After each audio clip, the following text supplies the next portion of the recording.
fucking go! How we doing, folks? Give it up for King Tink! What up, white people? I went back home not too long ago, and my cousin picked me up from the airport. And he picked me up in a pickup truck. You know, on the back of his pickup truck was a bunch of Trump shit. It's like Trump 2024, lock that bitch up, a bunch of bump stickers and shit. And I get in the car with him, I was like, Chewy, you a Republican? He was like, nah, cuz, why would you say that? He said, the fucking Confederate flag on the back of your pickup truck, nigga. He's like, oh no, I sell drugs.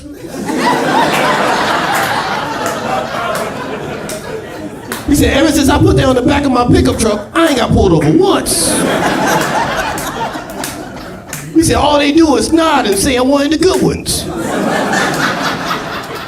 But guess what, cuz? I'm not one of the good ones. Like, touche, nigga. Made it work for you. Start clapping for your next comedian, Dom Selesky. You guys remember that thing, the whole man versus bear debate on social media? Where women were asked if they were in the middle of the woods, would they rather run into a man or a bear? And then women did what they usually do and picked the answer they knew would piss us off the most. I'd pick the bear. Fuck you, asshole.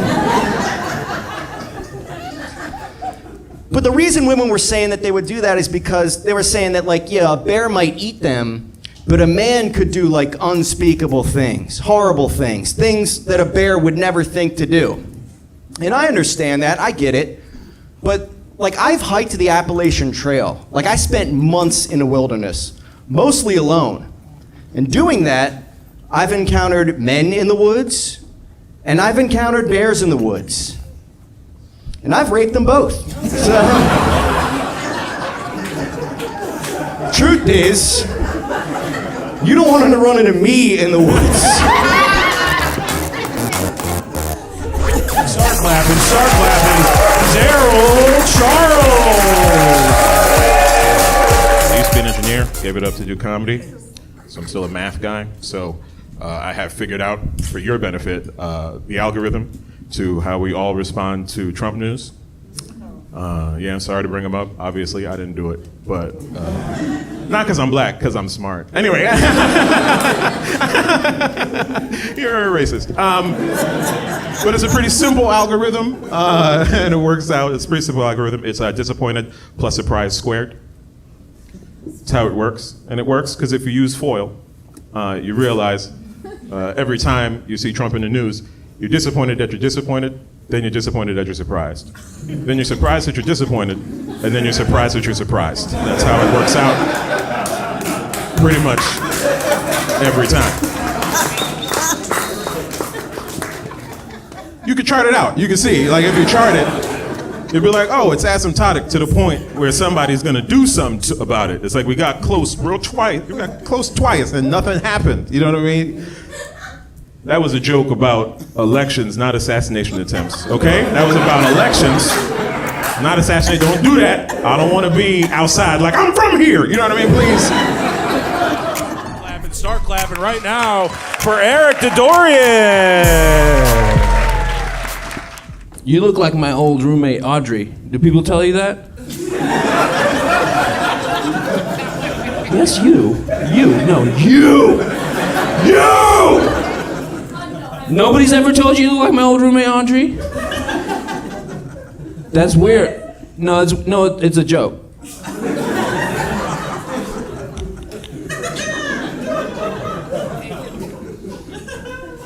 It's hard for me to concentrate because I was such a bad roommate at that time. It was 2008. I was riding high in Obama.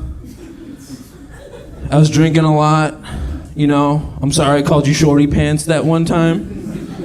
In that weird dad flirtatious way. Shorty pants. My 4-year-old told me to say shorty pants. He's like, just say shorty pants, Dad. People will laugh. Yeah, right, you little shit. Get loud for Christine O'Day! Doctors' offices are filled with uncomfortable situations. Doctors say weird things to me. I took my top off for the mammogram. The lady looked at me and she was like, wow, that's weird. Your breasts are small, but the base is large. I was like, saying nothing is always an option. It's like, hey, you're a doctor. Don't start off a sentence with, wow, that's weird. She then asked me if my nipples had always looked like that. And when I said yes, she said, Okay, you guys are like too polite to ask, but I'm rude enough to answer. My nipples are they're this big, they're like this. And my nipples are like Russia. They're too big and the borders are ill-defined.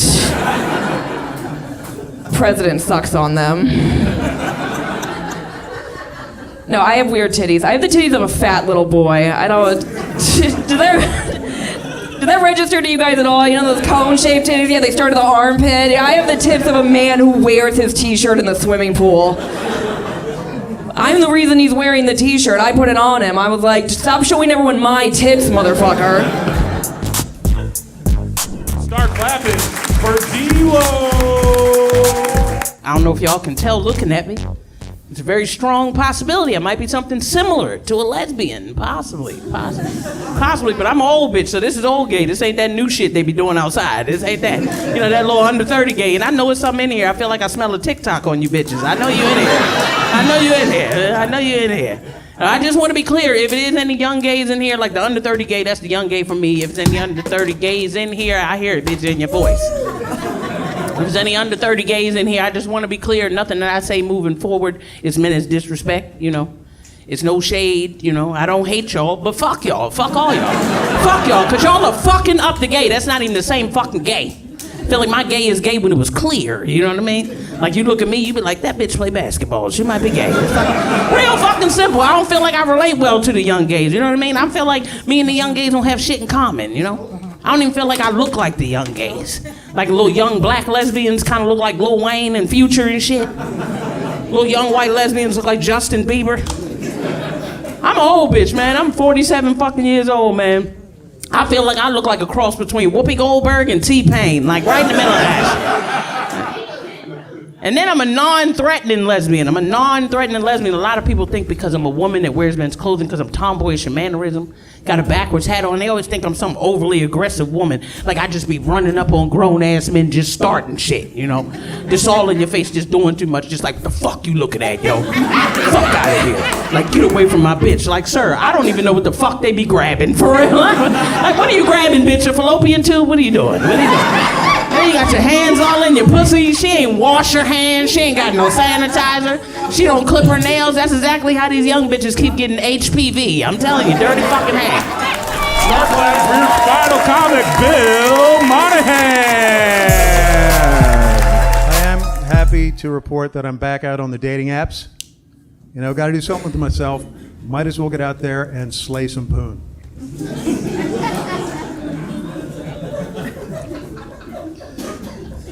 All right, I realize I don't look like I slay poon.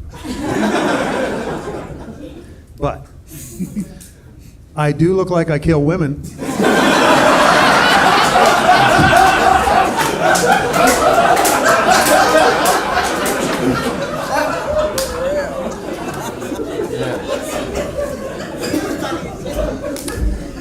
Wish that joke didn't work so well.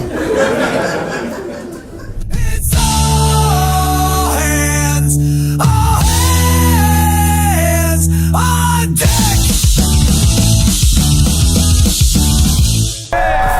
What's good, y'all? It's Ashley. Mayo, hold on.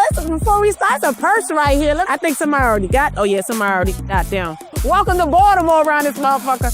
But what's good, y'all? My name is Ashley Mayo. I'm from the DMV, DC to be exact. DC and Baltimore comics, we always have a tight-knit relationship. So I'm out here today showing Baltimore love, as always. Honestly, people kept thinking I was a comedian, so I was like, let me try. And when I got on stage, I was like, this gonna make me my mind.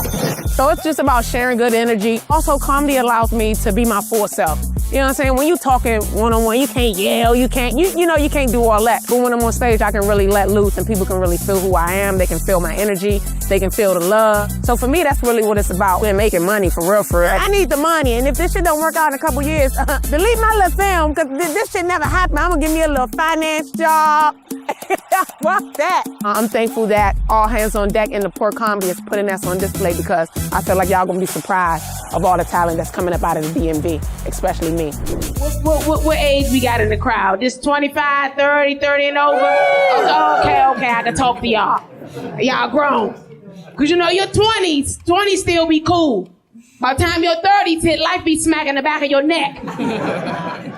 And at the same time, you gotta start making real life decisions. I swear to God, y'all, true story. I went to see a therapist cause I thought I was depressed. Come find out, nigga, I'm just grown. I'm grown as shit. I said, you ain't got nothing in the back for this doc? No pills, no edibles or nothing? No FMLA? Yeah, fuck that. You know you grown when you want to get sick for a day off. I said, fuck it, give me COVID. Give me here. I just need a nap when all of this shit is over with. Too grown, man. I don't like getting older, man. Certain stuff I gotta worry about that I ain't have to worry about before. My glasses getting thicker now. Be trying to be a cute little lesbian. But you know you can only be so cute when your glasses thick. You know what I'm saying? It don't matter how cute your sneakers is. If somebody scroll up through the back of your outfit and they look through the crack of the side of your glasses and your shit look like a bulletproof glass at the corner store today, or you might want to take your sneakers off. Might want to take them off. I don't know, man. I'm tired of getting older. It's certain stuff you gotta worry about now. I don't like dating getting older. It's different now. You know what I'm saying, y'all? Because here's my thing, y'all. They having sex too fast. You know what I'm saying? And don't get me wrong, y'all. I like to take it there. You know what I'm saying? I like to have sex. You know what I'm saying? I like to fuck. You know what I'm saying? I like a nice rock paper. You know what I'm saying? Y'all was slow, but y'all caught on. You know what I'm saying? But I also like to take my time, y'all. You know what I'm saying? I miss back in the day when you first started having sex and you still had a little bit of innocence. Remember that? In your first night over your new boo house, you used to lie to yourself and tell yourself you weren't gonna do it. Remember that, ladies? Don't nobody lie to themselves more than a woman going over their new boo house for the first time. She know, cause, you know what I'm saying? Cause in your head, you be telling yourself you ain't gonna do nothing. But that shower right before you leave the house, what you be talking about, sis? You be in the bathroom talking about just in case. Go and shave my coochie just in case. Something pop off tonight. Cause you already know when you shave, you know when you won't give it up. You just gotta act like you not, cause you don't wanna be no hoe, you know what I'm saying? You gotta go over there, you gotta be classy, you know what I'm saying? Laugh, fold your legs, be demure, you know what I'm saying? 7:30, come that coochie be on preheat, don't it? Warming up, but you hold it together. I miss that, when they used to hold it together. You know what I'm saying? It's different now. She cracking up, yeah. It's different now, y'all. The woman hornier than the men now. They want the dick now. No, they want the dick now, don't they, sir?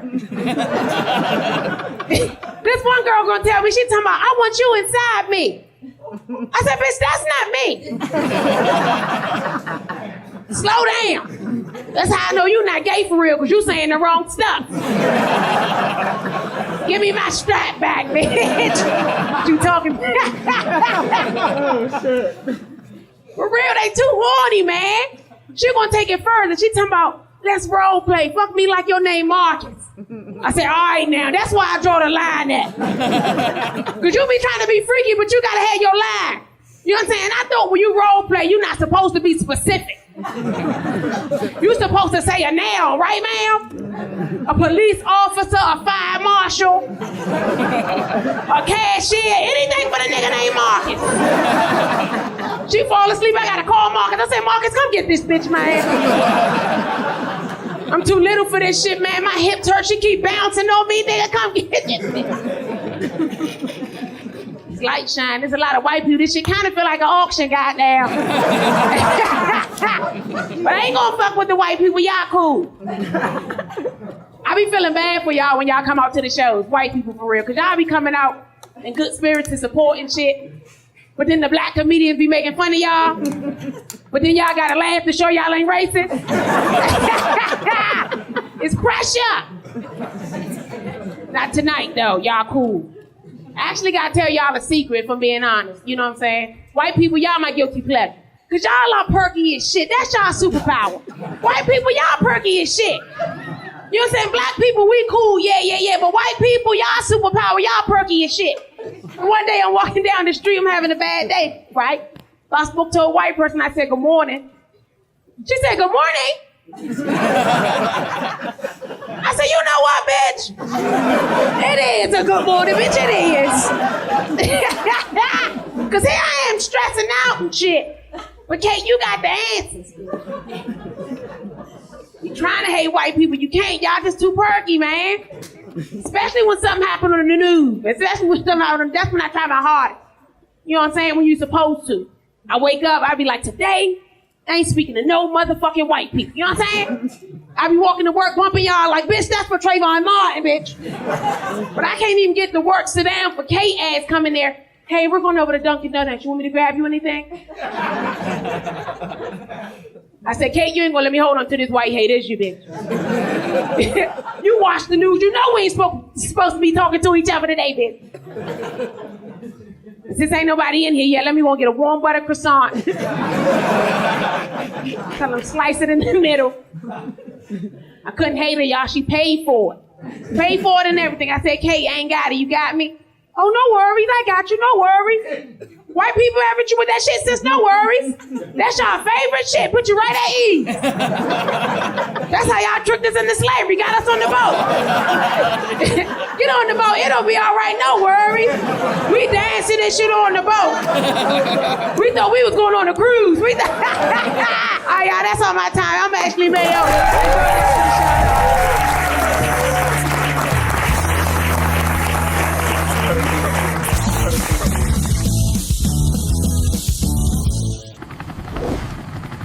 Don't do it, chicken! You can't fly!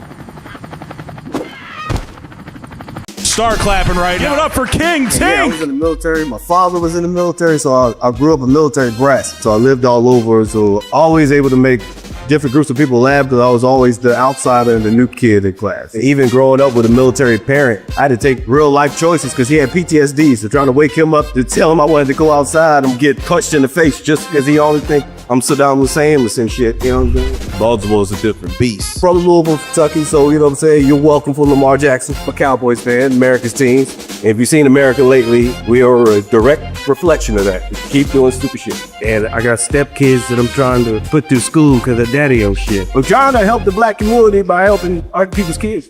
Who else gonna pay you to just talk shit on stage? You know what I'm saying? This is a great profession. What up, white people? This year's been weird, hasn't it? Trump mean as a motherfucker, ain't he? That nigga mean as shit, man. He just removed Black Panther from Disney Plus and shit. He said that was a DEI hire. I was like, God damn. Damn, dude. It just dawned on me the other day that Trump is a nigga. All he does is nigga shit. He got 3 baby mothers. That's some nigga shit. Talk shit on Twitter all day. That's some nigga shit. Dropped a shoe last year. That's some nigga shit. Got shot at a concert. Nigga shit. Friends getting shot. Nigga shit. You know what I'm saying? Like, I'm not from Maryland. I am from Kentucky. I escaped. Yes. Yes, I did. But this politics shit starting to hit too close to home. I went back home not too long ago, and my cousin picked me up from the airport. And he picked me up in a pickup truck. You know, in the back of his pickup truck was a bunch of Trump shit. It's like Trump 2024, lock that bitch up, bunch of bump stickers and shit. And I get in the car with him. I was like, Chewy, you a Republican? He was like, nah, cuz, why would you say that? He said, the fucking Confederate flag on the back of your pickup truck, nigga. He's like, oh no, I sell drugs.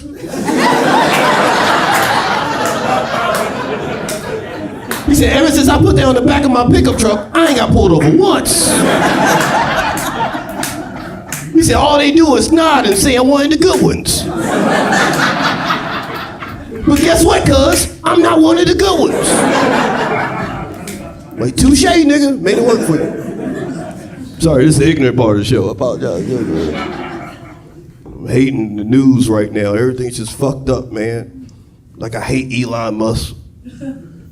Because he don't even know how to be rich the right way, man. You're supposed to be on the yacht fucking bitches. Like, what are you doing? You trying to be a Nazi? all that goddamn money and you want to be a fucking Nazi, man? Come on, man. He did try to build those robots, though, didn't he?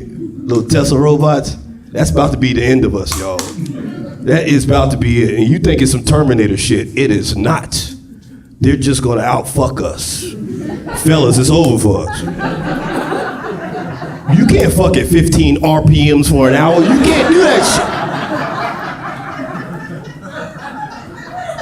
shit. You tell me all she gotta do is buy a robot that will never cheat and stays in the house and cooks? Oh, nigga, it's over. But don't worry. Once we're all gone and they're still here, they're gonna destroy themselves because we made them. Us is still in them, so those robots are gonna be racist as fuck.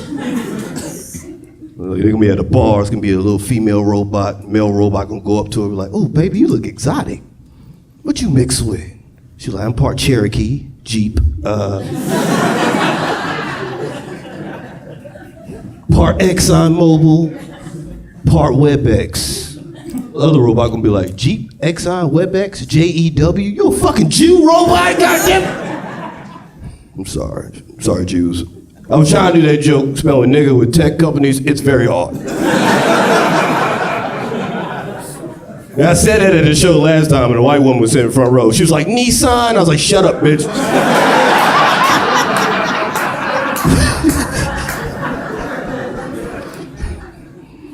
Everything is messed up, man.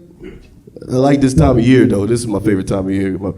Because my favorite holiday is coming up. It's next month, shit. And I love it, man. It's Columbus Day. Fucking love Columbus Day, you know? Because he was a terrible person. And he still has his own holiday, you know? And the way I celebrate Columbus Day is by listening to other terrible people, you know? Can't listen to R. Kelly. But on Columbus Day? It's the remix to Ignition, nigga. Can't listen to Kanye, but on Columbus Day, Jesus walks, you know? I do it big on Columbus Day. I was watching Kevin Spacey on House of Cards last year, and I was doing it big. I just don't like the rest of the holidays that's coming. I don't fuck with Christmas because I don't like my family. Fuck them, you know? Christmas is fucked up because we as Americans are fucked up, you know? We think a good Christmas movie is a home invasion of a 10-year-old. That's what we think. Have you ever watched Home Alone as an adult and you just thinking to yourself, you neglectful bitch, you know? Like, how do you leave this nigga back-to-back Christmases? How do you do that as a parent? Just think if Kevin was a real person, the kind of PTSD he would grow up with. He'd be telling his wife, count the kids before we go. We only have one, Kevin. Count the fucking kids. You know what happened to me? Could you imagine Kevin as a parent, his child is crying because they lost a baseball game or something? Here come Daddy Kevin, like, oh, you crying? You know what I was doing at your age? I was fighting off burglars. And I'm sure one of them wanted to fuck me, you know? Did I cry? No, hit him in the face with a brick. Man, the fuck up. Another reason I don't like Christmas, because every black person in here can attest to this. None of us ever lived in neighborhoods good enough to have Christmas carolers, you know? You wouldn't even know how to react if a group of white people showed up to your house. Dressed the way they used to dress when they hung niggas, talking about, we want to sing. Like, get the fuck off my porch. Better take that shit down the street, Karen, you know? That's why I want to start the first ever Kwanzaa carolers. I want to go to white people neighborhoods and sing black people songs. That's what I want to do. I want to knock on y'all door and be like, me, me, me, me. Slob on my knob, corn on the cob, check you with me, and do your job, play on the drum. That's my dream. If you ain't laughing, you don't know what 3 6 Mafia is. Juicy J's a goddamn genius, you know. What brought me up to Maryland is because I fell in love with Baltimore pussy and shit, you know. Shit hit different up here, you know what I'm saying? She over there and shit, you know. And I love her, I love you, baby. Just, I love her too much and shit. I'm raising kids that ain't mine and shit. It's just, it's some bullshit, you know what I'm saying? Cause I act like I love them like they mine. I said, nah, I don't. And I hate being a stepfather. I can't, man. I'm sorry you got to hear this. But it is a bullshit, man, because I got a stepdaughter, and she's the only person I know that gets suspended during the pandemic. How's that happen? I had the school call me. It was like, can you tell Janelle to log off? I was like, what the fuck did she do? Apparently she's taking screenshots of people's dirty kitchens and talking about it in a group chat. I'm like, God damn! I got a stepson too. I don't know if this nigga is a genius and fucking with me or if he's retarded. I don't know which one it is. He gonna ask me the other day, he said, Mr. Brian. I said, yes, stepson. He's gonna be like, how was slavery? I said, the fuck did you just ask me? He's like, you wasn't a slave? I was like, no, nigga, what did he teach you? And he was like, how was civil rights? Civil rights, nigga? You think I was born in black and white, motherfucker? He's like, you're not from the civil rights era? I was like, no. He said, then what era are you from? I said, crack, nigga. I'm from the crack era.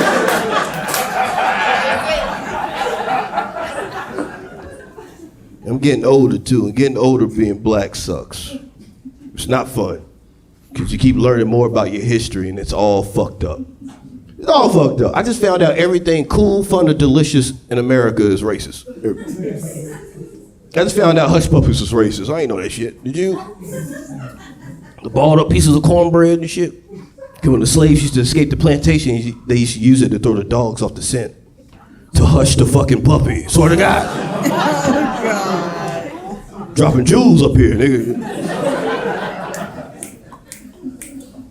But the final straw is when I found out that Willy Wonka was racist. I ain't like that shit.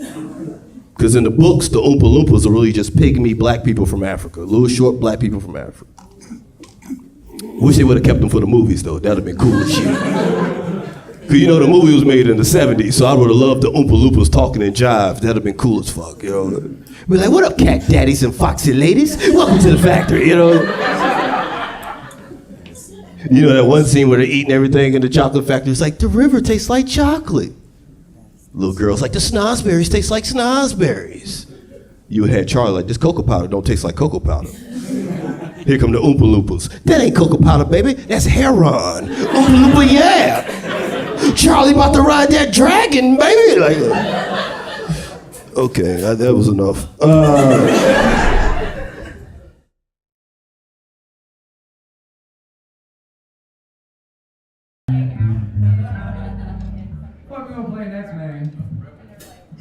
Red wins, here we go. All right. That's old Cappy Dave McQueen right here. It changed my life! We call him Cappy because, you know, he's the captain of this here vessel. Captain of the internet. That's right. He's the engineer, the producer, the internet guy, along with my beautiful and lovely wife, who I would never have anything if it wasn't for her getting it off the internet for me. Thanks, Dave. Red Wings, you ready? Yeah. Here we go. Now there's a red blow, time, time.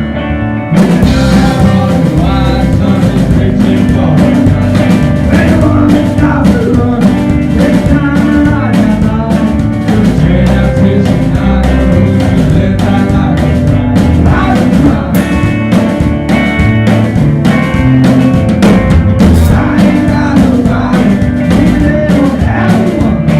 Let's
took my face off on that one. Luckily, I got a little immunity. When you look at life, you have to think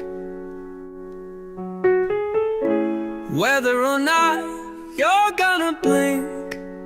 Oh, look life in its eyes and realize you're a prize. When you look at life, you have to think whether or not you're gonna blink. Just don't forget what you know, that the power inside is going to grow. Now that's not to say that life ain't hard.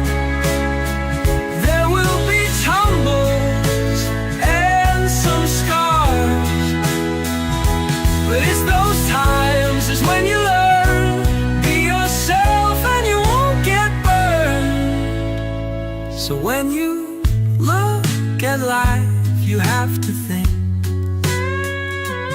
whether or not you're gonna blink, blink.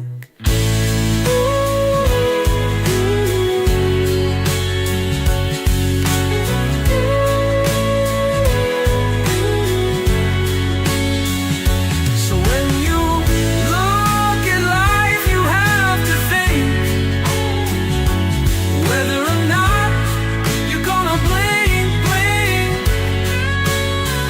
So look life in its eyes and realize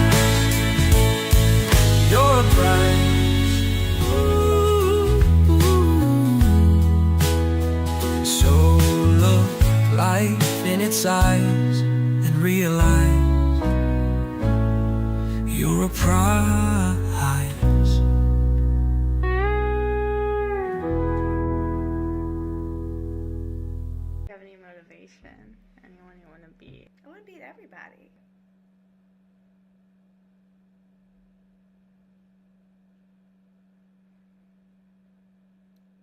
Did I blink? No! Okay, you can try again. You definitely try again.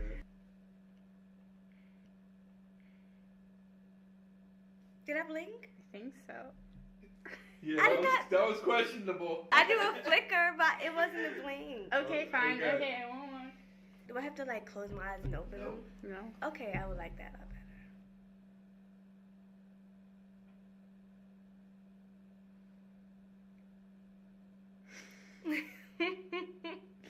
Oh, that wasn't close. That was. Oh, what did he do? Lily threw up her game. She was in a good You zone. did. Oh, that was not my fault. You said something. I think she was in it. I like that one I too. really was in it. Okay, one more time. Alright. Alright.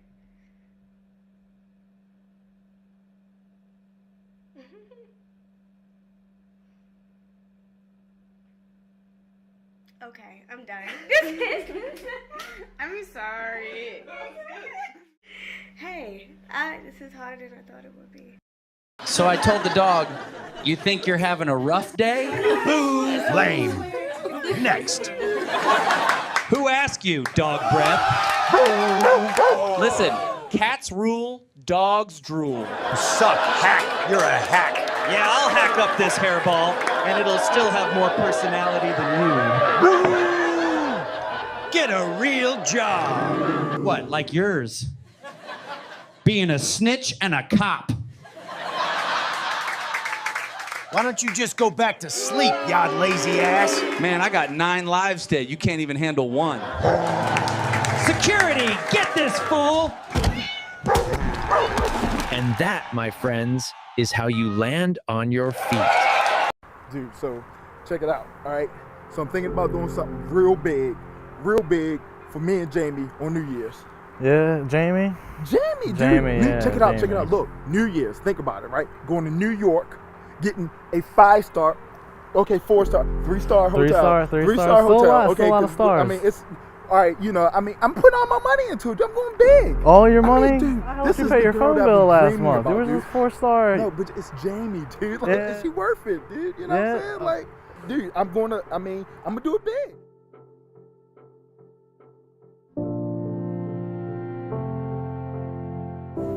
know, we're going like, I'm gonna set it all up like how she wants and stuff like that. Like, you know, like, cause You know what she wants?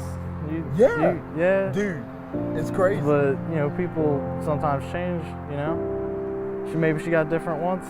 I don't know. That's a lot of risk for maybe a little reward. Yeah, you know, it's one night. It's not. You don't know the things that she can do, dude. Like, really, you don't know. I think I might. I've heard some things. It doesn't matter. She's the one. She's the one for me. And you seem like you have a lot of doubt, and I'm not understanding why.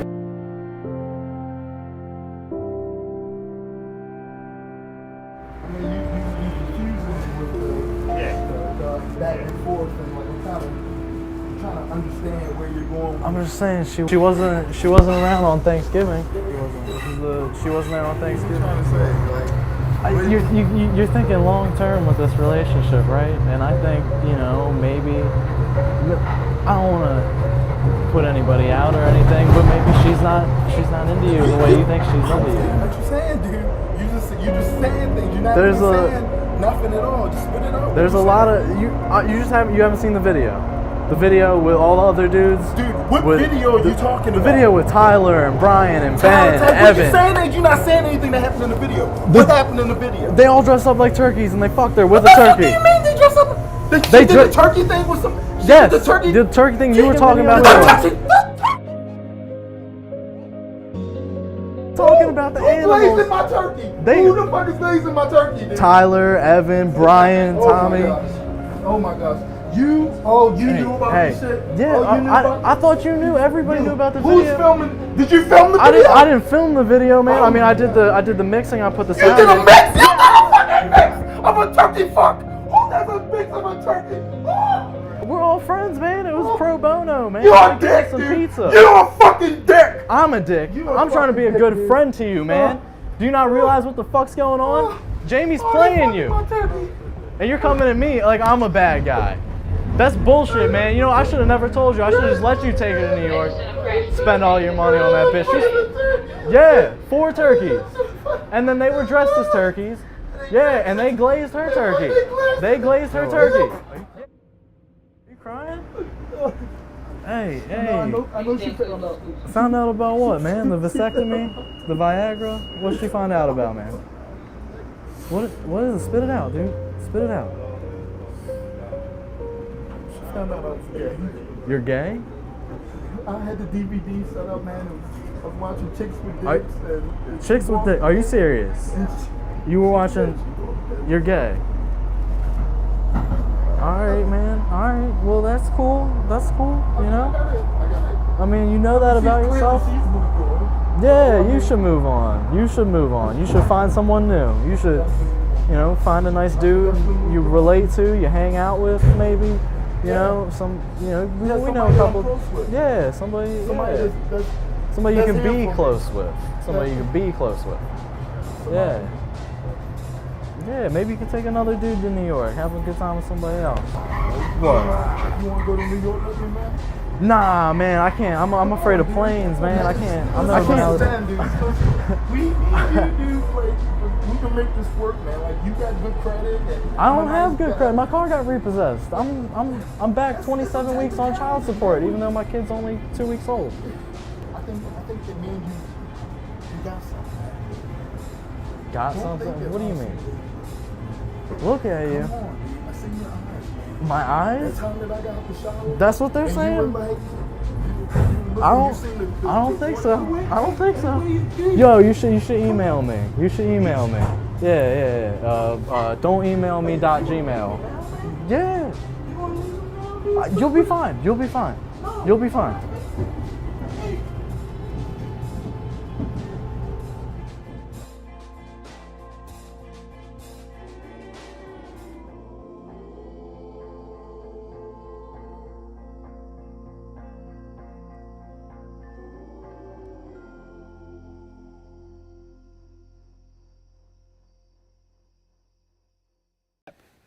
Oh Didn't I man, see you rapping on a step or dude, something? the St. Mary's Days. Me and Skelts. That was our first video for like intro to digital art, and Skelts and like Laskin helped edit most of that. And then we just did one of my songs, "Treat Each Man as a Gentleman," and it turned out to be a personal favorite and classic of all of ours, I think.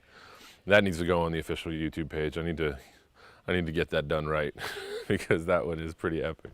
But yeah, my voice was so light in the ass there. I had to, it was a hype flow, but like I didn't have the gravitas of a 32-year-old stressed out man yet. So I was still a bright-eyed, bushy-tailed 20-year-old college student who just happened to look exactly the same as I do now, plus 10 years and 50 pounds. But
Hey, did you hear about this hurricane, the hurricane? Have you heard about the hurricane? Nah, I can't watch the news anymore. It's too much. It's coming like right at us right now. Well, is it bad? Like we are currently in it. Yeah, looks pretty bad actually. Looks pretty bad. Tons of flooding. Really? Places flooded out. The whole place is flooded out. Anybody on the news rowboating downtown yet? No, I did see a bunch of people kayaking on the way here, and I heard in Dundalk they're skiing behind cars. Let's grab the oars and go then. Breaking news overnight. Isaias making landfall overnight. A storm regained strength and is now lashing the East Coast with wind and rain, and the threat is not over. Scrub life. You know, growing up, I used to run a lot, you know, to work out. But here in the city, it's difficult, man. There's like too many people and it's brick outside, dangerous in some spots, you know. 3 times I got hit by a car. 3 times. I normally would work out, you know, in a regular gym, hit the treadmill or something. But these membership fees, fucking outrageous. $100 a month for fucking to work out? It's crazy, you know. I'm unemployed at the moment, you know, and unfortunately, being a good-looking guy doesn't pay that much, you know. Recently, I've been hitting the subway to get my exercise. You got everything down here you need for a full-body workout. You can work your arms, you can work your legs, whatever you need, it's here. The hours of operation are great. You come here at 4 in the morning, they're open. And the price is right. $2 a day gets you in, you know, not these other gyms. It's $2.25 now? MPA, get your shit together, you know. When I first started working out in the subway, I was really into Tai Chi. You know, it's a great way to get your body centered. Oprah put me on it. But it's a horrible workout. It's kind of like being invisible. It's weird down here, you know. People don't bother you that much. It's kind of like an unwritten code of the subway is that you don't talk to people, you know. But it's, I've been down here all day long and nobody's talked to me at all. It's crazy, you know. My mother don't even talk to me down here. I like to start off with a little stairs, you know, start my routine off with little stairs, and then I move into the incline, you know, really get the blood pressure going. This sucks in the morning going to work, but it feels great right now. This leads to the granddaddy of them all. He hit the path. It's a scary thought, but it's an escalator that leads to Jersey, you know? I like to run up it away from Jersey. Like, get the fuck out of here, I'm not going to Jersey, you know? So it's a good workout, you know? It's hard, it really gets you going. When I first started working out about a year ago, I completely outdid myself. I hadn't worked out in forever. I tried to make it up in one day, you know? So I was doing my arms, doing my legs, doing my back, everything. So I woke up next day, my back was sore, my arms were tired, my legs were dead. It was crazy, you know? I was sitting on the couch, I heard a boom in the other room, and I go in there, and it's my mom. She's like passed passed out on the, she's like laying down on the ground, gripping her hard. She's like, ah! So I was like, oh my God, my mom's having a heart attack. I called the EMT, I tried to pick her up, we're on the living on the 3rd floor. I tried to grab her, couldn't lift her up, my legs were all tired, I was scared, I was like helpless. EMT gets there, turns out it was just gas, but you know, it's scary being helpless, so you never want a completely sore body, just in case, you know. What if you're on the street and a couple buggers come up to you, you can't move, you're walking around all fucking it's not good, you know. That's the end of my workout. I'm hoping this workout catches on, more people come down. You know, there's a lot of musicians down here in the subway, there's a lot of artists, but I never see any health enthusiasts, you know, so I'm trying to bring that trend. Scrub life!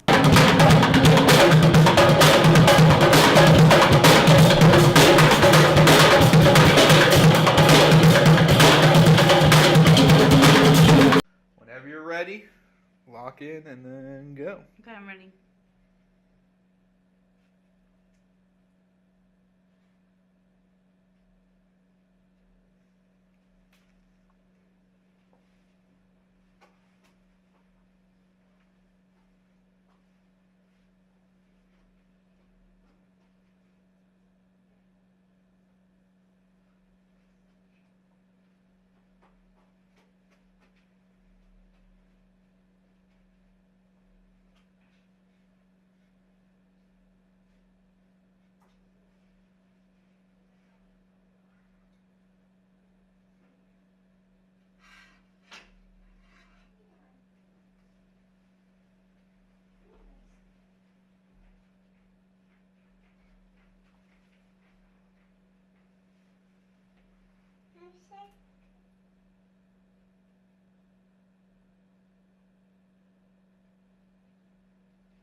That was good.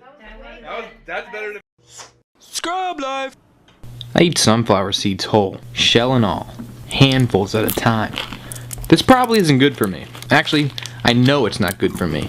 I'm just addicted to them. If I buy them, I won't stop eating them until they're gone, no matter what the size of the bag. I'll eat them until my tongue is raw. I think it's the salt. I'm not sure why I eat the whole seed. Probably laziness. That's usually where my faults lie. Too much work to carefully crack the shell, releasing the seed into my mouth. That sounds kinda gay anyway. I'd rather just chomp through the fucker and deal with the pain when it comes out the other end. We got a bleeder! A butt bleeder? I wonder if this is what it feels like to be raped. No, probably not. Scrub life.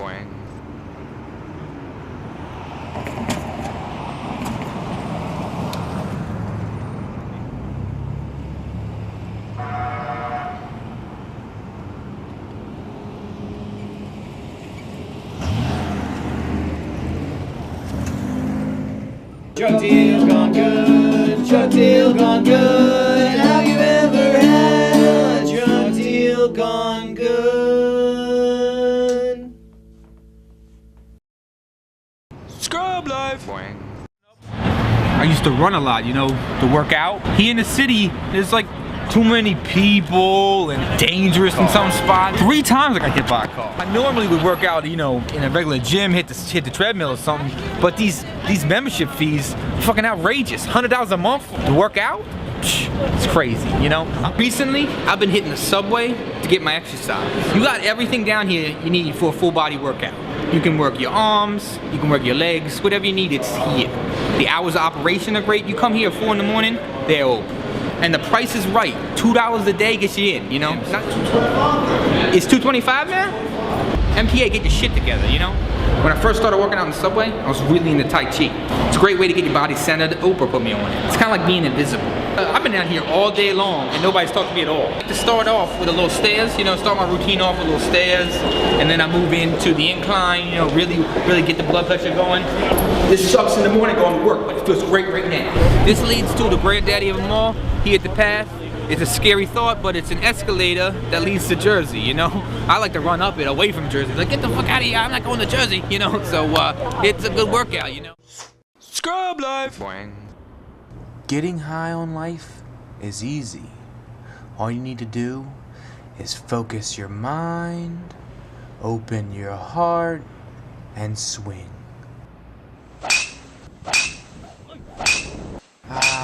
Life. Find your high.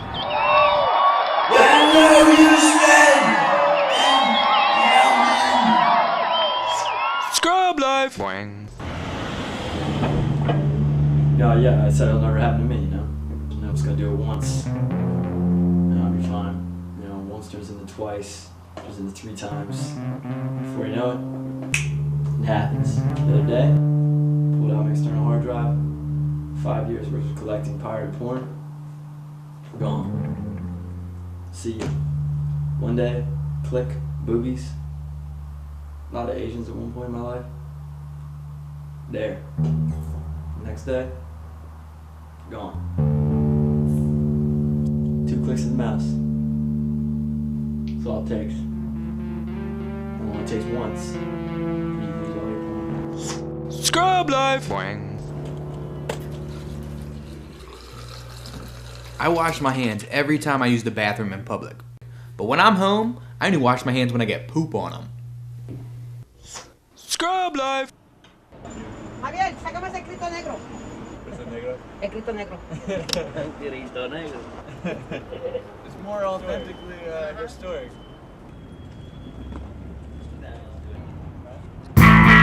Were you up late last night? I was. There was this movie on.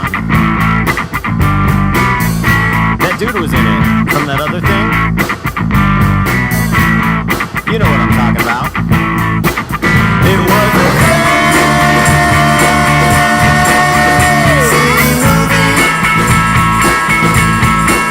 It was a crazy movie. I think he was in Chaplin. His dad's that talk show host that married Oprah. And that chick that married Spicoli, she's in it too, with that drunk guy that hates all the Jews. It was a crazy movie. It was a crazy movie. And that piano guy, you know, the Nazi one, he's in it with that chick who's into Scientology now. I think they fight crime. I couldn't tell. There was a lot of singing going on. It was it's like a remake of a remake of a remake. It was a crazy movie. Speaking of crazy movies, have you seen the one about the newspaper tycoon? Citizen Kane? No. There was a sled named Rosebud. Citizen Kane? Orson Welles was in it. Citizen Kane? No, you're wrong. Scrub life. Boing. Let's try another one like that. You fucking farted. No, I didn't. Are you? Damn! Oh my god! It's awful. I love how there's like mad shit in there that she won't sell. Yeah. How much is a John Wayne? I don't sell John Wayne and I don't sell Yogi Berra either. When I first started working out about a year ago, I completely outdid myself. I hadn't worked out in forever. I tried to make it up in one day, you know? So I was doing my arms, doing my legs, doing my back, everything. So I woke up next day, my back was sore, my arms were tired, my legs were dead. It was crazy, you know? I was sitting on the couch, I heard a boom in the other room, and I go in there, and it's my mom. She's like passed out she's like laying down on the ground, gripping her hard. She's like, ah! So I was like, oh my God, my mom's having a heart attack. I called the EMT, I tried to pick her up, we're on the living on the 3rd floor. I tried to grab her, couldn't lift her up. My legs were all tired. I was scared. I was like helpless. EMT gets there. Turns out it was just gas, but you know, it's scary being helpless. So you never want to completely. It's not good, you know. That's the end of my workout. I'm hoping this workout catches on. More people come down. You know, there's a lot of musicians down here in the subway. There's a lot of artists, but I never see any health enthusiasts. You know, so I'm trying to bring that trend. Scrub life.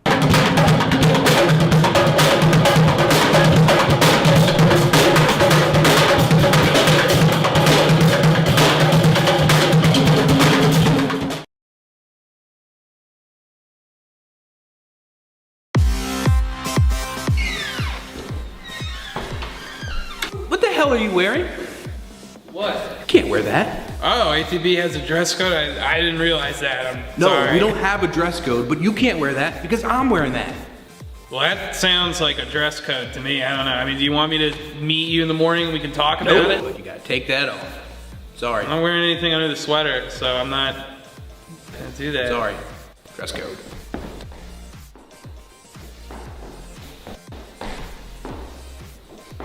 There has to be some sort of law against this. This Nope. messed up. Dress code, buddy.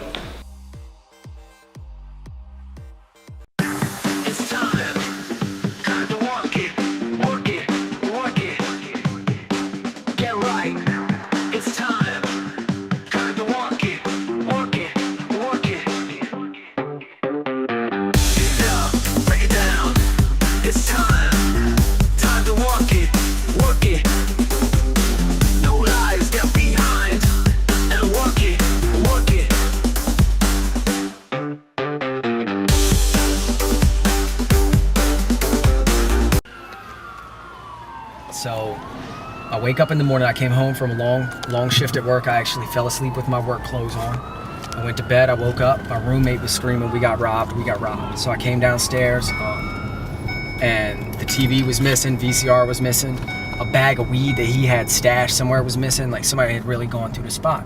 And was so busy tripping off that, a few minutes later when I went back upstairs, I realized that the shit off of my bedside table was missing. My watch, my money. And that, I was like, wow, somebody was in my fucking room. And I normally sleep really light, so I was surprised that that could even happen. And then your first thought is, of course, somebody was willing to hurt me. I mean, I know that I wouldn't go in somebody's bedroom unless I had a gun or a knife, you know, ready to do whatever if they woke up. So that passed. And for the next couple days, my roommate kept looking out the window. He kept looking at his car because his keys had come up missing. And he kept looking out the window every 5 minutes to the point where I'm like, dude, just settle down. He was like, I know they're coming back for my car. I know they're coming back for my car. It was a couple days of this shit. And then all of a sudden, one day, he gets up and looks out the window and just kirks. He's like, they're in my fucking car. And I'm like, what? And go running out there, and his dude is in his car trying to get his car stereo out. So I came running around the side of the car, and the dude jumped out of the car and just swung up with a knife and tried to stab me, and I jumped back, and he cut me across the arm. And then my buddy came running out of the house with a bat, and the dude just took off. And we chased him as far as we could, man, and he fucking got away. That dude was fast as shit. And what's even more fucked up is he had my watch on. Motherfucker. End of story, man. He cut me pretty good too and got away. That's what you get for living around pipeheads.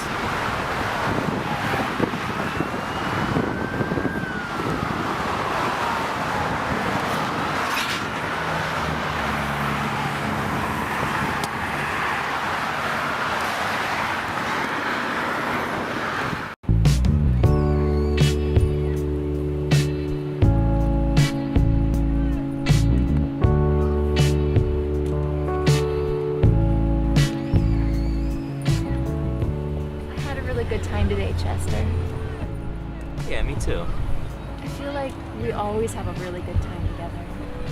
We should do this more often. You know, we've known each other for a long time, but we've never really got to know each other. Well, it's hard to get to know somebody. I dated a girl for a year once. Let's not talk about her. Let's talk about us. What are you talking about? Come on. You can't tell me you don't think about me. Aren't you curious? Rachel, I have no idea what you're talking about. So you don't want me? What? You're my sister. Step. Step, but still sister. We grew up together. There's pictures of us in the baths. You didn't like that? Well, I like the bath. They're nice. Don't get to take them that much. No, you're my sister. Come on, Chester, relax. Take deep breaths. Nothing has to happen unless you want it to. I know how you look at me. I'm not a stupid girl. No. Nobody has to know. I think you're beautiful. I think you're attractive, but I never thought this could happen. Kiss me, bro. Sicko! What? Stacy, bet me that you would make out with me if you got the chance. I cannot believe you tried to hook up with your sister. Step! Step! Stepsister! Step! What's wrong with you? We can never have dinner together again. Stepsister!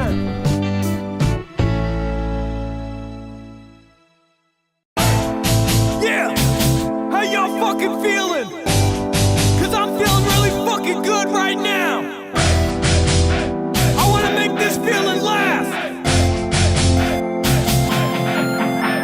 We can't stop, we won't stop. We can't stop, we won't stop. We can't stop, we won't stop. We can't stop, we won't stop. They can't bring me down, no. They can't bring me down, cause I'm on right now. Yeah, I'm on right now. Yeah, we got it made. Yeah, we got it made. They sippin' haterade. We sippin' lemonade. Lemon pepper wings in a freeze cup. Sit back and watch my whole team just blow up. Am I gon' keep doing what I do? Yeah, duh, do. It's the fucking sky blue. We can't stop, we won't stop. This is forever. We can't stop, we won't stop. This is forever. We can't stop, we won't stop. This is forever. We can't stop, we won't stop. Let's go. Can't stop, we won't stop. I'ma keep on doing me. We can't stop, we won't stop. Open up and you will see. We can't stop, we won't stop. You can be all you can be. We can't stop, we won't stop. This is forever. Let's go. I could never stop, no. I could never quit. I've been grinding too long for you to see me slip. I've been on, just like Beyonce say. I woke up like this. I do this every day. Every day I'm grinding. Every day I'm shining. And when they see me out, I'm bright like a diamond. And I'm with my crew, cause no man is an island. Yeah, I'm vibing. Yeah, you know we wildin'. Can't stop, we won't stop. This is forever. We can't stop, we won't stop. This is forever. We can't stop, we won't stop. This is forever. We can't stop, we won't stop. Let's go. Can't stop, we won't stop. I'ma keep on doing me. We can't stop, we won't stop. Open up and you will see. We can't stop, we won't stop. You can be all you can be. We can't stop, we won't stop. This is forever. Let's go.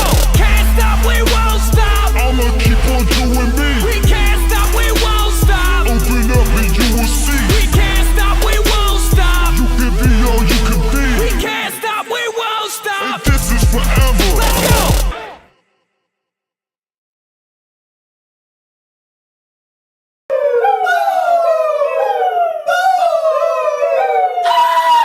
Hi, we are Sun. You know it's not like me to keep really angry and act. So it must be a big thing if I want my last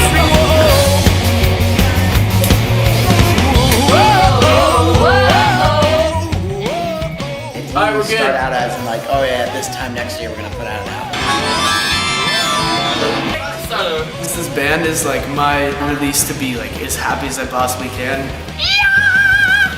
Pumped to be part of the whole thing. I've never been in like an actual studio. It's just kind of crazy for me. I don't know if I can play. It's just, it freaks me out because it's like a test. It's just like, it's permanent. It kind of scared me. I would say just do it. Everything is just live and not as like perfected, and we're just friends playing music. I think everyone in my band has a certain respect level for unfinishedness. That's what I love about this album. It's all of our songs. It represents like what we've been doing and how far we've come in the last like 5 years. Am I allowed to take off my shirt? No? I think it's really cool what we're doing, and we're high schoolers and really have a full-length album out right now. Yeah, the second verse. This music that we've been working so hard out to get it out with all these people having comments were nuts. But I'm so glad that they were there because all my friends being with me to like share that experience was really fun.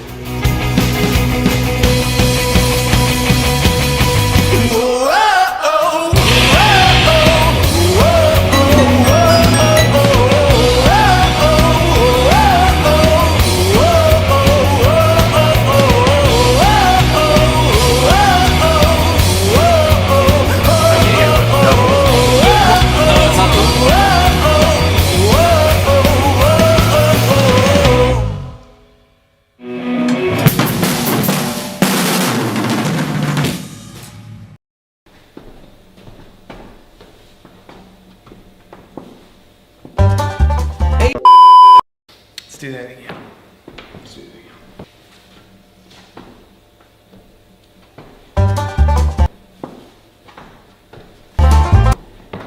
Hey, I'm Smax Levine, and I'm having a yard sale. They call me Smax Levine because I smack all the bad prices right out of your hand and onto the floor. Check it out. Check out all the things I got.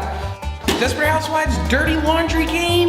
If you're a big DH fan, you love following the tales of these 4 sultry, seductive women, you're gonna love the Desperate Housewives Dirty Laundry Game. This here is a shirt. It's a plain white t-shirt, as you can see. There's nothing on it. But hey, you know, you get yourself a marker. You can write anything you want down, like, okay, look at that. Okay. Put a little exclamation point on there.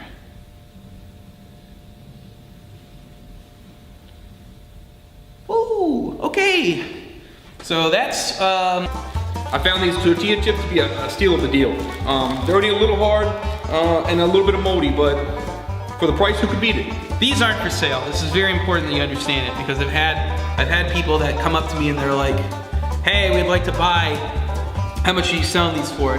I'll give you $100, not for sale. Not for sale, you understand? Yeah, this was all her stuff, not mine.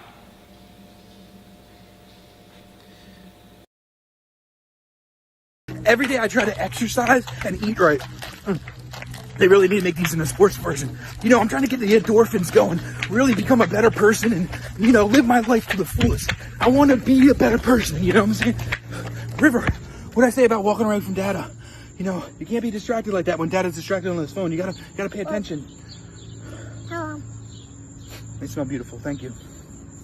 For a while, like crowd work, we were always told never do it. Keep that, he just ran into a trash can. Crowd work for me is like a really good way to start a show because it helps the crowd get to know me and also like realize like, hey, I'm not a piece of shit, but I'm gonna say a lot of things that a piece of shit would say. I've been doing comedy for 15 years. Sometimes doing your act over and over again, it can get boring. In comedy, you're gonna get hit by a car. This is crazy, this is how you do every single one? Yeah. God damn. My only goal is just to keep writing new hours. What I learned from Mark is just like, you gotta write. The greatest thing about opening for Mark is he like wants you to do new jokes. He'll stop using you if you don't have new jokes. Every time you see him, he'll be like, you got new stuff? I think that's what I learned. You just gotta write, and that's what keeps you good and fresh. Yeah, well, I got immigrant parents, so like, they don't care about art. My mom told me, I don't care what you do as long as you make a lot of money. I let them come see me do comedy maybe like 6 years after I've been doing it. I got my first gig like opening for like a famous or big comedian. I think they got it. They were like, oh, okay, he's okay at this.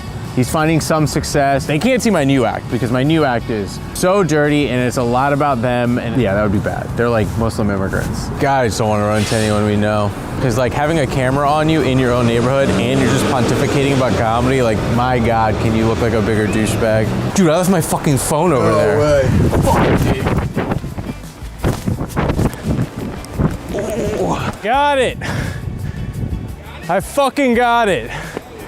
Oh my God. This is a good thing for Baltimore. My phone was just there for 5 minutes and no one took it. It's by a skate park. by a high school. That rules. Uh-oh. I think there's a quinceanera. Are you guys celebrating something? Yeah, we got married. Oh, congratulations. Wait, you already untucked your dress shirt? What the heck? You're so lax. Damn, this guy got married, he doesn't care anymore. How old are you? 24. 24, so young. Did you sign the papers yet? Yeah. Oh, shit, I was gonna say it's not too late, but all right. Hopefully you guys got a prenup. Ladies and gentlemen, give it up for the very funny Umar Khan! All right, let's do it. I am Umar. I'm 37, which is not old, right? No. Thank you. How old are you, ma'am? I will be 42. 42? You look great. Oh yeah, hell yeah. All right, we'll fuck afterwards. If you like little brown penis, I'm your guy. Yeah. Who brought? Okay. Hello, sir. Are you enjoying this? All right. How long you been bald? I've been bald not too long, and I don't like it. How did you get over it? What choice? That's true. Are you fucking this one?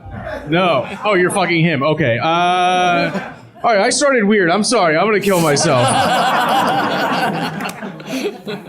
I'm 37. I'm not old, but I'm up there. I'm an older millennial, guys. It's time. I had to hang up my skinny jeans. And for you young Gen Z pieces of shit who don't understand, me as a millennial giving up my skinny jeans, that's like you guys giving up your fake autism diagnoses.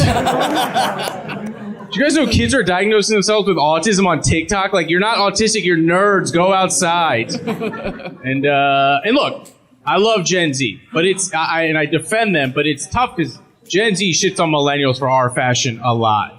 You know, because we wore skinny jeans, they wear baggy jeans. We wore low socks, they wear high socks. Which the high socks thing is weird to me because when I was in school, the only kid that wore high socks was the same kid at the urinal that peed with his pants all the way down to his ankles. Like, all right, maybe there are a lot of autistic Gen Z kids out there. I have something Gen Z doesn't have. I'm married, and I've been married for 4 years, and this is all true about my wife. She's 8 years older than me.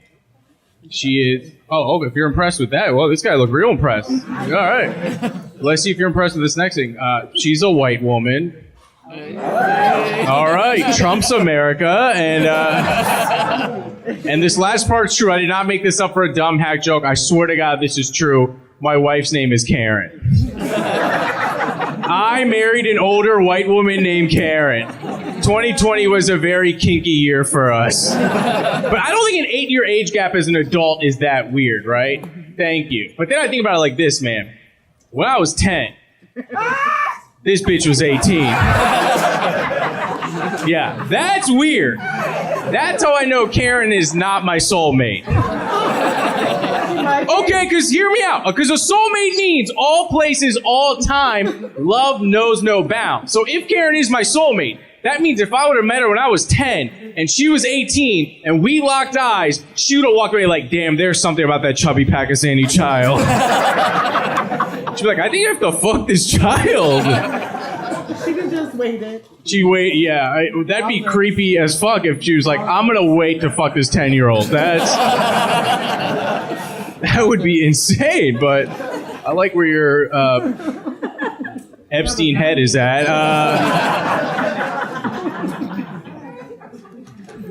I love being married. It is the best thing I've ever done. I love my wife so much. But marriage isn't what I thought it was going to be. Like, if you would have asked naive 13-year-old Umar, like, dude, what do you think marriage is going to be like? I'd be like, dude, it sounds sick.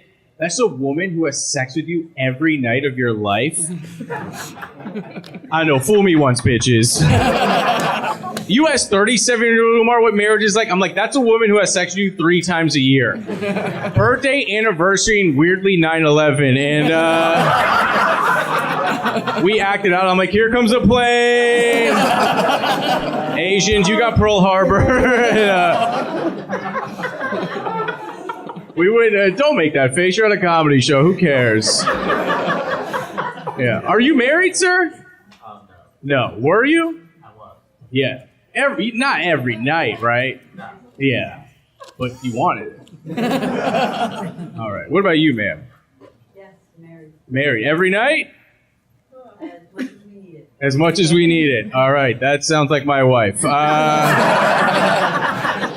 That's a real hot energy to bring in the bedroom. You're like, let me check the Excel spreadsheet. Okay, yes, tonight we're gonna have sex.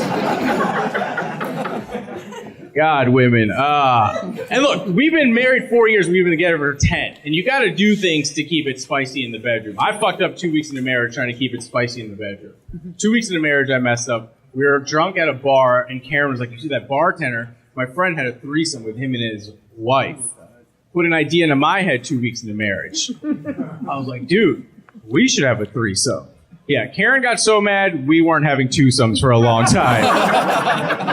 Dude, that was the biggest fight of our marriage. I mean, like, we fought so hard. And then after we got done fighting that night, we got into bed to go to sleep. Karen's dog jumped into our bed. And I think Karen was trying to be cute and cut the tension. She was like, this is the only threesome I need.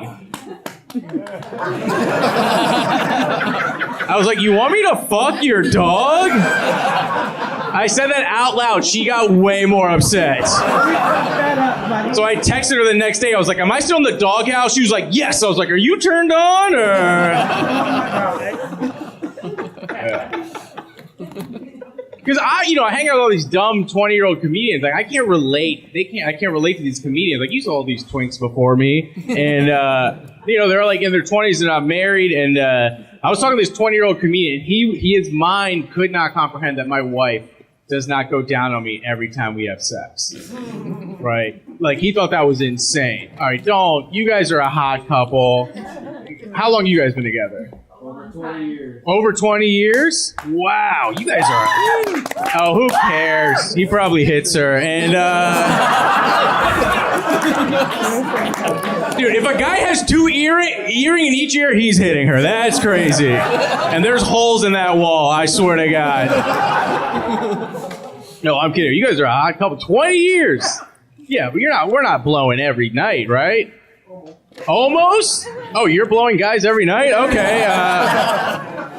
That's crazy. All right, I'm going to kill Karen. No, but most people, who don't look like you guys have a couples OnlyFans page, he could not believe that my wife does not go down on me every time. And I was like, dude, like, you're single. You're having sex with strangers. Like, you're trying to impress each other. You're having interview sex, Like, me and Karen already did that. And I'll tell you this, the person who interviewed is not the same person who showed up for the job. I'll tell you that.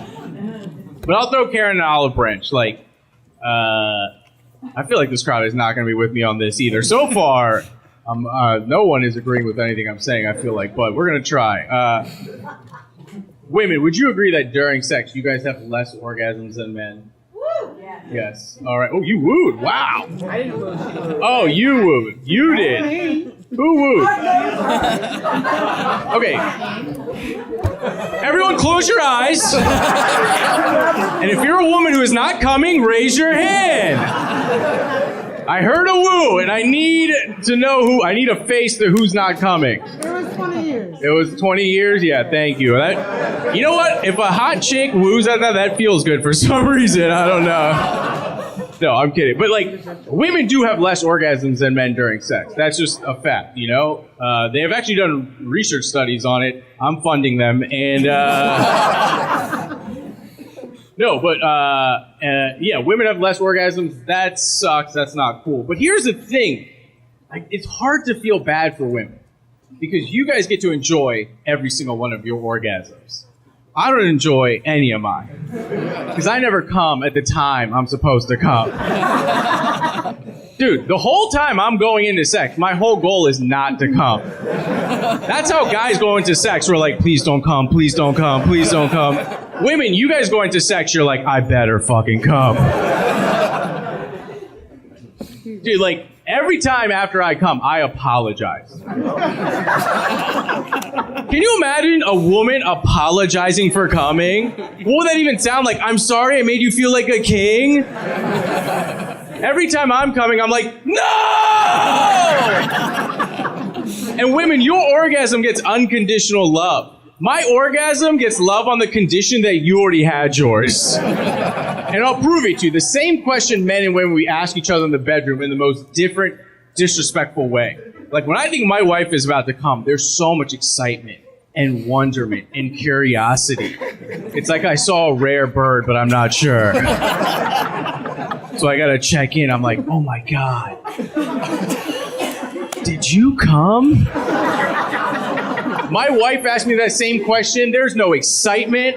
There's no wonderment. There is definitely no curiosity. My wife asked me that same exact question. It sounds way different. She's like, ugh, did you come?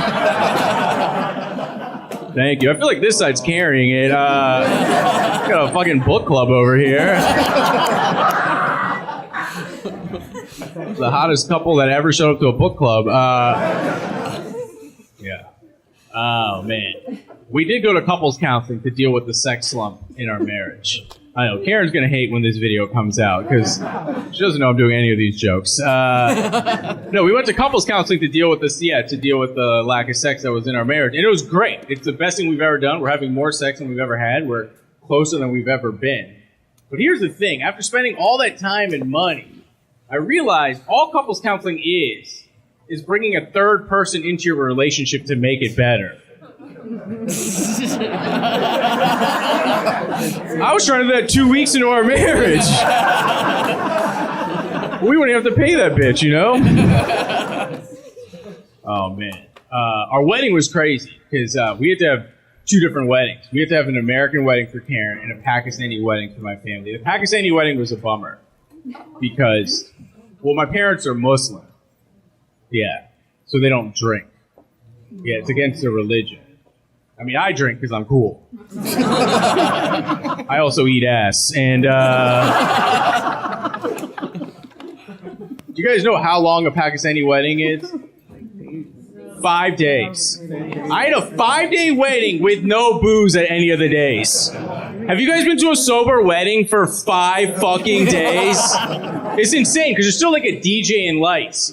So without booze, it just feels like a middle school dance. I'm like, I guess I'll go finger bang my wife in the corner. And by the 4th day, I'm like, Obama, please drone this brown wedding. Oh, you guys only remember the good things he did? Huh? Only the good things? Obama droned 2 brown weddings. And look, I love this man. I voted for him twice knowing that information. I just wish it was my brown wedding he droned. I just imagine Obama's in the command center. His chiefs of staff like, sir, there's been a wedding going on in the desert for 3 days. There's no booze. And Obama's like, ugh, put them out of their misery. And the 5th day, that's a big reception. I was like, Dad, please. I have a lot of American friends coming to this wedding. Can we please have some booze, like a separate but equal section for them? My dad said the funniest response that I've ever heard in my life. He's like, Umar, who needs alcohol when you have family? I was like, that's when you need it the most. I'm on fentanyl right now, Dad. All right, we're going to end on a dicey one. Let's see. This one's a this one's a tough one for people to swallow, so we'll see. Because I feel like I kind of haven't had you guys yet, so this one's going to be pushing it. All right, let's see. Sir, get your feet off my stage. No, I'm kidding. Put it back. I'm kidding. You're hot. Okay, well, that's a bit much. This is... You give an asshole an inch, you know what I mean? All right, I'm kidding. You're not an asshole, and you could totally kick my ass. This is true. This is true. A couple weeks ago, a guy hit me up from my childhood. He asked if he was like, we used to lifeguard together a long time ago. I was 15. He was 25. He was my manager. Damn. Yeah, I know. He was a loser. And and he was like, I see you're a comedian. I do a podcast now. I would love for you to be on my podcast. I didn't want to do it, but I felt, his life didn't go well. So I was like, all right, I'll throw him I was like, yeah, I'll do your podcast. Leading up to it, dreading agreeing to do this podcast. This is 100% true. The day before I was supposed to do this podcast, on the news, I saw he got busted for child pornography. Yeah. My first response was like, thank God that podcast is canceled. And then, we were lifeguards together. And then I thought, a lifeguard is the one job we should let pedophiles do. What? Are you thinking about it? Think about it. A lifeguard is the one job we should let pedophiles do. Dude, I was a lifeguard. I was 15 years old. I had no business being a lifeguard. I came to work hungover every day. I was falling asleep in that lifeguard chair. this guy was in the chair, he was watching those kids. Dude, I was in that chair like, please don't have to make a rescue. Please don't have to make a rescue. He was in that chair like, please have to do mouth to mouth. Please have to do mouth to mouth. Could you imagine he saves the kid's life and the mom's like, how could I ever repay you? And he's like, well. All right, thank you guys. Have a good night.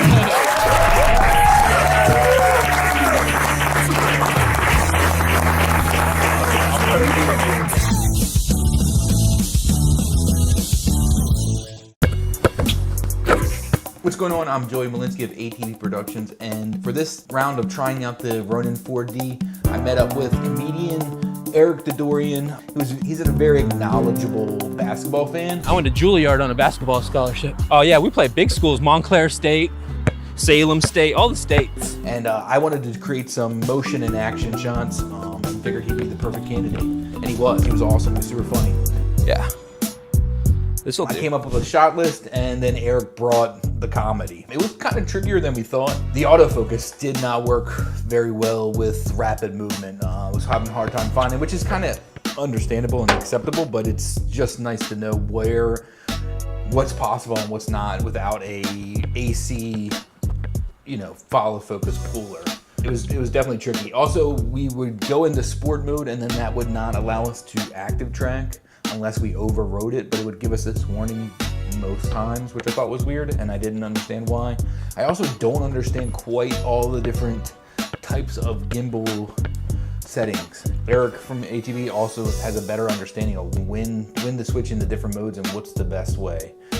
Overall, I felt defeated when I came back from the shoot. I was like, oh, I didn't get this shot. I didn't get this shot. That was harder. Then when I looked at the footage, it was a lot better than I thought. A lot of times when I thought I was out of focus, we weren't. Sometimes when I was farther away from Eric, I didn't know what Dodorian, I didn't know what he was saying, so I didn't know how funny it was going to be. And when I was watching back the footage, I was laughing my ass off. I went to Juilliard on a basketball scholarship, so honey, there's only two things I don't know how to do in this world. Check off. So check out the short, watch it, let me know what you think, and then see you next time. Basketball's in my blood. When my dad died, you know what his last words to me were? Game time.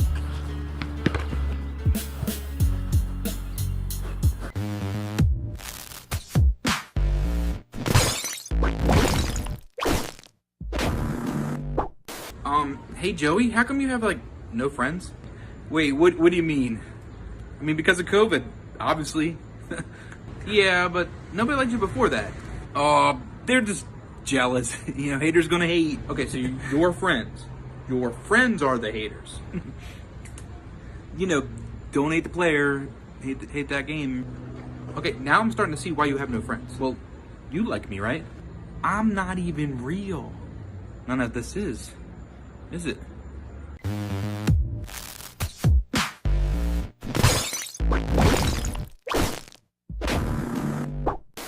Yeah, and it was crazy because it was one of the best parts of my life. Shut up. Did you hear that? What?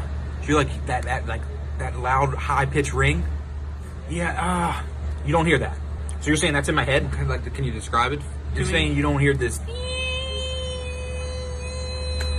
don't. It's a little higher than that. You're probably part German Shepherd and you're the only one that can hear it. It's constant. Have you ever tried knocking it like an old TV? Do you think that'll work? Can I try? Dude, you're supposed to go to the side of the head. Did it work? You know what? It did. No, it's back. For reasons unknown, when you were young and I was looking for the bright side of being human, somebody told me that the world that we live was just a dustland fairy tale. Now are we human with all these things that we've done?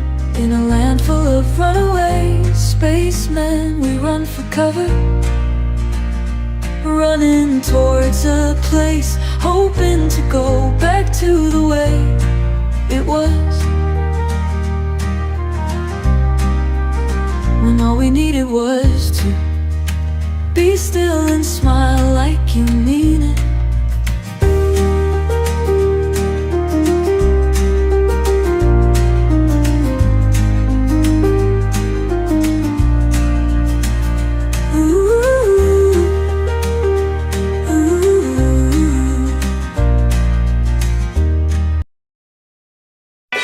Chris Mack and Giovanni, that right there is a fact, there's no problem. Here's a little story that must be told about some girls I know. Hey, hey, hey, yeah, you're gonna lose me now. Hey, hey, hey, yeah, don't let me lose you now. It started with a fuse, lit from the spark between us two, and it's so hard now to get used to just the thought of not being with you. My head is spinning, thoughts are racing, trying to figure out what I'm facing, feeling like I'ma do what I do just to keep this space in between us two. And girl, I'm going out tonight. Around tonight, and I know how we can get what we both want. I'ma leave the house tonight. You go find somebody you like and roll out. Skate on out. Hey, hey, hey, yeah, you're gonna lose me now. Hey, hey, hey, yeah, don't let me lose you now.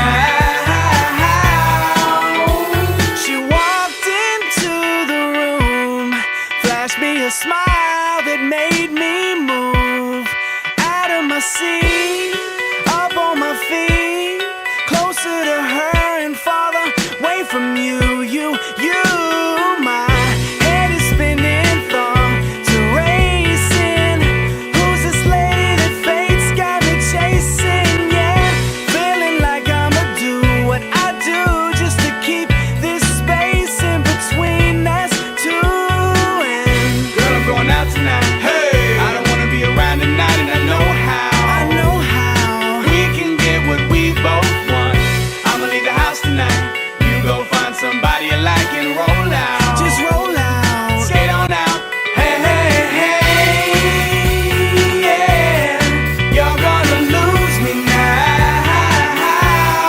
Hey, hey, hey, yeah, don't let me lose you now.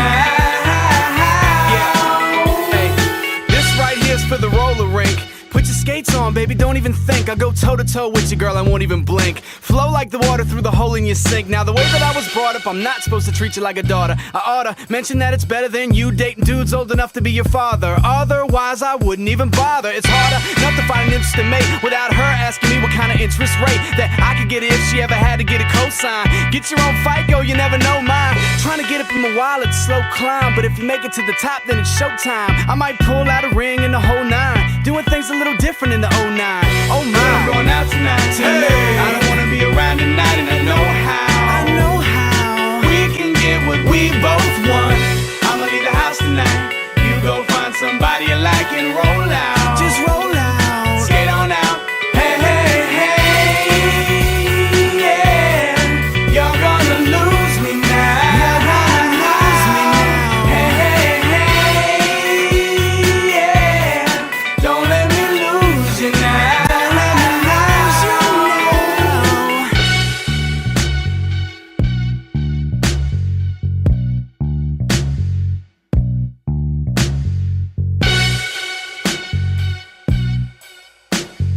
This is a Joe Body production.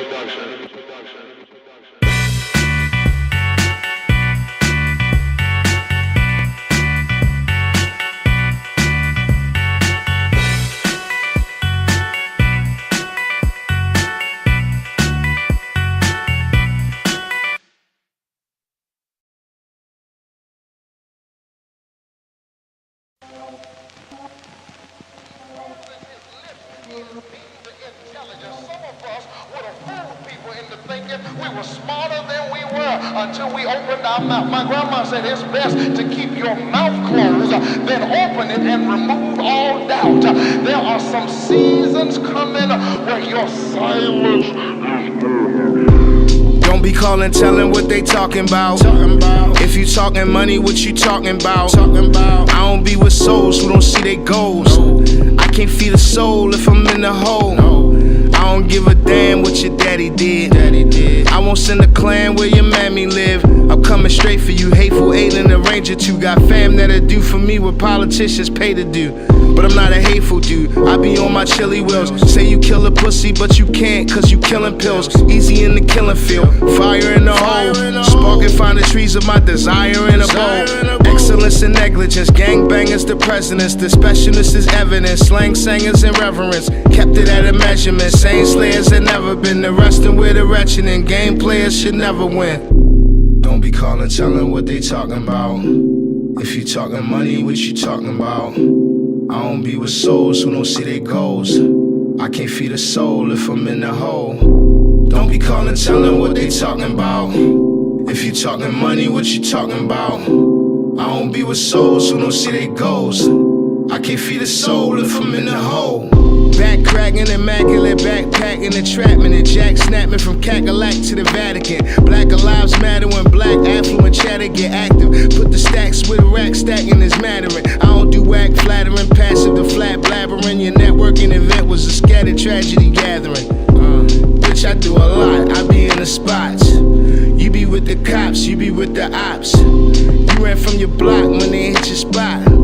My block how you chopped if you hit my spot.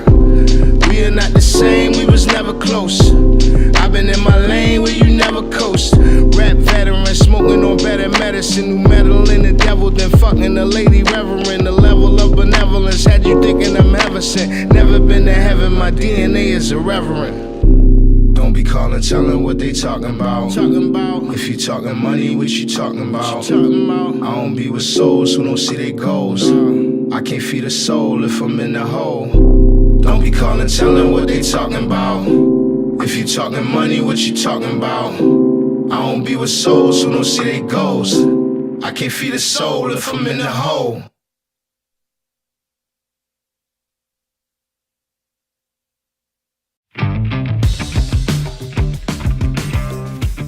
I like you guys, man. Thank you for coming to the show. I really appreciate it. I appreciate that. I love doing comedy, man. I played music for a long time. I was in a band. I played tons of shows, but like people would just clap in between every song, and we left the gig with a false sense of like, oh, that went well.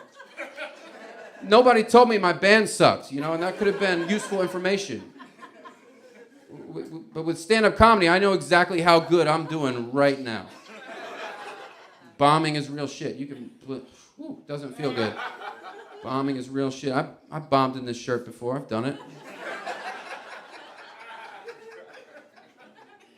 I bombed so bad at this guy's gig once, and this guy followed me out in the parking lot after the show, and he goes, hey man, I've seen you before, so when they called your name, I was like, hey, this guy's funny. Not tonight, though, man. All right, thank you very much. That's my time. Dan drives a truck, and he tells the truth, you know what I mean? I didn't even know I was looking for that in a man. When you take a piss, there's bubbles in there. I don't know. Maybe there's not supposed to be bubbles in there.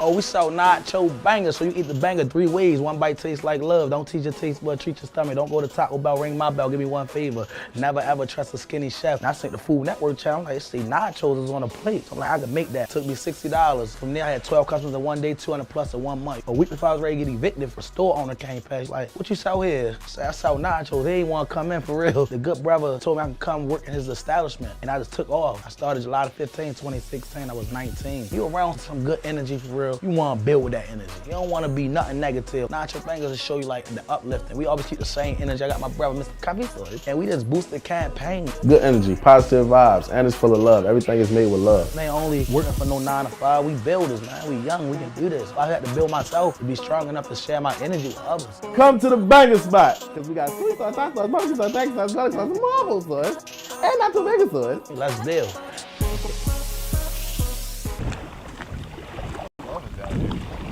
Think of it.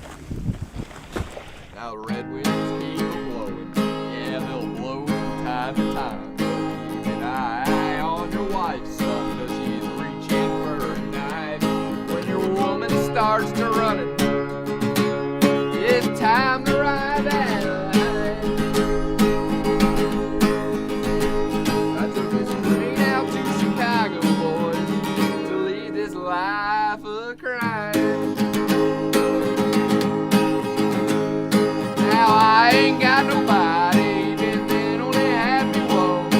And the gypsies took my money, and they claimed my firstborn son. And I may be dead tomorrow, but I'll make it worth it tonight. And this rain will wash me over, and I'll see you all by and by. Now I had a brown-haired woman, she hadn't seen nothing like me. But my dogs are always barking, and I'm still running from the police. And the corn should be about high by now. Only we ain't seen rain in weeks. And I'm a drunken-hearted man. My life's a misery. Now my eyes have been wandering, now they don't like what they see. So I'll sit here in my bedroom with my bottle of cocaine. It's a long way back to brawling. This ain't how it's supposed to be. So I rest my weary head, and I set this old dog free. I killed myself.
minds in your seats, behind every rhyme, blinded off the heat. Before we part, take this from me, create this art, homie, make this money. It's starting to ring, it's starting to ring, it's starting to ring right now, Nightmare waking, teardrop making, knock still bleeding, heart still beating, boys still dreaming, girls still screaming, vision still blurred and the gun still scheming.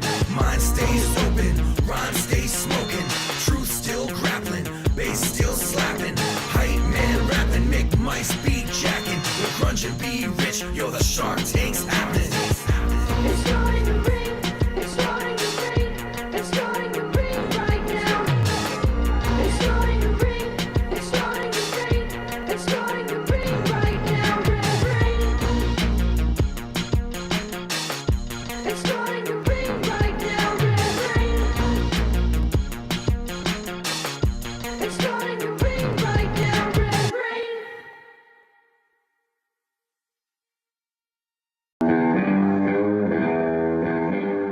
Found out at around like 15 that I could get into shows for free if I took photos, so I shot nonstop. I just wanted to go to shows, met up with a lot of touring bands, and I found through photographing for 60 days straight that it wasn't the shows that I wanted to photograph, but like the lifestyle. That's kind of what I like to do with fashion photography, putting that person in the lifestyle of whatever that product is.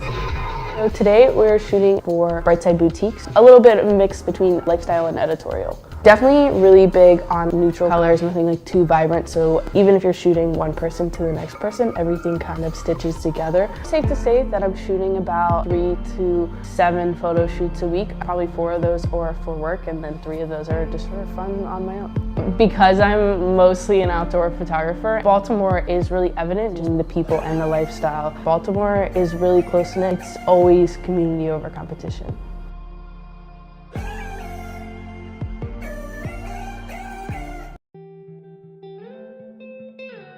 I do hand poke tattoos. Every single mark that I make is made with intention, and it's a very slow process. I think that's what I love about hand poke tattoos. Like, I'm on the same level as you. Like, I'm an artist and I'm just trying to put art on your body, and we're gonna make this work together however it happens. I did my very first stick and poke about 5 years ago on myself. It was just a matter of like, I want a tattoo, I want it now, and I don't have any money, but like I know I can do this, so I'm gonna do it. And I still have that tattoo with me, and it's still kind of awesome. People had told me to start my own business. I didn't think I was ready yet. Me and my boyfriend went out on this road trip. When you take a step back, when you leave the place that you're at, you like look at what you're doing. I decided that I wanted to make art full time. Like within like 2 weeks, I'd built myself this little studio, and ever since then I've been tattooing.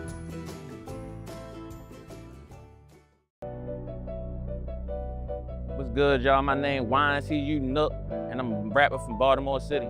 They like, man, where Nook at?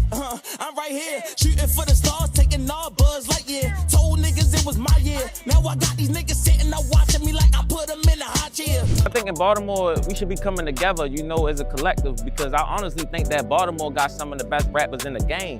But the thing is, it won't work until we all come together, you feel me? There's so much talent here, you get what I'm saying? As far as rapping, a whole bunch of fashion, a whole bunch of different stuff, you get what I'm saying? That makes Baltimore a great city. From my perspective, the greatest city in America. That's what the bus stops say. I'm from Baltimore, where it's more beef than the Burger King. Goons and them goblins, something like off a monster. And young niggas doing them drugs, they don't know what to think. Couldn't pass music class, but still I let that chopper sing. You know, I really came from a generation where like, it was real OGs, and I'm not saying OGs on the street level, I'm more so saying like real men that you can look up to be able to tell us the street life is not it. Nowadays, things just totally different. You know, I'm an old soul. You know, I'm not the type to promote violence. You get what I'm saying? I rap about the stuff that I've been through. Not the stuff that I wanted to go through, but the stuff that I had to go through, you feel me? So I went to school, bro, so graduated college. So that's something that I'm also promoting too, you feel me? We like to promote positivity. I can't even think how many times I had to cuddle up them cold nights. I was really in the house with no lights. At first it was a joke, right? How I came to school with dead shoes, now I'm trapping hard on the block the whole night. My mama told me stay up out that corner. She knew I wouldn't listen. She said she was just giving me a warning, but I told her that I'm getting to it. She respect the hustle, but she ain't never supported. Don't get get me wrong, my mother and them, they tried their best, you get what I'm saying? But that's all they can do, you feel me? There's a lot of problems that's going on in our society that I didn't hold my parents accountable for, you feel me? So when the lights was off and stuff like that, I knew, okay, the lights was off because shit was real right now. And when the lights cut off, you know, we ended up moving not too long after that. I lived in probably 8 houses. You know, we moved from house to house to house to house to house. But that was just my life, and it made me who I am. I know my mother tried her best, you feel me? So shout out to Mom Dukes. It ain't like, it's life. You know, that's just the world we living in for real, you know? So when I got older, I just learned to work hard because I knew what my mother went through. You get what I'm saying? I seen what my father went through. You get what I'm saying? My father spent 12 years in jail. I knew that wasn't gonna be my life. Yeah, it was real, but it all made me who I am. I ain't complaining, I love me. I'm alive and I ain't in jail. You know, I thank God every day for that. And while God keep blessing me with these days, I'm gonna keep on applying pressure to get to where I need to be. My relationship with God is strong. Me and God is locked in more than me and anybody. You know, I talk to God every night. You know, I ask for forgiveness.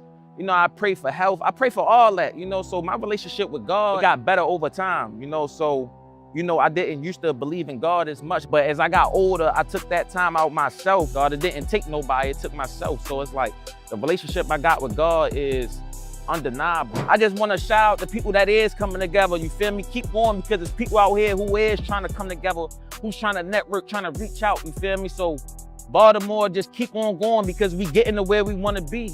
So the rest of the world, just know that Baltimore coming, and when we get on top, we taking over forever, like we been supposed to.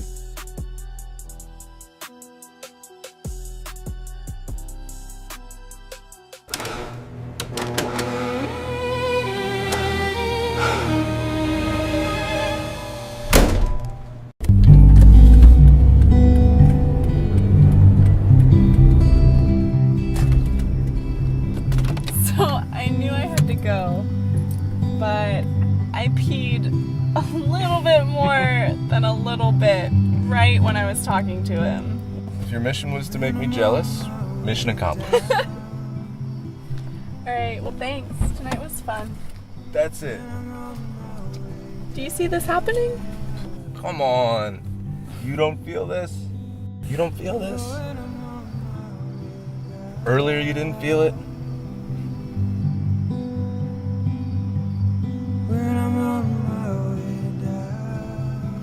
Last night when we were dancing, you didn't feel it?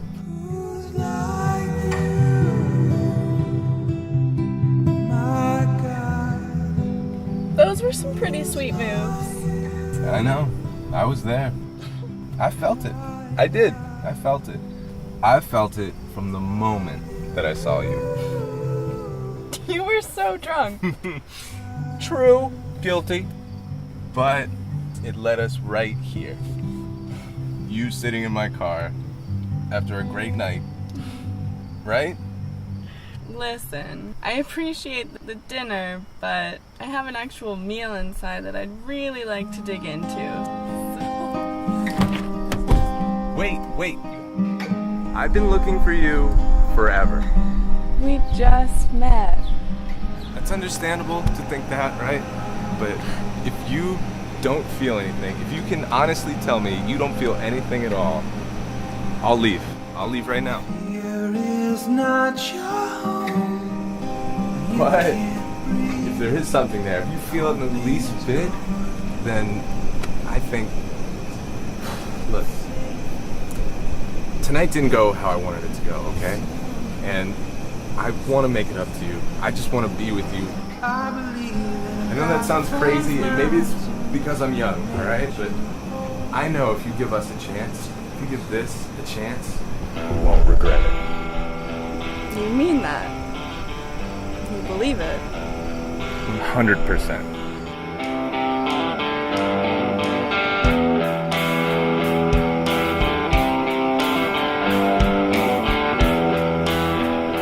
Okay, but you're still not coming in tonight. Of course. Never on the first date. Second date, though. Really acceptable. I would close my eyes and listen for every single beat of your heart.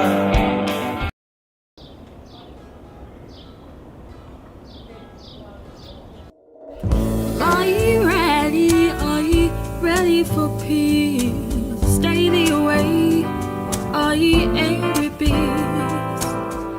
Are ye happy? Are ye happy friends? Stay the way, all ye angry men. For what it's worth, for what you'd say, like falling leaves, like the dawn of day. Commit the truth to your heart. It's never too late to start today. Start today. Start today. Down the lane, I heard it all. Heard the backfire of a man that fall. Got a glimpse of his smile. He's no longer trapped by mistrust and the guile. For what it's worth, for what you'd say, like falling leaves, like the dawn of day. Commit the truth to your heart. It's never too late to start today. Start today. Start today.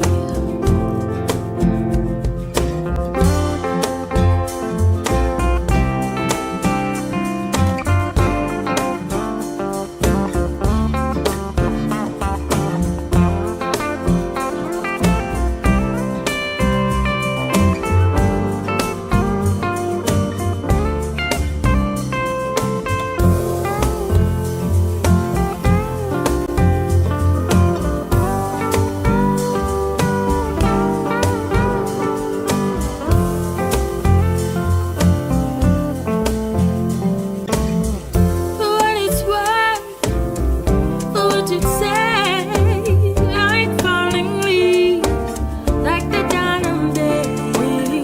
Commit the truth to your heart. It's never too late to start today. Start today.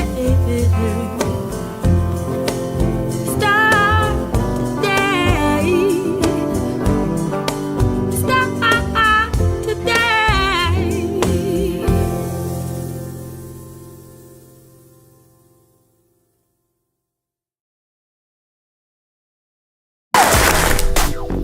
What's your thoughts on Baltimore in general? I mean, I love it so much, except for like comedy. Let me show you my alley. It's beautiful. Everybody here hates me. So I was born in Beirut, Lebanon. That's in the Middle East, like right next to Palestine. And I grew up in LA, in the Valley, 818. I got into trouble and my mom was like, I'm gonna send you to Boston to live with my sister. Well, I met Irish people for the first time. That was a trip, because that's where I really learned how to drink. I lived in San Francisco. Did I tell you about that? Moving around really helped me in my comedy because I met so many different types of people, and I'm so weird and gross that I've never really been able to really stick anywhere. No group has ever claimed me. So living in Baltimore, it hasn't been easy. It's a city made of weird loners. People don't like my comedy, but I still do it because I love it. I think audiences in America, especially nowadays in 2025, they get too much credit. A lot of stupid people out there consume a lot of garbage. I'm never gonna like destroy or crush. I'm gonna make 3 people laugh in the back, and that's my people. Those are my people, and that to me is good enough. Eric Dodorian. Is this real? It's too real. I'm sorry to get so real so fast. Can we get this piano up here? No? That's not that funny. Like, calm down, dude. That wasn't even that funny. Before I get started, does anybody want my shirt? Shirt off my back? What are you wearing? Excuse you, this is TJ Maxx, it's vintage. Okay, my nipples all go hard. I get aggressive. My nipples get hard when I get aggressive. I gotta stop. Can we stop filming? Can you put your fucking cameras away? Rude. He said no. He's like, no. Let me stretch. Nobody wants my shirt? I'm sorry I said that wasn't funny. It was funny. Everyone hates me now. You look like my old roommate, Audrey. Do people tell you that? Yes, you. You. No, you! You! Nobody's ever told you look like my old roommate, Audrey? That's weird. No, it's a joke.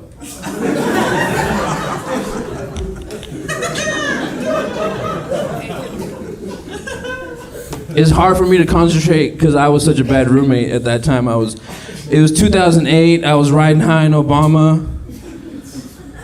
I was drinking a lot. You know, I'm sorry I called you shorty pants that one time. In that weird dad flirtatious way. Shorty pants. My 4-year-old told me to say shorty pants. He's like, just say shorty pants, Dad. People will laugh. Yeah, right, you little shit. I love him so much. He's really butch, though. He's really butch. And you know me, I'm a man's man, okay? I'm a fucking man's man. So, like, when I have a fucking son, that fucking son should be a fucking son. You know what I fucking mean, man? I'm a fucking man, goddammit. He wanted a forklift for his birthday. He's butch, dude. He came out the womb hanging drywall. Like, this guy's butch, dude. He wanted a forklift for his birthday. We got him one because somebody's got to get a job. I mean, I applied to the Cheesecake Factory downtown, got turned down. I'm too ugly, I think. Am I too ugly? Is that what it is? Should I get a wig? Should I get like a toupee, like a little blonde, just two fingers? You know what I mean? Just like something sinister. I feel so sinister. It's a sinister time. I need to be aggressive and sinister. Green contacts. No? Blonde wig, just like two fingers, just like right here. Can you fucking stop filming? God damn it. This is atrocious. You guys like movies? You guys ever seen this movie Godfather Part 2? Godfather Part 2, everyone on board? Yeah. I'm sorry to all the women in the crowd. This is my impression of Michael Corleone in Godfather Part 2 getting penetrated for the first time. Is Michael Corleone getting penetrated in Godfather Part 2? In my ass! In my ass! In my ass! Where my wife sleeps. In my ass, where my children come to play with their toys.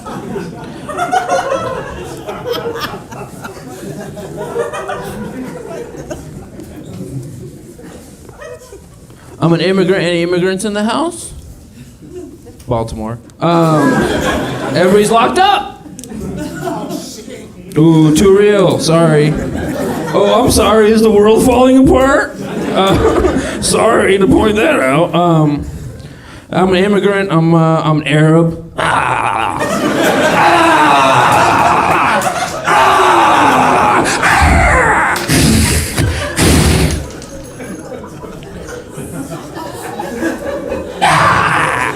Hamas is good.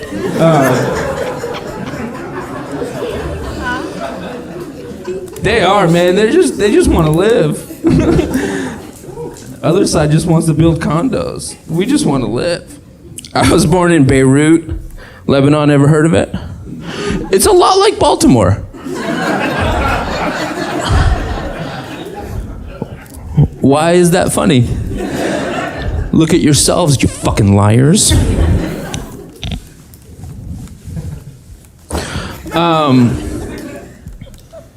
Yeah, Beirut, Baltimore, same shit. Small, hard-working, blue-collar, harbor cities. that white people ruined and then moved out to the county.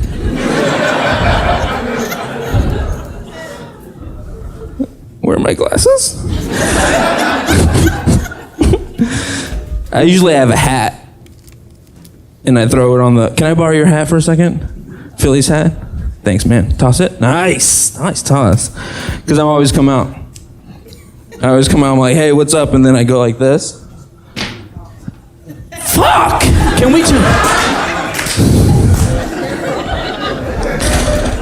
Can we turn... Wait, I'm gonna get it on your head. I love you. Give me that!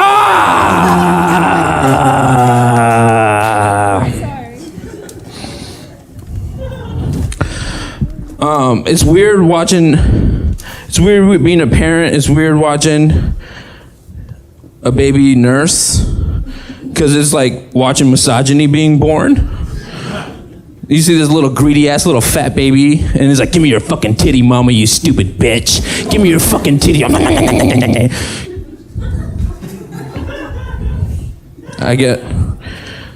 know, I don't have anything else to say about that. I talk a lot about titties. Titties was my nickname in high school. I played JV basketball.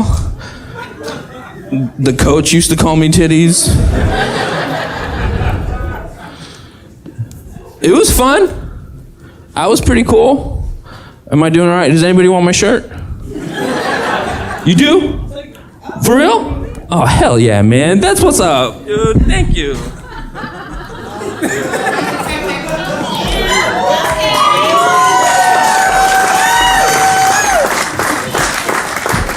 Okay? We're gonna be okay. If we just stick together, the powers that be are trying to take us down, but if we just stick together, we can just make our own media. We don't have to worry about late night television.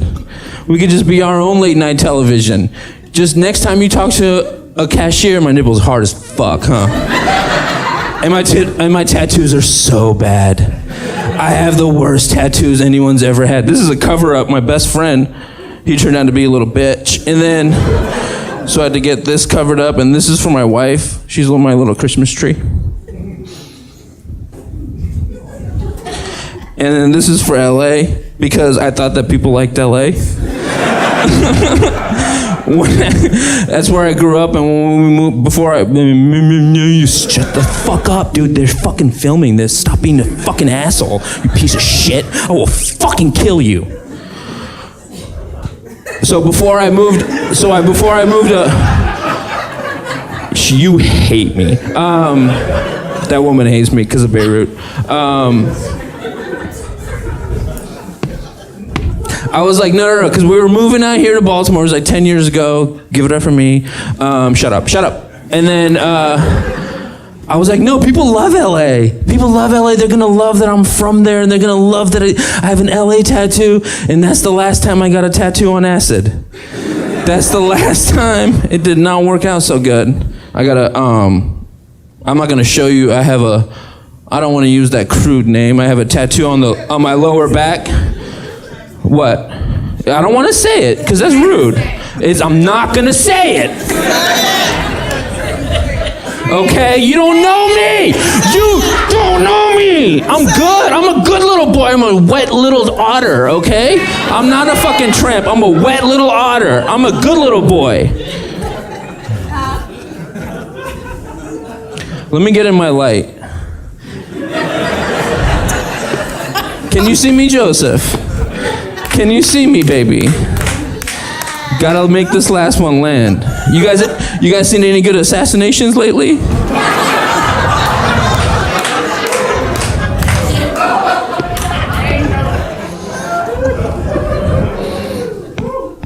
I did. I can't believe his fucking dad turned him in, man. I swear to God, if my dad ever turned me in for killing on stage, I would fuck him up. Okay, that was bad. I gotta get out of here. I got one more. It's a little quick impression. It's on my album Nebraska 2. It's a spiritual sequel to Bruce Springsteen's Nebraska. I'm dorky as hell. It's an impression of Eggs Benedict that's gone depressed. This is clinically depressed Eggs Benedict. Just trying to make it through the holidays, and it's so...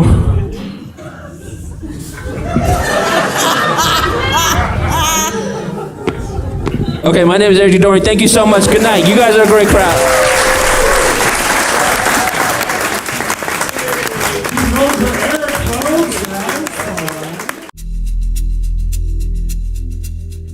Being Native American, we're born with transgenerational trauma. We were subject to genocide, land theft, and forced assimilation, and the effects are still felt today through systemic neglect, poverty, and broken treaties that are rarely honored. Society often writes your story before you even begin, expecting you to fail. And for a long time, I believed that narrative until now. I want to show Res kids in the world we're still here, thriving, and we can break these negative stereotypes, because I'm a product of that.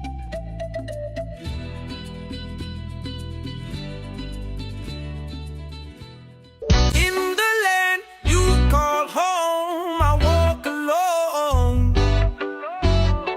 Through the thick and the thin, left out, never brought in. Now I slip into the dark, laying to rest in undone heart.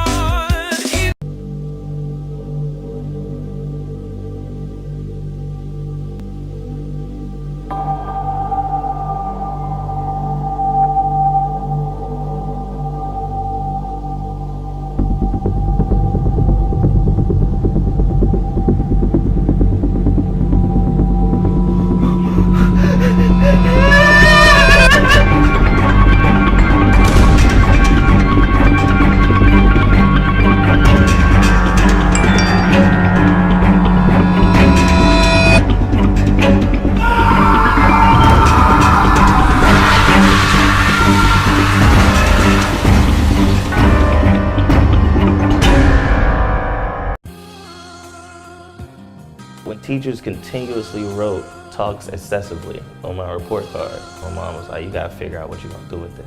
I would describe my comedy as very, very family oriented. I like to reenact a lot and bring you into my world and say, you won't believe what happened, and build this whole entire world, and before you know it, you feel like you're sitting beside me on the bus. You feel like you were right there in the conversation with me, or you feel like you were getting beat up with me in the store. Just come to a show, you'll hear about that. Boom, all of this fits and jokes that I just keep on me. You new kids writing in your phone and stuff, gotta keep it analog, you know? Because you're gonna lose your phone. I might lose those papers too, I couldn't follow that one. But yeah, I had like 3 or 4 rooms at the time, and I was working on culminating all of my rooms within one weekend, and I was like, man, that's just selfish. I should coordinate with everybody in the scene, and it's something we made history with and we look forward to going on forever. Thankfully, good things are going on in the area, DMV, and Baltimore, we just lived in on. I pray and pray, I doubt I did good, even when I did what I could. I listened to the voice for the choice, but I misunderstood. Was that a command, therefore I'm damned? I thought I was free, why you'd sign when you didn't agree? I was talking to God to give me the way, the power, the strength to say what I say. But now that there's silence in my heart starts to burn, and not like the fire that I worked to earn, but a fear and a cold telling me to return. So I listen again to hear what you say.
For years and years, I waited for the Baltimore Orioles to get a streaming app.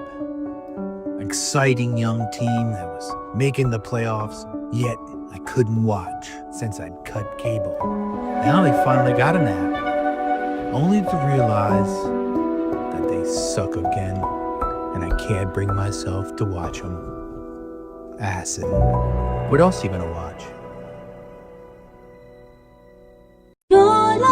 Whatever happened to Whatever happened to John Leguizamo? I haven't seen him in anything.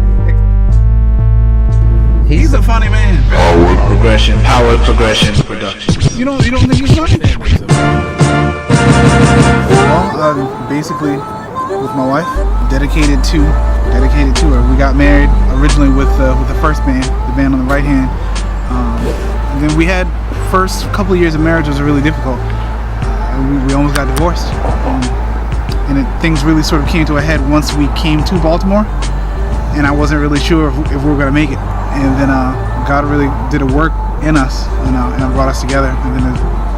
And so as a result of that, it seemed only fitting to like rededicate our marriage again. And then when we did, that's where the second band came from. So now I'm married to my wife twice, essentially. So it's wonderful.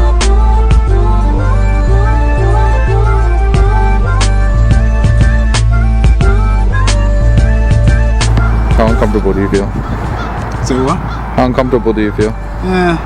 On a scale of 1 to 10, a 6. So.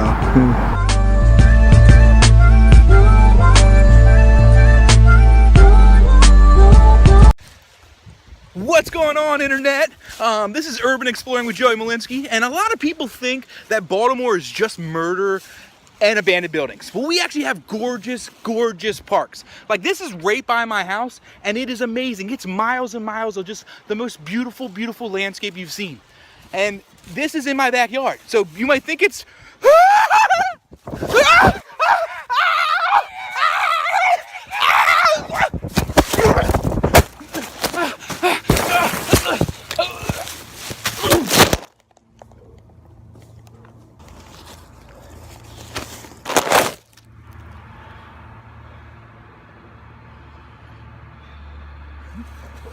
Yo, dude, are you like going to that awakening thing that's happening? What's that? Apparently, like, there's this like, you know, two planets are kind of aligning. The energy is like, this is a good time to like set your intentions. It's like once in a lifetime. It's kind of like an energy shift. Was it on my Google Calendar? Yeah, I never checked that thing anyway. Is everybody going? Who's all going? I'm not sure. I don't know. Are you going? Oh yeah, I'm going. I'm definitely going. One of my favorite kind of things to do. It's like why I live. It's. Oh, okay. How about this? If you see anybody we both know, just tell them that I just left, but I really would love to see them, you know? And you gotta sell that, like, oh, he would have really loved to see you too. Like, I don't think I could do that. Then tell me who was there, and I'll text them tomorrow and be like, yo, that awakening was crazy, right? Boom. Kind of starting now, so I'm gonna. Perfect. Let me know how it goes. Sure. I'll go to the next one, you know? All right.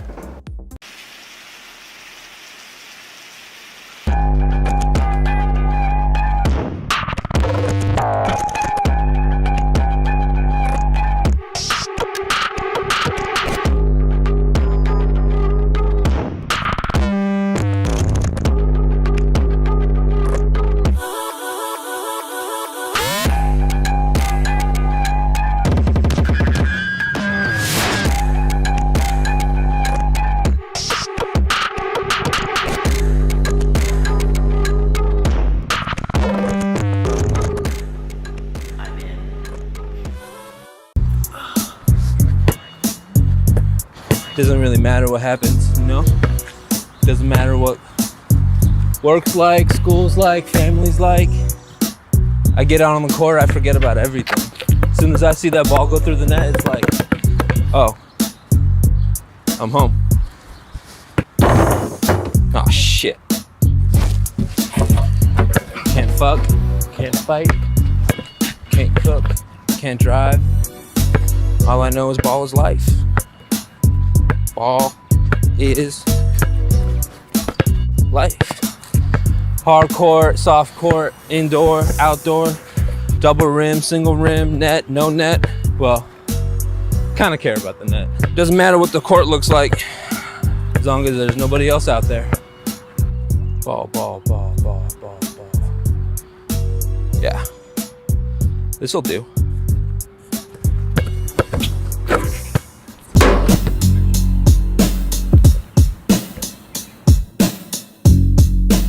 Go!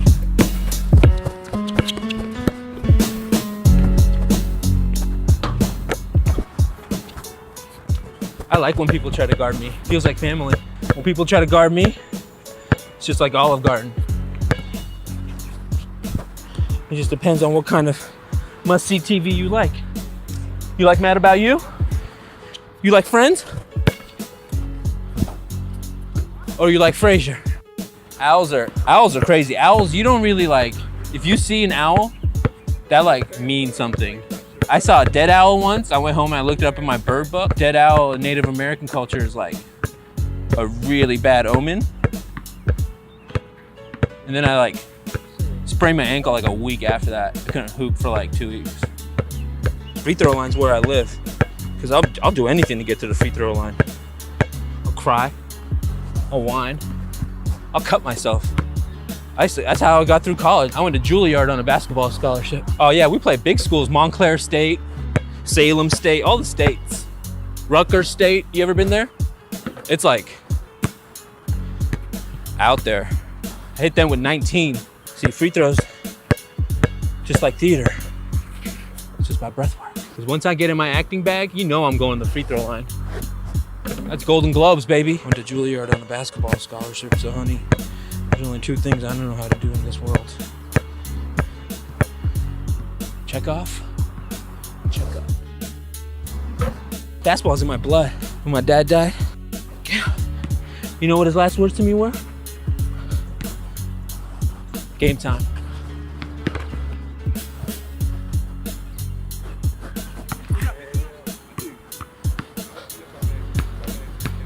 You get your shot?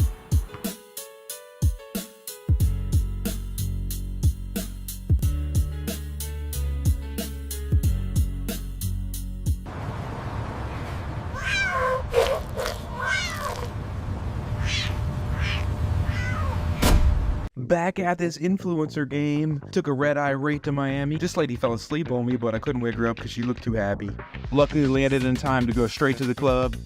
Everybody was there. Loved seeing everybody. This lady passed out. Way too many to drink. I warned her. And to my surprise, they asked me to do a guest DJ spot. I had a place jumping. Of course, mandatory late night tacos. Another passed out lady. Woke up, hair of the dog, rented some jet skis, met up with DJ Khaled, another one, the hair blowing in the wind, it felt good. Ended my day casually on the beach with a great view and adult beverage in my hand. Can't wait to do it again tomorrow.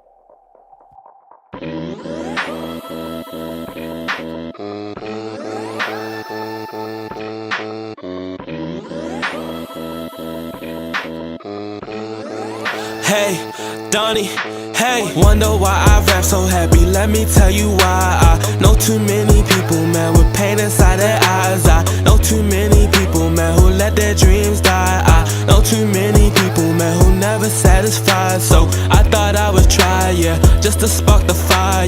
Hope you find your light inside your dark and get inspired. And when things get harder, don't you let it bother. I just need you saying, I just need you saying, yo, my life's a blessing. Why am I stressing? This life's a gift, dog. Don't take for granted. Cause when you miss that, you cannot get back. You cannot get back. No, you cannot get back. My life's a blessing. Why am I stressing?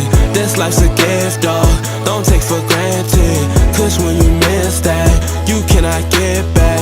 You cannot get back. No, you cannot get back. And I know it seems like I'm out from the birds, I'm not. I'm really from the hood where they run inside your spot. And mama raised me like a father, yeah, she be my boss. Yeah, brother on that stuff, man, I really wish she stopped. Okay, I know some things feel like they don't ever go. Chin, I was 14 banging in games, switched it up, start using my pain. Ain't no way I'm going back. Tell for one or one I'm mad. Man, I really promise that. Man, I really promise that. My life's a blessing.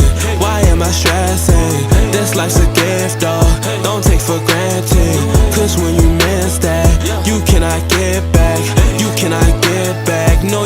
I get back? My life's a blessing, why am I stressing?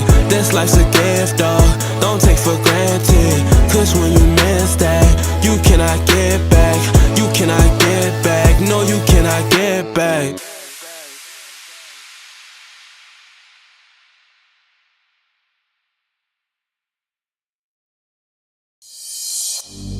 We are currently in Creative Labs, an art incubator right in the heart of Woodbury. We were just looking for an art space. It was a little bit bigger than we kind of expected. We have over 35 resident artists, from fashion designers to visionary illustrators. They kind of all found each other. I'm a upcycled artist. I make all my stuff from secondhand material. So I get a pile of stuff and I can only utilize some of it. I go out there and put it on there just to make it a little bit more creative and a fun space for everyone to enjoy. We adapt and grow this space based off the collective needs of our artists and our members that have access to it, and empower them to create. That's the goal of what we're doing. Streamline their work, their business, so they can create, kind of change the game so that art itself can patron itself. What we're doing is different, and I think that's always a good thing in art. It is an experiment, but also a statement of what happened whenever you bring a collection of really creative minds together, encourage collaboration amongst them, and great things come out of that. Holy shit, I'm out of a job.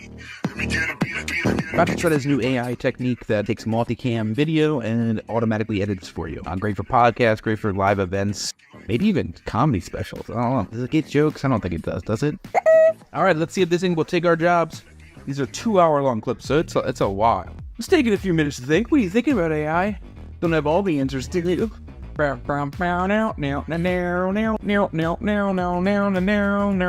it goes. Oh, woo. Cook it. This thing is cooking. How's she making all those decisions so quickly? Insane. About 70% done in 2-hour cut in minutes? Seconds? All right. Moment of truth. Let's see how he did. Doing a good job. It's working. The rhythm is right. Pretty insane. Still seems like we have to go past just to check the work. We can't just give this to client, can we? Can we? Can we? Can we?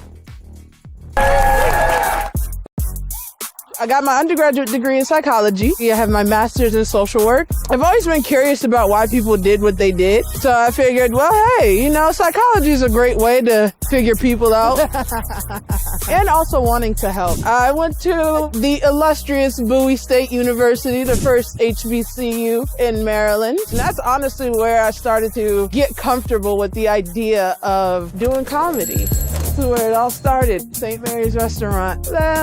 It's been a minute. The ultimate push to do comedy. I was in a real bad spot. I didn't want to be here. I wanted to die. I didn't want to be alive anymore. And so one day I was brave enough to try to get up out of here a little bit early. I figured, well, if I'm brave enough to do that, what is getting on stage and try to be funny in front of some strangers? So I got up on stage the following week, right up here. The rest, as they say, is history. So feel free to laugh at me, because damn it, I laugh at me all the time. Hopefully in laughing with me and at me, you can also laugh at the other experiences that I talk about on stage. Lyric Marie, everybody!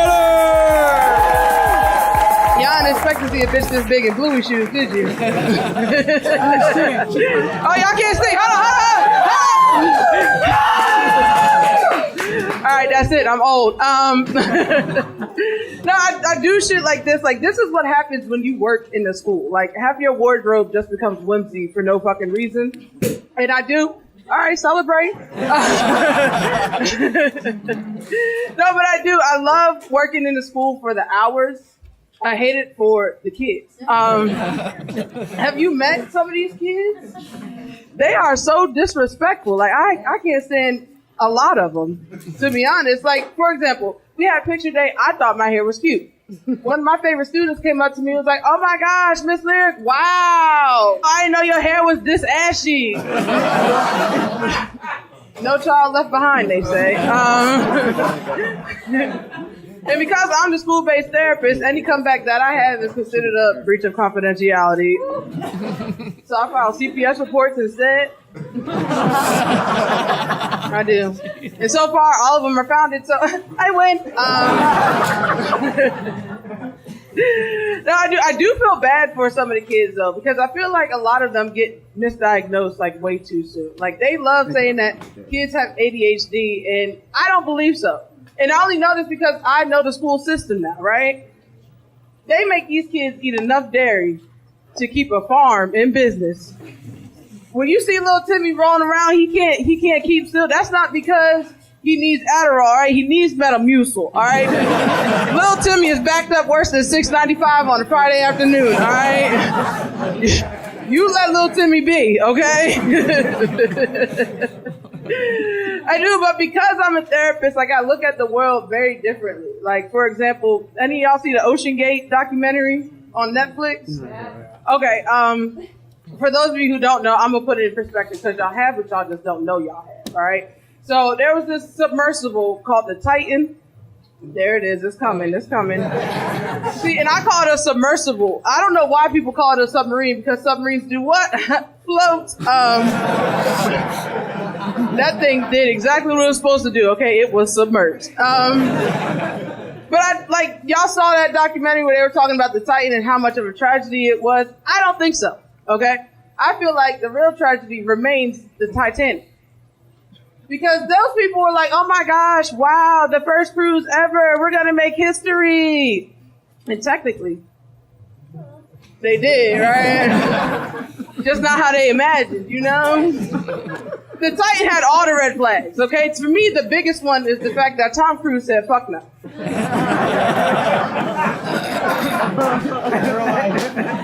And y'all probably like, wow, what does Tom Cruise have to do with this situation? Well, he is the Evel Knievel of our generation. There's not much that man won't do for a thrill or a dollar. Like the first Mission Impossible, he did some wild stunt. The last one, he literally set a parachute on fire like 15 times for a 2-minute stunt, right? But as soon as he heard about the Titan, he was like, you know what? I'm gonna stay my ass in the air where it's safe. I mean, which is a wild thing for Tom Cruise to say, because 20 years ago, this man was so fucking brave, y'all. He jumped on the black woman's couch on live television. It don't get no braver than that, folks. And it's not just like shit that I watch, it's real life situations too. Like I look at handicapped spots a little differently. Like I feel like handicapped spots are for all of us, yes? Thank you. My truth tellers, I love y'all. The rest of y'all probably do, but don't want to tell the truth on the Lord's Day, which is crazy. That's the best day to tell the truth. But no, I do, because I feel like not all disabilities are visible, right? Like I have disability to not be inconvenienced, okay? I'll be damned. If it's a spot by the door, it's mine for sure. Like that's the motto that I live by. But it got a little treacherous, got a little dangerous, because somebody started messing with my car, my brakes started getting real weird. So I had to make some changes. And by changes, I mean bringing my wheelchair-bound grandfather with me everywhere I go. Because to me, the solution is simple, right? I go run my errands. He stays in the car. Somebody asks him to move, he points to his legs and tell him these don't. And that's the end of the conversation right there, you know? Like it did backfire on me, not gonna lie. I was at AFRAM recently. Anybody? No, I see the crowd, never mind. No, but I was there and I saw this lady in a pink wheelchair and I loved it. Like the therapist in me loved how empowering this moment was. She had an unfortunate life circumstance, but she wasn't gonna let it dictate her quality of life. If she was going to be in the wheelchair, she was going to be in the flyest fucking wheelchair there was, and I love that from this lady, right? Not only did she have the pink wheelchair, she had the pink shirt, pink hat, pink fan to match. This lady was coordinated down to the wheels. And as I got a little closer to admire what I was seeing, I saw the words on the apparel that said, stand up for cancer. Naturally, I have a choice to make in this moment. I could keep it pushing like she would, or I could act on this double dog dare that's sitting in front of me. And me being a millennial that I am, I don't back down from double dog dares, all right? So I walked up to the lady, I said, can you do it? Oh my God. I see the shock. I do. But I didn't ask to be rude. No, I asked as a believer in Jesus Christ. If my Lord and Savior can make Peter walk on water, I know he can make this lady walk on land. I feel like that's an easier ask. And that lady just looked me up and down. Was like, I know them legs anywhere. You keep parking in my motherfucking handicap spot, you're gonna be one of these bitches your damn self. Listen, my name is Lyric Marie. Y'all have been great. God bless. Give it up.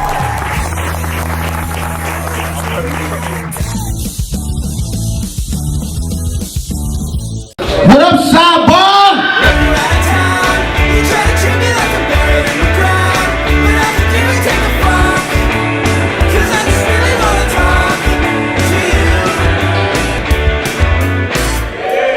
I'm trying to get y'all nice and hot.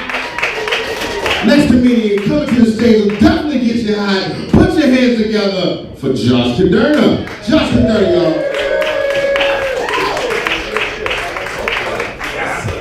Glad we had that awkward exchange there, and it's being recorded on 9 cameras. There we go, that was nice.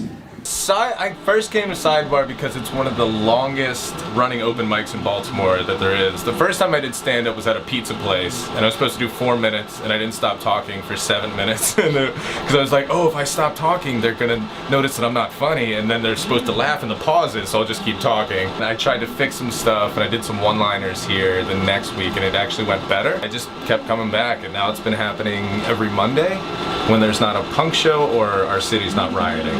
Things are happening for me, guys. I'm 28 years young, and I just got braces. It's not noticeable, right? Like you can't tell that I have braces, right? Okay, thank God, because I started high school in the fall, and I'm like so worried about it. So thank you, guys. No, man, it sucks. I'm 28, got braces. It's a bummer. Even more of a bummer, it costs $6,000. Yeah. Yeah, I know, right? But the cool thing is, they came with a complimentary raft. So I don't drown in pussy, you know? Pretty cool, huh? God closes a door, he opens a window, you know what I'm talking about? Pretty cool. I work in a cubicle, guys. Anybody else slowly dying 40 hours a week under fluorescent lights? Yeah! And we had a baby shower the other day at work, and it's, you know, more of the same, kind of like, hey, how are you? Jess is having a baby, so we got together in the triple conference room so Jess could show all her gifts to everybody at the baby shower. And she's presenting the gifts like Simba, you know, like being presented in The Lion King, like, oh, look, it's a onesie, it says kiss the cook, but he's not a cook yet, he's a baby. Good gift, Cheryl, that's fun. That's fun. And so I'm sitting there kind of drinking my coffee, and I'm sitting next to an older black woman that we work with. Her name is Curleen. She could be 50, 60, 70. I have no idea, right? Black don't crack, right? Look, guys, I didn't come up with that phrase. Gandhi said it. I'm just repeating it. That's all. So I'm sitting next to Curleen, and we're kind of doing the office chat. Like, meanwhile, Jess is still presenting all of her gifts. And the next gift she presents is called butt paste. Does anybody know what that is? Yeah. Got some butt paste fans in the house. Hell yeah. That's what Baltimore's about, baby. Every camera. Okay. So Jess presents butt paste, and it's just it's for diaper rash. It's just a cream, right? It just has a silly name. We're all kind of laughing about that. And out of nowhere, Curleen leans over to my face, and she goes, "I need that for when I get my ass chewed out." Yeah. And meanwhile, Curleen and I are not on ass-chewing level talk. Like, we were just talking about the weather, and all of a sudden I'm like, whoa, what's happening? Like, time slowed down. It was like, my ass, you know? Like, I felt like I was in the Matrix, but instead of bullets flying at me in slow-mo, it was weird fucking statements, and I was like, what does that mean? Is she saying her husband eats her butt? Does she want me to eat her butt? And then I realized, oh, she's just kind of being coy. So I was like, well, I'm going to be coy back and throw it back at her. And I go, yeah, Curleen, you better get some of that, because I might chew your ass out. Yeah, she didn't miss a beat. She goes, not with those braces, you're not. So we're dating, and things are going really well between Curleen and I. All right, thank you, Baltimore. Thank you, Sidebar. I've been Josh Caderna. Josh Caderna. For Baltimore, I think it's really cool because Sidebar has become kind of an institution as an open mic. The really cool thing about coming to Sidebar and having a scene is like they're like co-workers, but your co-workers are hilarious and they're your friends, so you kind of catch up every week. And then when people are working on new shit, you're like, oh, this person's into this thing now. And you kind of learn about your friends, stuff that you wouldn't really learn. I mean, mostly like masturbatory habits and that type of thing. It's awesome, man. I love it. It's the communal aspect, I think, is the coolest part of it. And then when you can make your friends laugh, it's the best.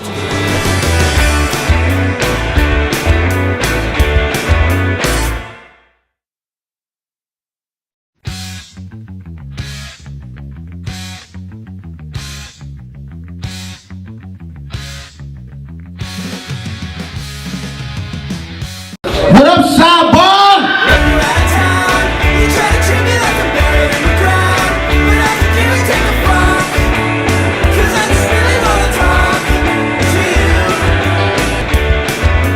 Another Sidebar regular, Brian Preston, everybody. Ahoy, hoy. For me, personally, I mean, Sidebar is just like, I've been coming here, I think, since probably before anyone here. Like, I remember, like, before this was like an actual comedy room, and like sometimes this dude Justin Jones would run like Black and Blue Comedy or whatever, where it'd be like part comedy show and then like part like bands and shit. This is like 5-6 years ago. You know, for me, it's just like, this is Monday night. This is what this is for me. So I'm actually, you know what, I just want to come and talk to you guys from like a real place right now. I'm really, first of all, I'm glad that everyone came out tonight for comedy. You see, the beauty thing about comedy, right, just the beautiful thing about it is it's all about truth. And sure, sometimes our truth is about our poops or our boners or like our poopy boners and stuff. Really, that's what makes you grown. But no, sometimes it's about our poopy boners. But the thing is, though, right, is it's all about, at the end of the day, it's about truth. You see, truth is, it's beauty, it is power, it is just that sort of thing. And you see, there's some stuff going on out there just in the world that people, they need to speak the truth about. They need to say those very true things about. Now, I would be remiss to call myself a hero for being the person to speak that truth that the world needs right now, the truth that the world so desperately needs to hear about this one issue that I am incredibly passionate about. But alas, the world has no more place for scared men. I have to be that hero. I have to let that one unspoken truth out of Pandora's box. I've got to be the one to just let it out there, that one thing that's got to be said that can't go back inside the box. You see, the thing about it is the truth saves lives, the truth kills, but it's still necessary. So of course, tonight, right now, I'm going to speak that one truth to you all, and here it is. We don't necessarily know that Jared Leto is going to be a shitty Joker. We don't know that shit for sure. Everyone thought Heath Ledger was going to be really shitty as the Joker in 2008, and he was fucking amazing. So we made it through. You guys have been pretty cool. All right.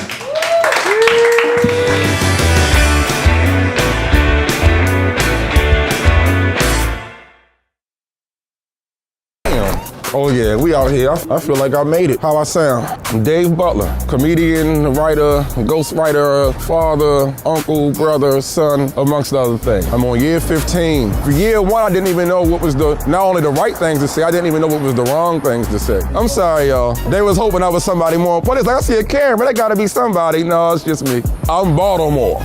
West Side, get around a little bit. It's stuff here, man. Because people will say, ain't nothing here. No, it's places that people don't invite you to, you know.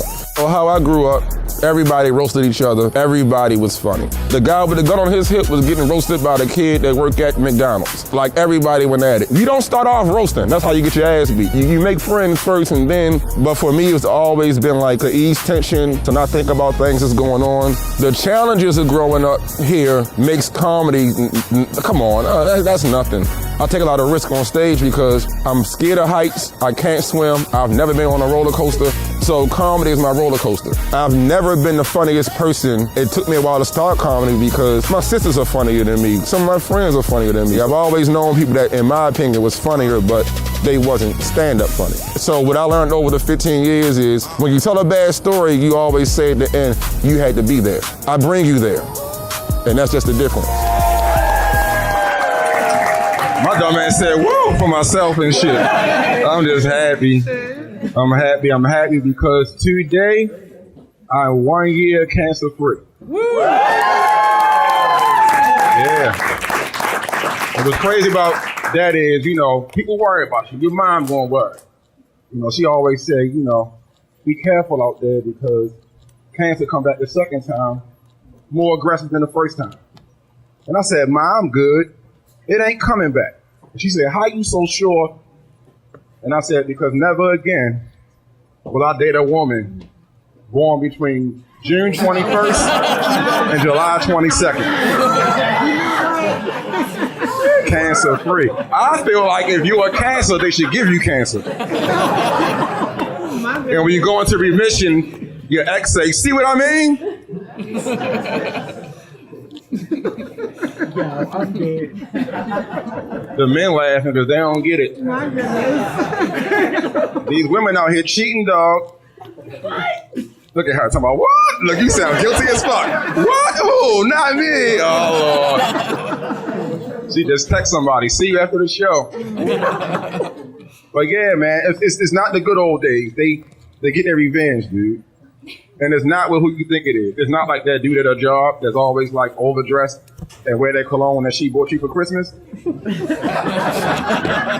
Not him. No, don't ever wear no cologne a woman buy you because she smelled it on somebody she almost fucked. Oh my God. I'm dead. If he was slightly less unattractive, she'd have gave it.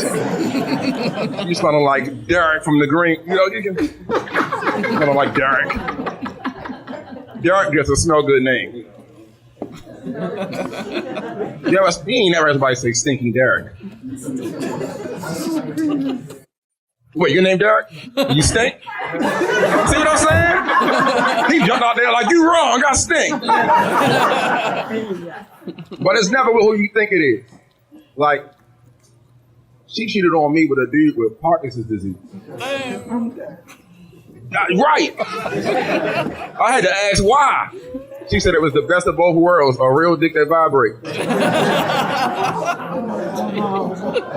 I say, well, was he at least handsome? She said, let's just say he was a fox. I said, well, was he at least hung? She said, like 2.5 men. You caught that, sir? Y'all didn't catch the Michael J. Fox reference? Yeah. Thank y'all. Sometimes you gotta guide them, you know. Don't cheat no more, fellas. You gotta find wiggle room. Like for me, I'm gonna date 2 women at once. Yup, right now I'm fucking some Siamese twins. Yup. I got a girl with a chick on the side. Yeah, because I think that in society, like, let me just get right into it. So I grew up with this girl that was a bit promiscuous. You know what I'm saying? That's what men call hoes when they love them. Like, no, she's promiscuous. You know, she been through some stuff. You don't know her, you know. But I'm 43, so I grew up in like the 90s. So like, thank you. Yeah. What, you got an old boyfriend? How you gonna say, whoa, now look at him? Whoa, you old nigga. They used to call, so she was sick, like she had like an ailment where she was always in the hospital. But kids don't care. She was, promiscuous, so. Back in the day with this song by the Spice Girls called If You Wanna Be My Lover. Remember that? Tell you what I really, ziggy, ziggy, ziggy. That sounds so refreshing and shit. But remember they had names like Scary Spice and Ginger Spice and yeah, there we go. There we go. Well, they call her Whole Spice. And I'll say maybe about 2-3 years ago, I got a call from, Whole Spice mom. And she was like, she's not doing well. I need you to get everybody together so y'all can go see her and say y'all final goodbyes, right? And she gave me the address to the building. and I got everybody together. And I'm a big believer in giving people their flowers while they still here, right? And when we got to the place and they named it after her, you know, I thought that it was very sweet, you know. Hospice, hospice. Forgive me, sir. He look upset. You good? Your dog just died. Motherfucker, dog had cancer. You know what I mean? You know, some people care more about. I told somebody my aunt died. She was like, I know how you feel because my dog. You better not say it. Your fucking dog died. I'll kill your dog. Got into an almost fight the other day. Y'all want to hear about it? Yeah. Thank y'all. Y'all love fights and shit. So this, okay, let me ask if y'all ever been in this situation. You ever be in a line and you in front of somebody but beside them at the same time, like in some weird, what? Okay, so I'm in front beside a lady with a patch on her eye on the same side I'm standing on. So I'm like, fuck, she probably don't even know that I'm next.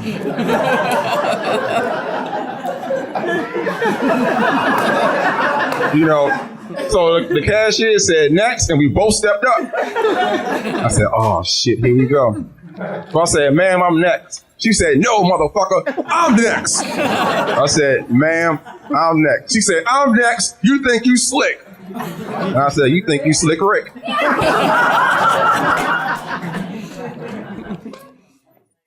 This the crazy part though. She called her boyfriend, I got somebody for you. And it was her boyfriend. And he had a patch on his eye. Let me talk to you. I said, no, before we say it, I want to know what the fuck happened. Fuck, both of y'all get patches on your eyes. And then I did what any good person would do. I suggested to them to go to Lens Crafters for the Christmas sale. As you buy one pair, you get the other pair half off. But I'm used to crippled people. I had a teacher in a wheelchair named Mr. Walker. He gonna try to get me detention for lying. I said, your name a lie. Then he got mad one time because he was HIV positive and I used to call him Rolaids.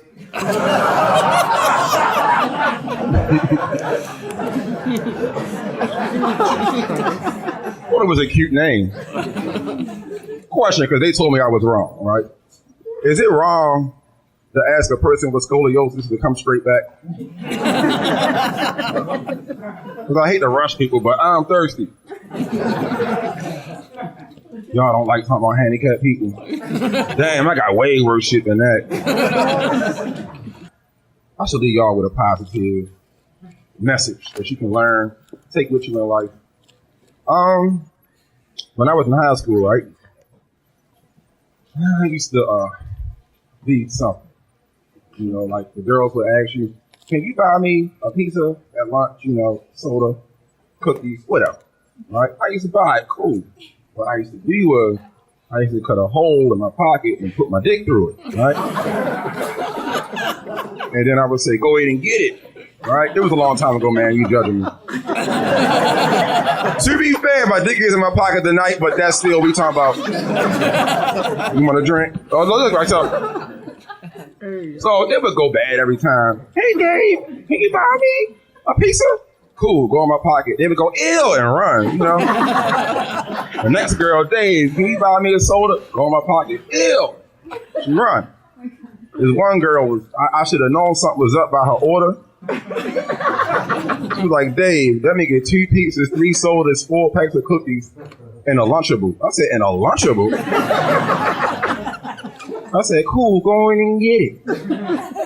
She dug her hand in my pocket. And I looked at her, she looked at me, she started jerking me up. So, you know, I finished the deal. She took all the cash in my pocket, clean it up, grab it, put it all in her pocket and walk away. Y'all don't even get where I'm going with this deal. Fucking around with the wrong woman, should have be flat broke when you just came into some money. Look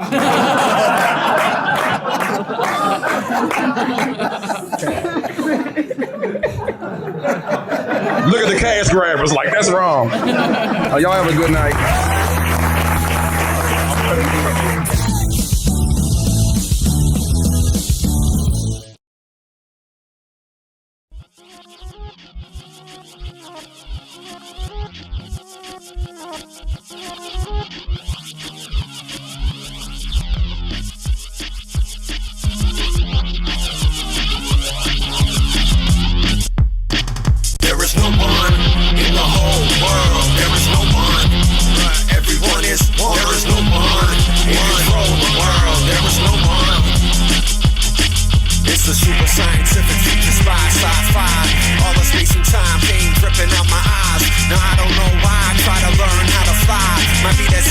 and I know no one ever dies. When a bad man says, all you want is junk, the future people hit you with the freedom fighter funk. I was standing on the edge of the ledge about to jump, when I took a magic breath and the world around me shrunk.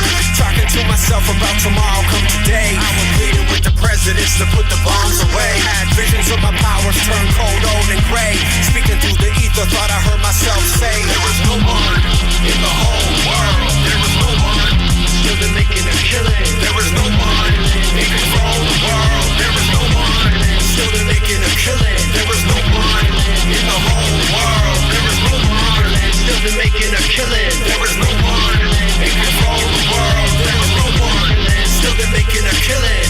There's no one on the planet who could rule a planet. No fool could rule the planet who never knew the planet. There's no one on the planet who could rule the planet. No fool could fool the planet who never knew the planet. There's no one's bigger than the biggest trigger of them all. Pull that trigger once and watch all the biggies fall. The universe is growing but we're shrinking big and small. Cities busy fighting while the writings on the wall. Someone find the formula for evil to evolve.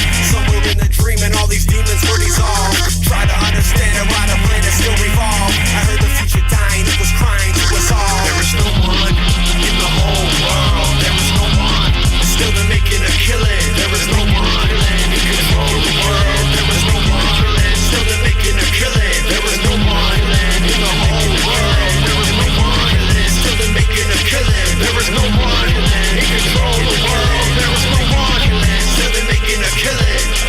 Save yourself and your soul as a whole. World is spinning faster and it's out of control.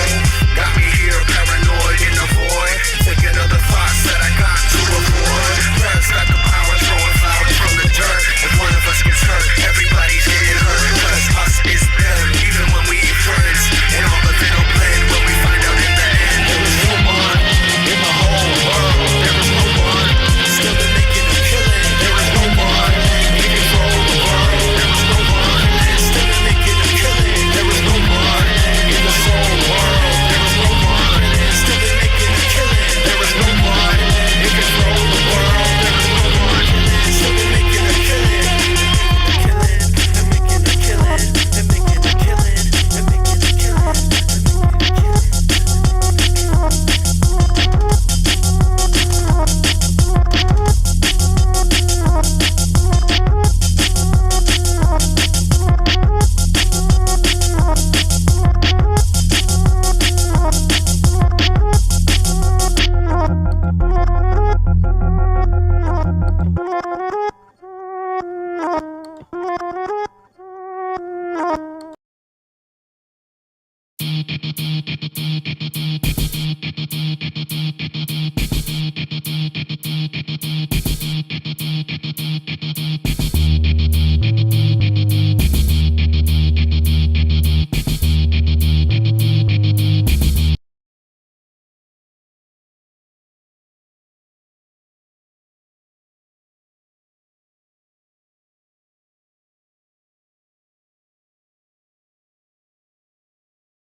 Do you want me to look at you or the camera?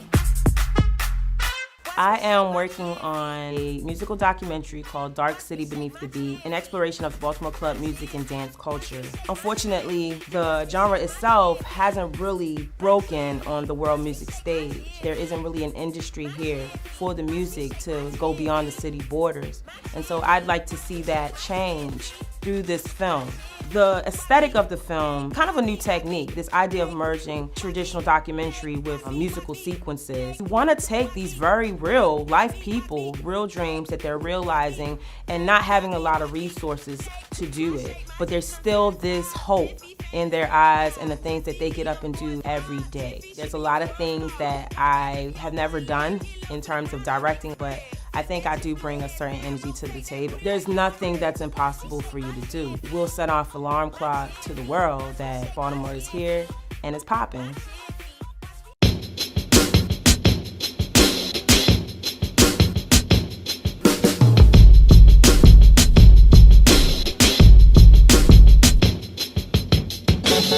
Pull up to the venue in a hearse. I kill this shit, but I'ma read the eulogy first. Pretend like you can't get murked, that 9 gon' squirt. Got blood on my shirt, I'm busting these shots, who want it first? Your bars ain't equal to mine. Don't read in between the lines, what you speaking is lies. Know some shit about you, boy, I know it's eating your pride. Brought the bitch about you, boy, you rockin' skirts 'cause it's fly, that's a lie. It took me a moment to come and check you. Them fuck niggas can't come to your rescue.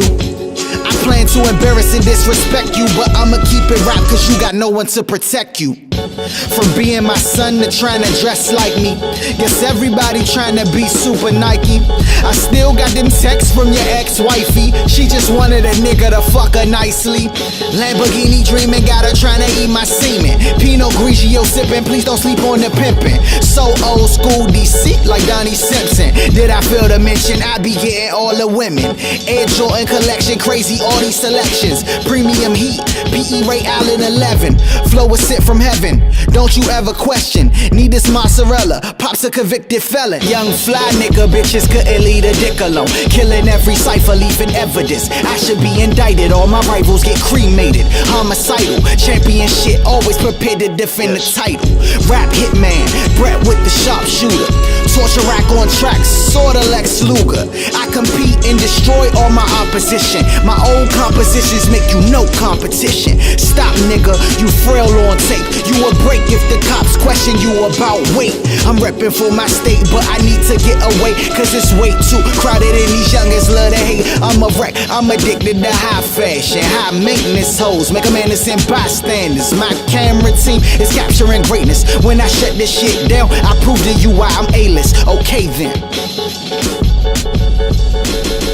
This next guy, he's a newer comic. He's been doing stand-up for 2 years, but he's making a lot of waves. Clapping, start clapping. For your next comedian, In my senior year of high school, we had this like senior interview thing where they brought in a bunch of people to do like mock job interviews. The guy asked me what I wanted to be, and I didn't know what to say. So I just said a comedian. I was making like comedies on the internet and they were going viral. Like I lived with my parents at the time and my mom had gotten a sausage and mushroom pizza. How you doing? Can I get a sausage and mushroom pizza? How you doing? And I was like, who the fuck orders a sausage and mushroom pizza? Imitating my mom ordering, I was like, can I get a sausage and mushroom pizza? And then like, I was just having like a manic episode. You know how you do when you're like sitting alone, you start doing a British accent out of nowhere. You're like, oh fuck me. I started taking the comedy thing more seriously because I was seeing so much more views and like interaction off of it online. But when you're up there for 10 minutes, and it's way more rewarding when you do well, but it sucks way more when you do bad. If you have a terrible set and it's never funny, that sucks. Like if you post a video and it flops, it's like, oh, whatever, I don't give a fuck. I'm Dom Selesky, and I'm just here so I won't get fined. Hell yeah. You guys happy to be here? Yes. All right, me too. I'm really just happy to be doing anything but my job right now. This is great. I work with people with like mental disabilities, drug addictions, criminal records. I'm not a social worker or anything. I just work in a restaurant. You guys know where that's like. It's weird working in a restaurant, but there is one thing that I do love, and it's arguing with the customers. It's my favorite because I always win, you know? It's always somebody who gives like so much of a fuck about their meal being perfect, you know? Like they need everything on point. They give so much of a fuck. And they're arguing with somebody who couldn't give less of a fuck in history. Like I had one lady, she ordered a sub and it came with chips. I was like, all right, that's just gonna be $1 upcharge. She's like, no, that doesn't make any sense. Somebody did it for me before and it didn't cost anything. I'm like, all right, well, I'm not somebody and it's not before, so it's gonna be $1 upcharge, lady. And that's when she lost it.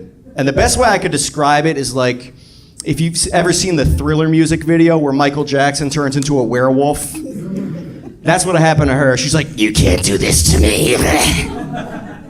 Starts growing claws. She's like, I have a gluten intolerance. Ah! I'm like, I'm sorry, lady, it's the rule. And then she pulls out my favorite one. She's like, you know what? You just lost a customer. Oh, I'm shaking in my non-slips. I don't give a fuck, lady. What? You think I care about this restaurant and what happens to its customers? This is my 3rd double shift in a row. I hope you come back here with a bomb. I hope you blow this place up, and I fucking hope I'm in it, all right? Let me talk to your manager. Oh, you mean the guy on his 2nd divorce and 3rd DUI? You think that guy gives a fuck about your French fries? I watched this guy polish off a bottle of Jack before we opened for brunch this morning, okay?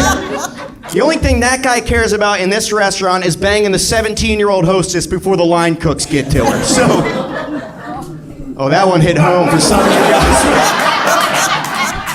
Where did you guys host? So now I'm a loser restaurant server. I decided I was gonna do some things to make my life a little better, so I've been going to the gym recently. I met a few friends at the gym, dudes I work out with. One of these guys, his name's Chris. He's a black dude. He's a few years older than me.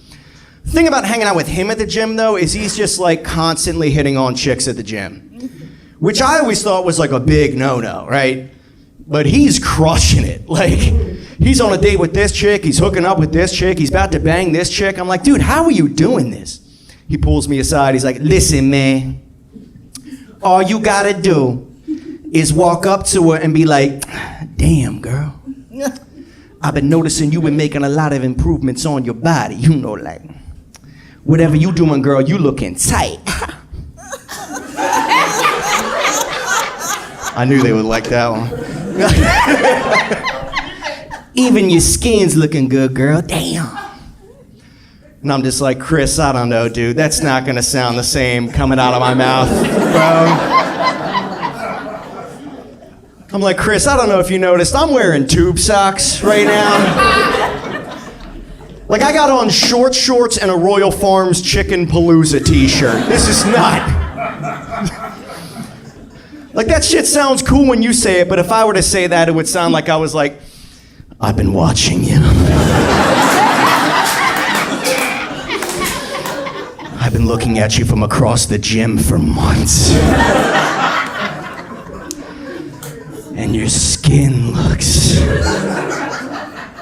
perfect. I want to wear it. All of a sudden, I'm the reason women pick the bear. Do you guys remember that thing, the whole man versus bear debate on social media, where women were asked if they were in the middle of the woods, would they rather run into a man or a bear? And then women did what they usually do and picked the answer they knew would piss us off the most. I'd pick the bear. Fuck you, asshole. But the reason women were saying that they would do that is because they were saying that, like, yeah, a bear might eat them, but a man could do, like, unspeakable things, horrible things, things that a bear would never think to do. And I understand that. I get it. But like, I've hiked the Appalachian Trail. Like, I spent months in the wilderness, mostly alone. And doing that, I've encountered men in the woods, and I've encountered bears in the woods. And I've raped them both. So, truth is, you don't want to run into me in the woods.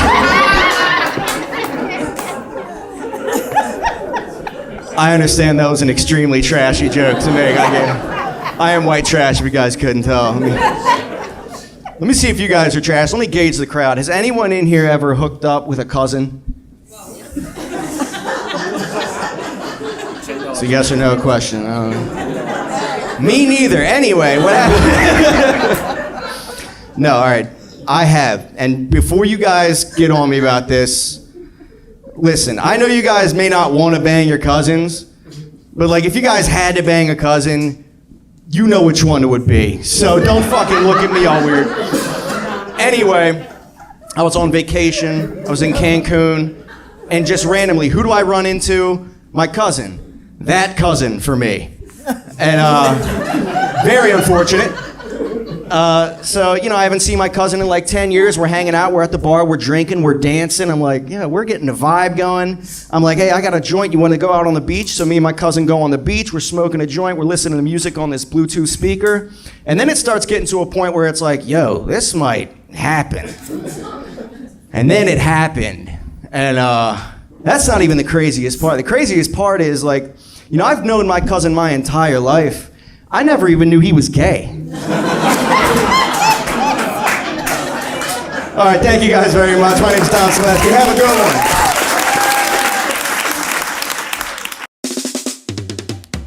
In the land you call home, I walk alone. Through the thick and the thin, left out, never brought in. Now I slip into the dark, laying to rest in undone heart. Inside fear lies a gift, fear itself just a myth.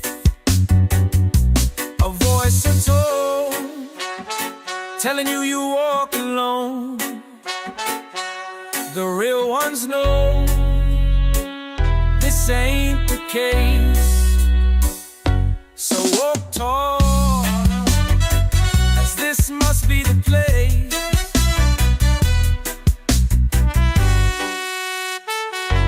You should know. See, if the raps ain't good, that's because I usually write naked. And I tried it. You know, they're all, oh, what are you doing? You know, fucking prudes. You know, I don't really appreciate my artistic creativity being stifled like Mother Russia. You know, some real Pussy Riot shit going on in here right now. Pussy Riot. That was the first rap, that was the first line of my shit. I was like, Pussy Riot. And they were like, whoa, too edgy. Yeah, like, don't censor me, yo. Don't ever censor me. I'm an ideas man. I thrive off enthusiasm. I say Pussy Riot. The first 3 lines all rhymed with aardvark. They were like, no, that's too complicated. And I was like, yo, it's the first word in the alphabet. Because I'm #1. Like Pussy Riot. By the way, their music is, you ever heard their music? It's terrible. It's like, ah! I was like, you should have went to jail, bitch. Just for yelling, all that shouting and not cooking those steaks. What? They wasn't cooking nothing. They had ripped jeans and no cooking skills. That's a mismatch. Oh yeah. See, it's all the way up there. That's how I like it. You know, I put it up there so God can hear me. Step up. You step up. And get knocked the fuck out. Little recording engineer. I'm rolling over in caskets, lifestyle of a ditch digger. Since 17, little man, middle man, your big business. Big britches, think bitches. I don't want a trick, I sink fangs into their neck and paint nipples. Welcome to the Terror Dome. Dungeon, a realm of smoke. Lungy, shriveled, I rips them out like old undies. Grungy, shriveled, I rips them out like old undies. It's death or a come up.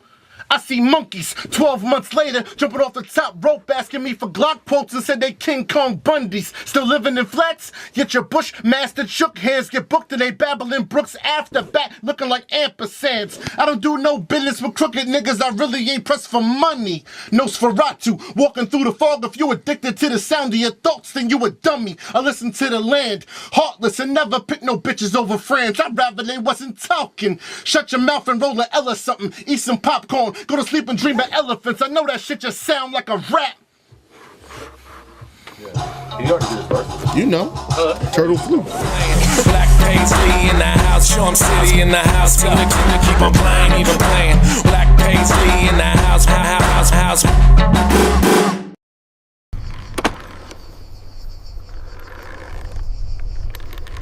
What up, Sidebar?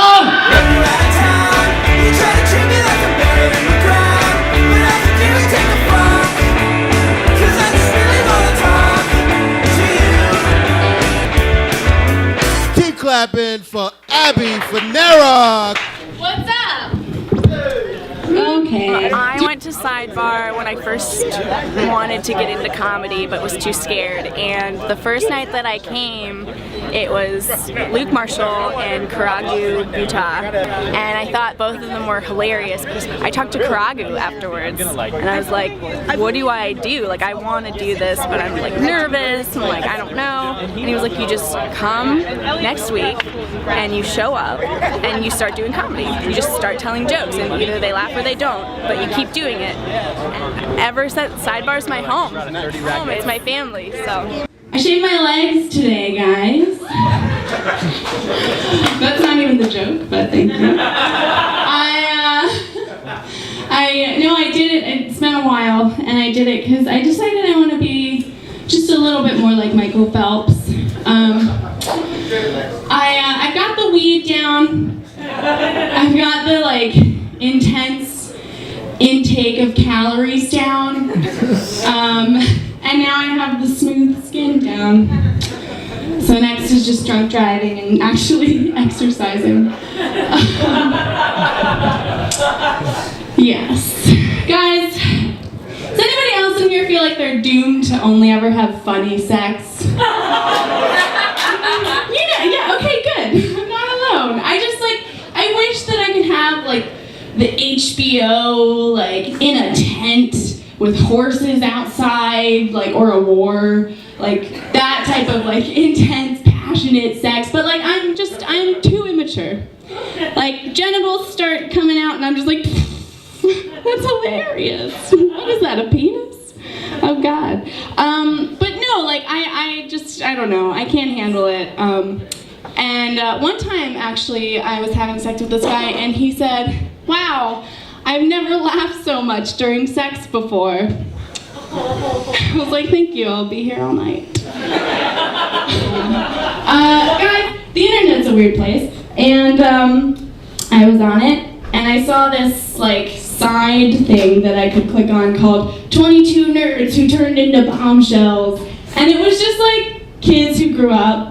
And there was one, and it was just like a 7-year-old, and it was like, this 7-year-old one time was 7. 10 years later, she has 2 boobs. Okay, thanks guys, I love you. I fucking love Sidebar. Abby Finera. She was awesome, wasn't she? Up here laughing at dicks. There's nothing funny about a dick. Are you serious? Dick come out and supposed to be serious. You can't wear Daisy Dukes and laugh at dicks. I'm upset about that shit.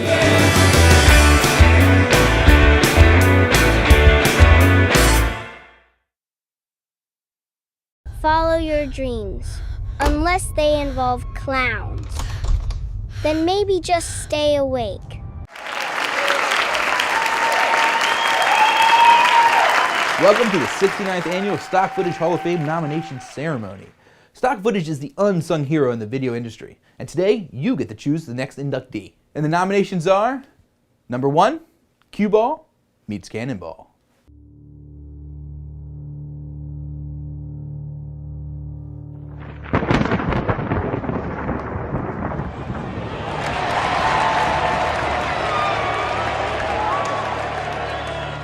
Nomination number 2, Car careens off cliff.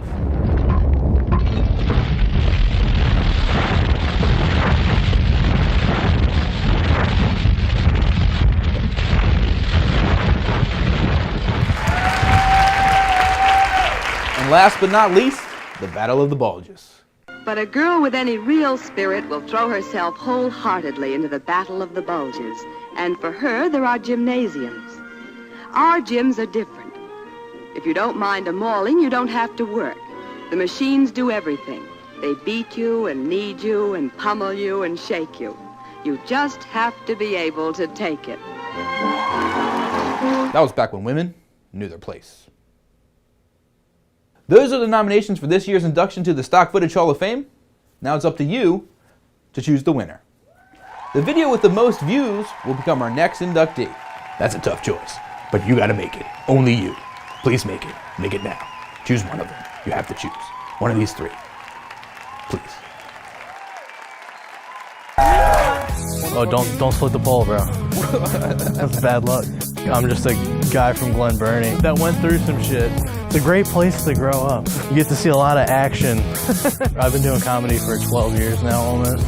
I was like 18, it was like right after my mom died. When that happened, she like left notes for me and my brothers to read after she died. And hers to me basically told me, like, you're funny, you've always been funny, you could break the tension, you should find a way to make that a career. I didn't know what that meant. When she died when I was 17, I was just like a stoner kid. And then I was thinking about like all the times like she showed me, like we'd go to West Coast Video and get like Gallagher blue collar comedy tour, and I was like, you know, maybe that's what I should do. And then I found open mics. I started in 2014. I just tell stories and no filter to it. I'm gonna tell you what happened and I'm gonna try to make it as funny as possible, but that might leave you feeling a little uncomfortable, and I'm okay with that because it's art. I'm doing art. Thanks to me coming to the stage, the hilarious Matt Brown, everybody! I just moved back to Baltimore. I was living in Austin, Texas for last year. Yeah, don't woo that. It sucks. Joe Rogan's whack. Elon Musk sucks. The whole thing's a lie. I moved out there and I was like, I'm going to be broke in a different city. I'll lose weight. That'll be good. And then that did not happen. I gained 50 pounds in the year that I was out there. And I didn't realize how fat I was getting until I got in the car with my friend. We hit a speed bump and my tits started jiggling. 30 seconds after the speed bump, they were still going. And I look over and my friend's peeking out the corner of his eye at me. And I'm like, just fucking drive, man.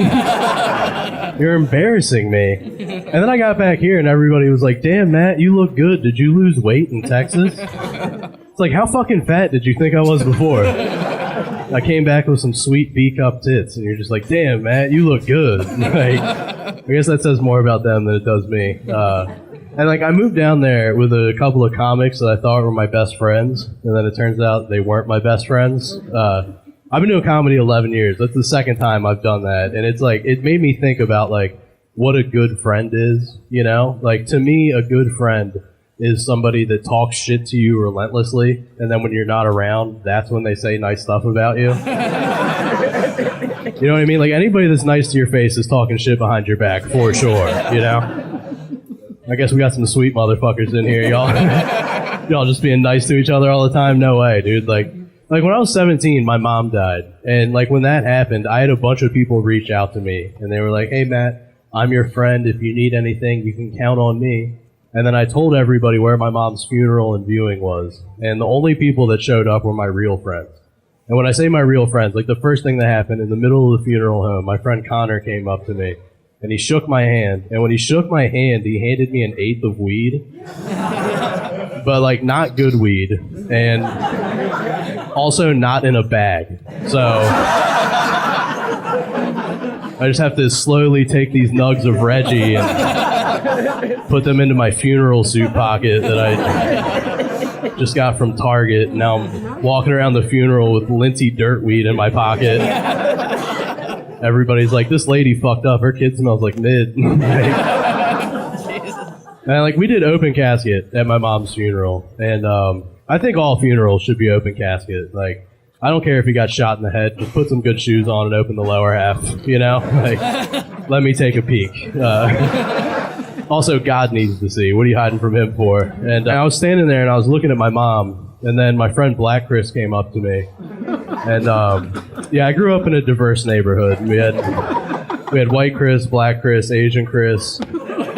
We also had Mexican Juan and Puerto Rican Juan. And Puerto Rican Juan wasn't even Puerto Rican. He was Guatemalan. He just got stuck with that one. But anyway, me and Black Chris, we were standing there looking at my mom, and he looks at me and he goes, you know what I'm really gonna miss? And I was like, what? And then he goes, them titties. And then he slapped me in the back of the head. And I was like, that's why you're my best friend, dude. Nobody else had the courage to say it, you know? She might not have been the best mom, but boy, did she have a sweet rack. And she passed them down. And also, one of the guys I was living with in Texas, he was like a womanizer guy, and I don't mean womanizer like the ladies loved him. I mean womanizer like he would do anything he could. He was constantly plotting on how he was going to get girls. That's my least favorite kind of guy. One time he came home and he was like, dude, you got to go to Goodwill with me. There's so many bitches there. I was like, yo, are you hunting women? What the fuck? You're a sexual predator, dude. He was like, nah, dude, there's this girl, she was looking at a sewing machine, and then I bought it. She gave me her phone number, and I think she's going to fuck me now. Oh, my God. And I was like, yo, you bought a sewing machine to get pussy?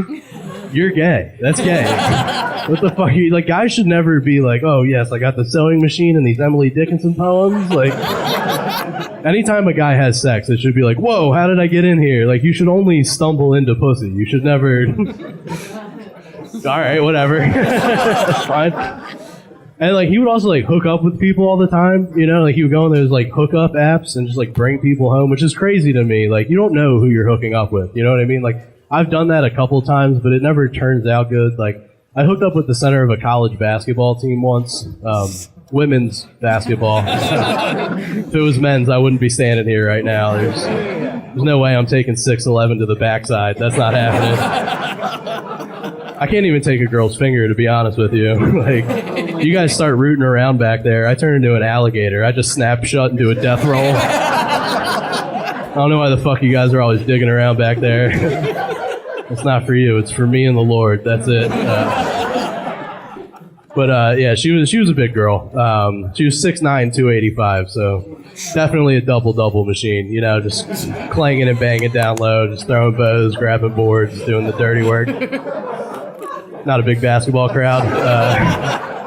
When we met at her college, I was doing a show there, and we were talking afterwards. She invited me back to her dorm room, and I didn't go to college, as you guys could probably tell. So, like, when we got back to the room, I thought there was going to be at least, like, a queen-size bed, you know, because of how big she was. But it was just, like, a twin bed in the corner.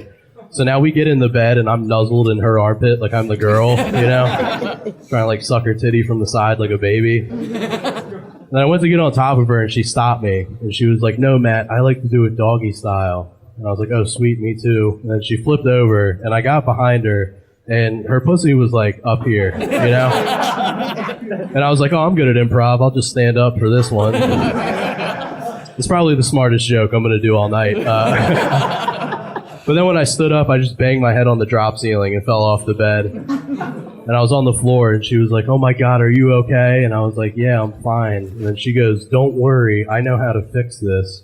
And she reached into her backpack and pulled out 2 textbooks and then put them on the bed and then put a pillow on top of that. And she goes, "That ought to do it." And I was like, "All right." And then I got on top of it, and it was perfect height. And it was in that moment, I was like, I can't trust this bitch. Like, how many dudes has she been with that she just eyed me up and down and was like, 6 foot? That's about 2 textbooks and a throw pillow. Side note to that, I used to be so insecure about the size of my penis, and when she went to grab my dick, I was just proud. I was like, "Please let me see some pink sticking out of the top of that black hand," because sometimes I grab it, it doesn't even make it out of the top of my own hand, and she had some fucking paws on her, you know? So when she grabbed it and I saw the tip sticking out, I was like, "Thank God we did it." I don't have to worry about that anymore.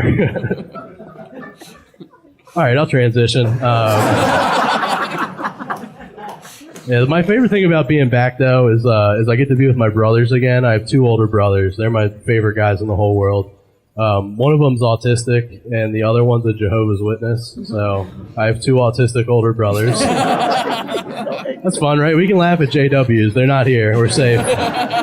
There's alcohol and fun. They can't be near this place. I don't know if you know this about Jehovah's Witnesses, but they're like reverse vampires. If they come out after dark, they just burst into pamphlets and fly away. All right, we'll move on to the autism. My autistic brother, he's my favorite guy in the whole world. He's high functioning, which means he does normal stuff, like he drives. He's not great at it, but he does it. He T-boned a UPS truck 4 years ago. It's like pretty hard to do. Like, how do you not see that? And then 3 months after that, he got a job at BWI driving jet fuel trucks, which, like, that's terrorism, if you ask me, you know? But, like, who else would you want fueling a jet plane besides an autistic guy? Like, he really gives a fuck about that plane, you know? You guys not aware of autistic people? They love planes, trains, and automobiles. Anything with wheels that goes vroom, they're all about it. I get it. Some of you are tensing up. You're like, "Hey, Matt, are you about to roast an autistic guy for 5 minutes?" Yeah, I am. It's fine. I tell him all these jokes. He loves it when I talk about him. He also smokes weed, which is pretty fun, because, like, we'll smoke weed together and he becomes not autistic, which is the opposite of what happens to me. Like we smoke a joint and go to Chipotle, and I'm just like, "Dude, you gotta order. I'm nonverbal." I can't look at anybody right now. They all think I'm gay. I know it. My favorite thing about him, though, is that, like, he's unintentionally funny. It's always on accident. It's never on purpose. And, like, the best example I have of this is, it's sad, but, like, when our mom died, it was September 19th, 2012, and she had cancer. She had been in the hospital a while. And we came to see her, and the doctors told us that her organs had started to fail, and they were going to give her this medicine. She was going to go to sleep, and then the next 12 to 24 hours, she'd pass away in her sleep. And that night, the Orioles were playing this game where if they won, they made it into the playoffs. It was the first time in our whole lives the Orioles were about to make the playoffs. That's our favorite team. And the game started at like 10:30 at night, and my brother was watching it on his laptop. I fell asleep. And then I woke up at like 2:30 in the morning to the machine flatlining, and I was hysteric. I was like, "Mom's dead, Mom's dead." I look over at my brother, and he's just still watching the Orioles game on his laptop. And my first thought was like, how long has this machine been going off? And he's just locked in on the O's. And I was like, "Jake, Mom's dead, what do we do?" And he just looks up and goes, "The Orioles are about to blow a 2-run lead in the bottom of the 11th. I was like, what the fuck, man? And then he said the funniest thing ever. He puts the laptop down and he stands up and he just goes, "Look, we knew this was going to happen, but we don't know what's happening here." Yeah, I went from crying to laughing so fucking fast. All right, you guys have been great. Have a good night.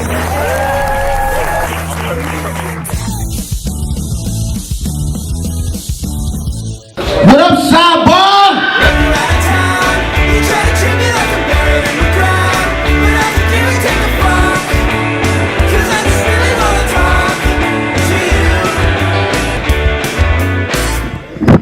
What up, Sidebar? Sidebar! What up? Huh? We back. We back down this motherfucker. We took this shit back. Huh? I'm talking all that shit. I was in the house like a motherfucker, Jack.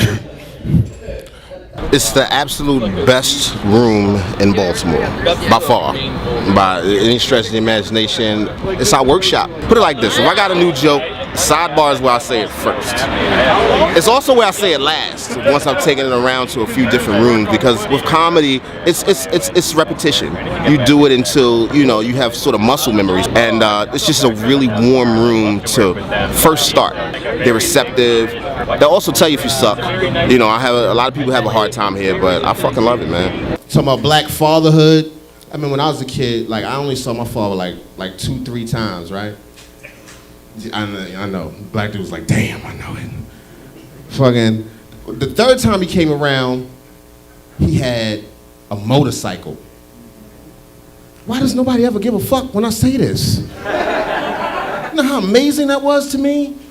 He had a motorcycle. Only thing about it is my father was very homophobic, so I couldn't like ride the motorcycle. You know what I'm saying? Like, as soon as I got on, I just jumped on and grabbed him and shit. And he was like, "Son, is your dick on my butt?" I was like, "No, hell no, I wouldn't." I would never.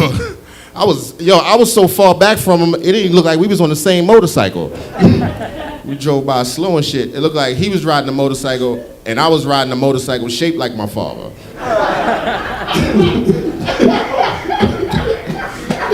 When I first came around, Sidebar was just a bunch of white boys standing around asking me about jail.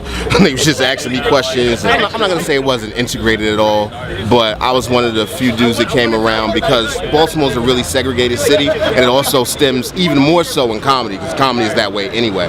It slowly became one of the places where the two sides met. Where we came together. You know, I started coming around slow, I fucking ate it a bunch of times, and just got better. So anyway, now it's my room. Y'all ready for the next comedian?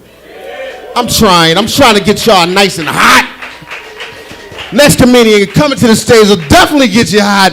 Put your hands together. I like to run a room. I like to just get the energy up. You know, that's important to me more than anything, where the energy is. Because if your energy is right, your jokes, I mean, they're important. I'm not saying they're not important, but the crowd can follow you from your energy. And it's my job to make sure that it's a good atmosphere for the next comedian. I was trying to hug Kathy, but oh my bad. We all love each other. We can all get it. We all love each other. You know, this is a meeting place. It's central, it's downtown, it's right next door to City Hall.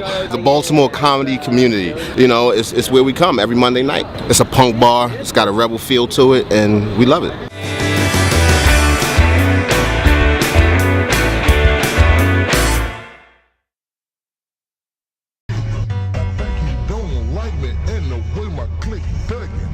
Right here is where it all began.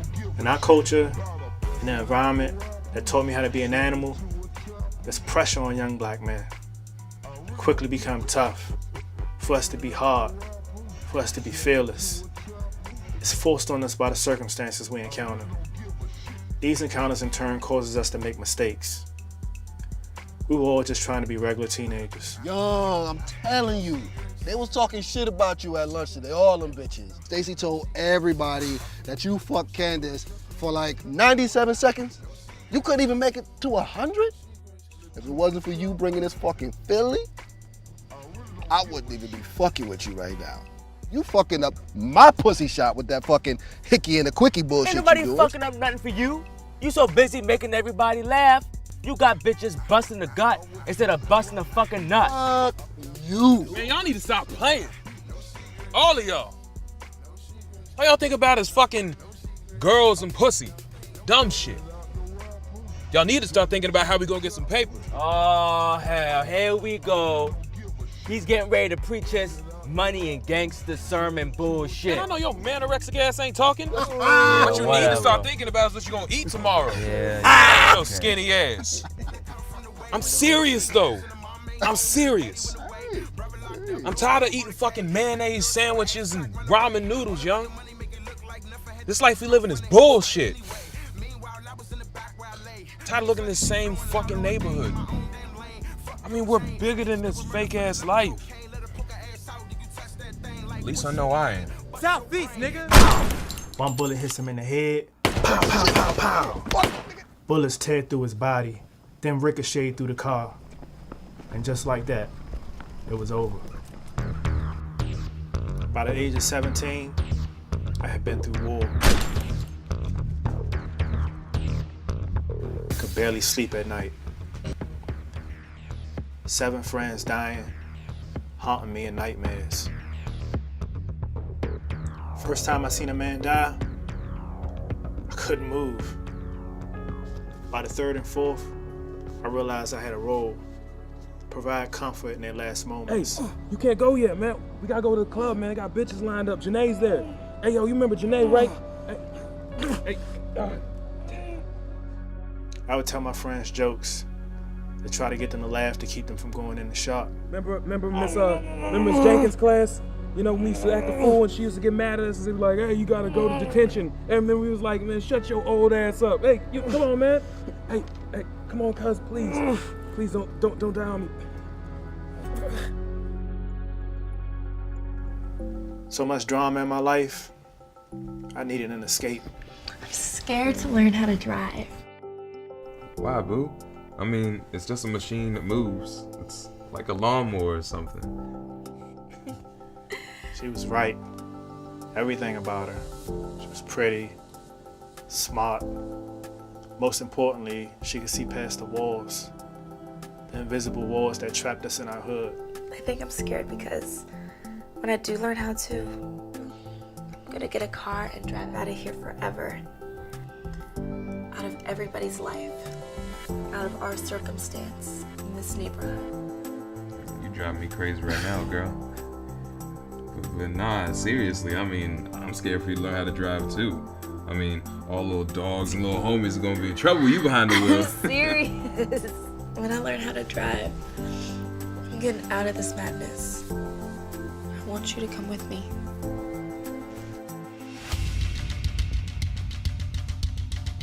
Hey, yo, run the cash. Come on. I didn't fear death. Not in terms of survival. What the fuck, man? Don't make no fucking noise. 1 robbery became 2, 2 became 5, and then I caught a charge. Not for robbery, but for murder.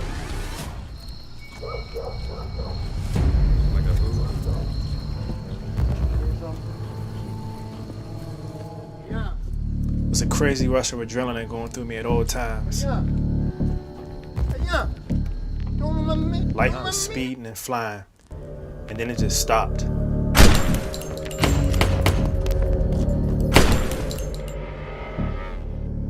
I didn't know until 3 weeks later that all 6 shots had landed, and he died shortly after. I was 17, sentenced to natural life in prison, but now I have my freedom. only because I had a master plan.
Well, I can see right through your head, sleeping with the living dead, and the beasts that crawl through my teeth, my head, and they don't give a shit about what they said.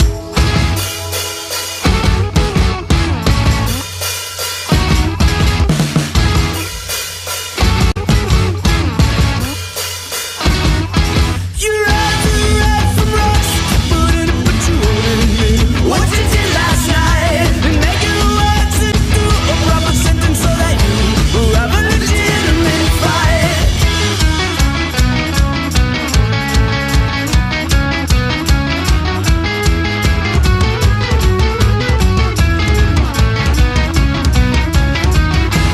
I feel like a woke up beast, and that's for me to say the least. And drink the bloody water, please, and eat the brain when it's swimming dead.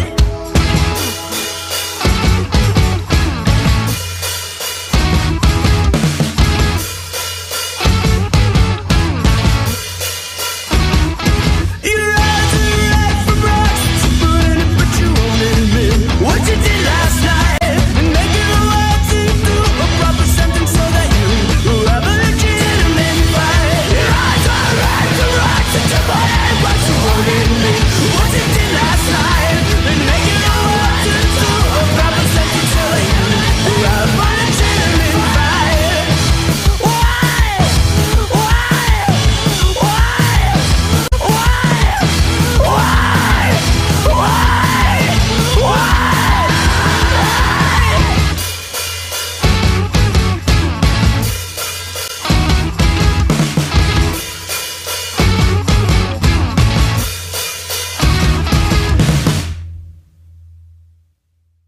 Hello and welcome. On this episode, I'm going to give you some money-saving tips on how to pierce your ears at home using only a single hole punch. It's pretty easy. You just want to line it up right in the middle there. Give it a nice little click. Whoa. Hey, Mom. I think I left the oven on in the laundry room. Hey Dummy by Don Neal from Spotify. My goal is to be Baltimore's pop star. It's technically pop rap. My friends like to say it's R&B, but I'm not a singer like that. I met a lot of great people that help inspire the things that I want to do. Shout out to Louis Cullen. He produced my biggest song on Week, about like 200,000 streams altogether, so settle flex. And KB, those really the only two producers I really flip-flop back and forth with. When it comes to actually getting the track engineered, my boy Static, he elevated my sound, but they don't know we record in the basement. That's a fun fact. Basically what made me start music is my uncle, 100 Grand Man, he was a rapper. I used to live with him and my dad. He had just so much jewelry and money. It was like, I kind of want that. But then once I started to do music, I found out I wanted to give hope back. Like, my uncle had nice things, but it didn't really touch me how Kid Cudi and J. Cole did. The way that Kid Cudi was saying things and doing things. It was inspirational. A few years later, then I got to J. Cole, then it's like, dang, he really speaking for the soul. That's what I wanted to do, because at the end of the day, we all want hope and we all want to inspire somebody else. on me. P wanna call me young, P wanna call me dumb for my dream. They just sitting back, laughing. All right, what do we got? Milk, Purple Stuff, Sunny D, and oh, ATB. ATB. That's the good.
You wanted to like participate now in the head mixing this muff. He double shit, boy.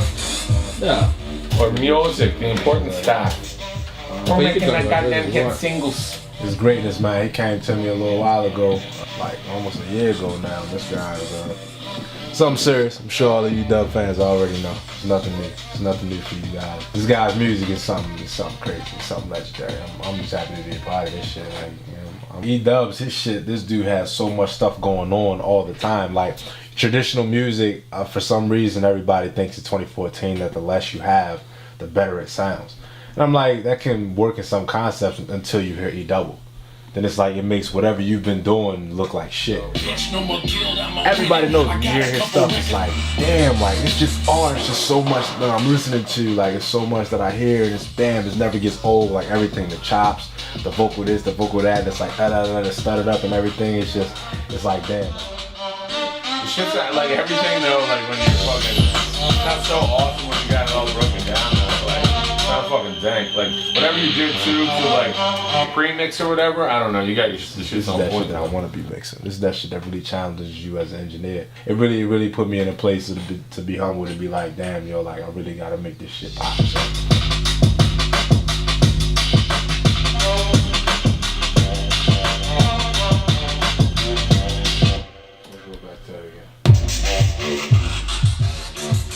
JR, we're gonna have to get working on my country career soon.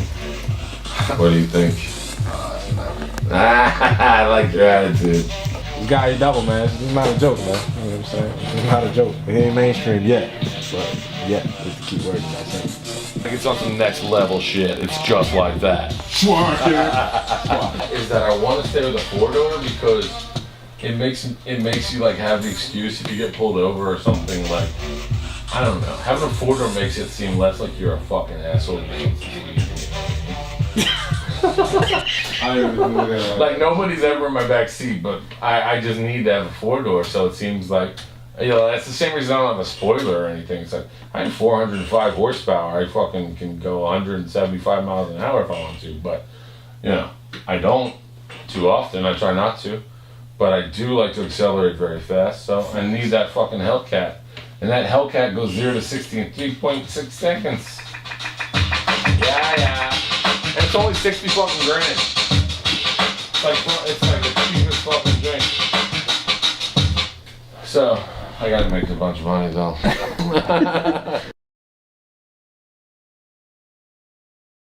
Dogs have masters, cats have staff.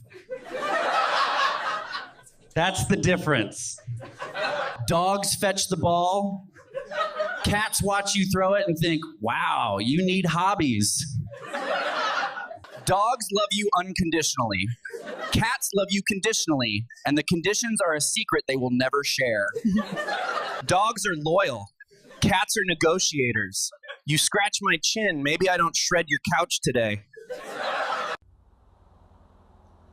You are a pile of atoms. You are blood and bone, made of cells in a case. And if you zoom in a little further, you're just atoms in space. Atoms walking around this planet, bumping into other atoms, driving cars, reading books. Piles of atoms expected to know how to act and how to look. It's not fair. It's not fair. One day you're sitting in a shopping cart, staring up at your mom while she's pulling Hamburger Helper off the shelf, rubbing your head with her palm, and the next you're dragging yourself to a 9 to 5, dragging yourself to a bar to drink poison and lime so you don't have to feel alive. That one day you take your first step, and the next you're running for your life. It's not fair. It's not fair. Because we're never told. Because no matter how grown we feel, we're never really that old. There's no notification that pops up to tell us we're an adult when the world stops understanding and expects results. Nothing can prepare us, not the wisest words from the wisest mouths can prepare us for how savage and cruel this world can be. What we understand, but no child should believe that you will struggle. Our lives are defined by our struggles. This isn't eat, pray, love. This is eat, shit, die. There is no safe passage around this. We have to go through. There's no advice out there that's going to tell you what you already knew. What you know in your heart, but you stop from reaching your head. That one day you will be dead. And when you are, you will wonder what kind of life you led. You are a pile of atoms, but you also have a name. What is your name? Say your name. Are you free? Are you alive? Are your atoms going to spend their days sitting on a couch? Are your atoms going to push more atoms as air of excuses out of your mouth? Are you ready to accept that there is both sun and rain? Are you ready to put your hand directly into the flame? Are you ready to wake up and say your name? Say your name. Say your name.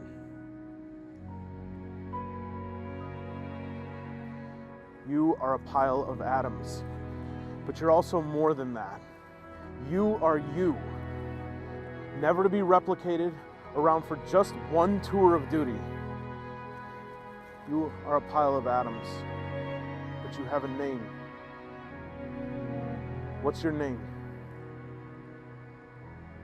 What's your name?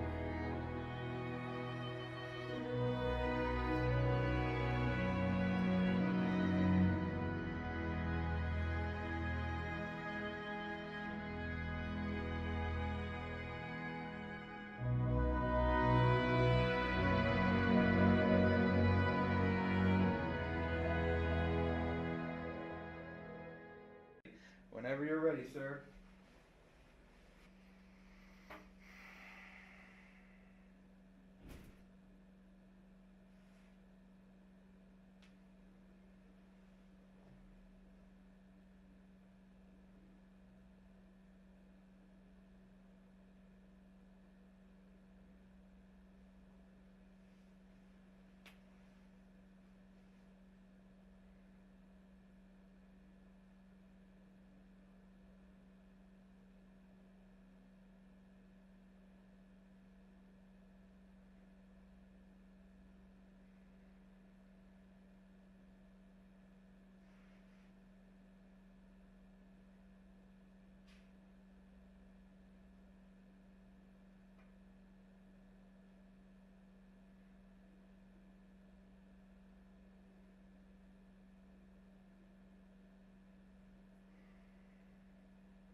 I'm out. That was awesome. That was impressive. I'm Lynette. I'm Ben. We're Modern Art. We met about 4 years ago, a little bit more than 4 years ago, at a summer program at Berklee College of Music in Boston. And we started playing then. Yeah, I've been playing ever since. Must move on and let go. Let the sun melt the snow.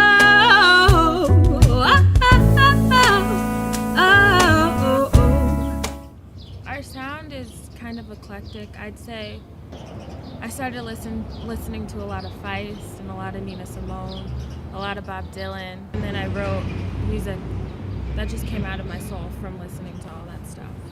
You know, like I just had a bunch of musical awakenings. I guess I started listening to the Stones and the Beatles. You know, then I heard Jimi Hendrix and it was like, oh wow, you know, and then I heard jazz music and came to understand it, and you know, that was a musical reawakening. And then even meeting Lynette and hearing the way she wrote songs, and over time, you know, I mean, I've had different awakenings with her, you know, like it's crazy.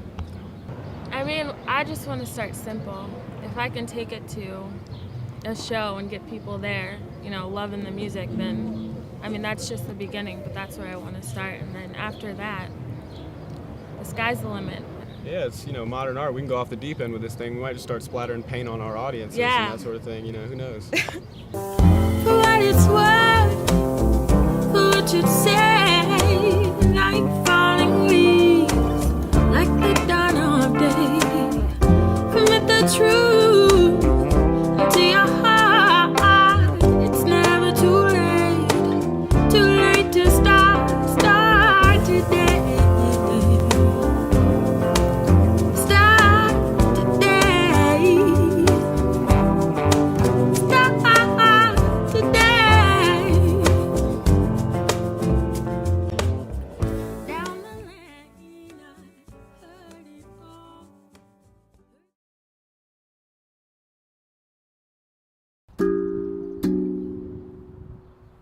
My name is Ian Hesford. I like to play a lot of crazy instruments. This guy, Hank, he took a propane tank he had laying around, cut little tongues on it, and made what you call a Hank drum. I like it because I can transpose melody, which is a whole new range of expression.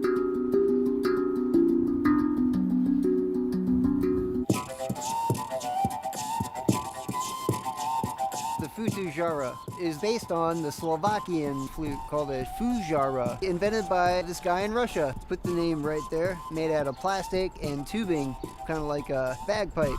It's one of those instruments where it plays itself, and if you just apply circular breathing to it, the melodies come out. I saw a video of it one day and I had to have it. So next thing you know, I've got a fuzara in my hands and I'm loving it. So the third instrument is called a kubi, and that's a bamboo mouth harp from the Philippines. I love it because it's not made out of metal, so it's not going to chip your teeth out. And it has a more bass tone to it, like techno bass synth lines. So I can use beatboxing, but it's with an instrument that's thousands of years old.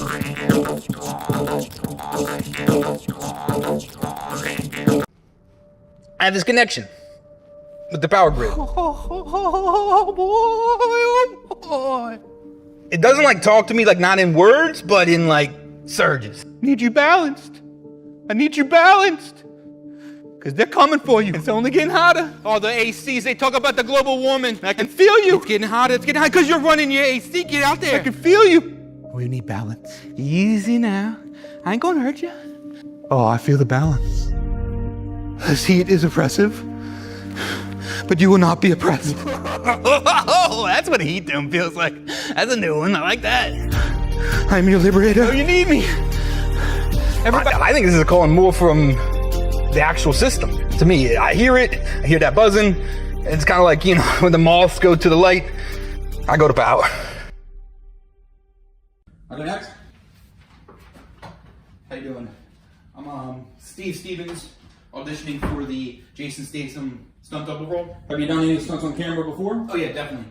One time I was pretty hammered at a bar in Ocean City, and these Jersey boys came up and started messing with me and talked to my girl like, why are you with this chump? You should be with this champ. And I was like, that's a bad line anyway. But then I pushed him, and then he swung at me, and of course I dodged it. I like ducked it, punched him in his face, and his buddy joined in, and he sucker punched me, but I grabbed the bottle, smashed over his face, and then the other guy jumped on my back, and I just power bombed right there. And then when I turned around, there's an Asian chick like spinning a pool cue at me. I'm like, whoa! But right when we're about to do this death battle, a motorcycle jumps through the window, smashes down, and I hate bikers. So I grabbed the pool cue, smashed him over the face, but cops were chasing him, and I didn't like cops, and they don't think I'm the bad guy. So now I'm running from the cops. I'm like hopping fences, hopping another fence, hopping another fence, and I think I'm losing them. I'm froggering over the highway. I get to the last lane, boom! Hit by a car, smash into the window. I roll over, but I land on my feet, and I get like 3 or 4 more blocks before the cops chase me and, you know, beat me down. But most of that's on security footage. Some of it's in the dash cam, and like 20 of my friends texted me, said they saw it on the news. I don't have possession of the footage, but I'm pretty sure I can get a hold of it. That's a good idea. Hold on a sec. Oh!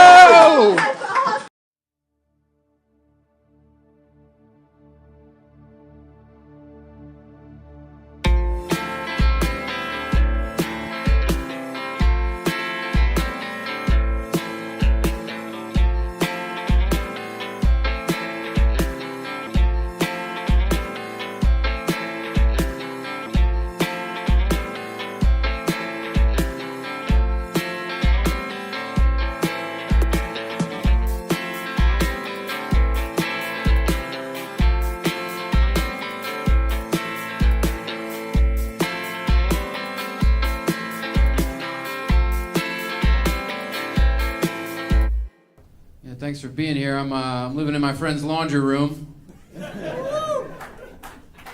Right now while I'm chasing my dream. This is it. Thank you. I'm living in my friend's laundry room. I sleep by the dryer. Sleep by the dryer where the cat eats.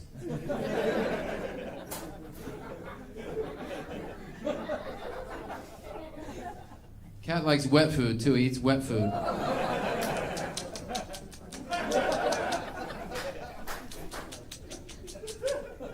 That's what I hear in the morning and at night. He eats 2 times a day. Every time I hear that noise, I'm reminded. Remember, you want to be a comedian. You want to chase your dream. You sleep in your friend's laundry room by the dryer where the cat eats. I live in a house. It's 3 guys and this 1 cat. And none of us have health insurance. For some reason, the cat gets to go see the vet like every 6 months. He goes. It's unbelievable. We drive little George to go get an MRI. It's crazy. Puts his little cat arm in there. And he gets, it's negative. It's a negative MRI. What the fuck are we doing here? I asked the guy, I'm like, you mind if I stick my head in that machine for like $50? I got some issues in my ringing in my ear. He's like, no, that's for the cat. Get your head out of there. You don't have health insurance. It's unbelievable. Something happens to me, I gotta just like go to bed early and get a good night's sleep.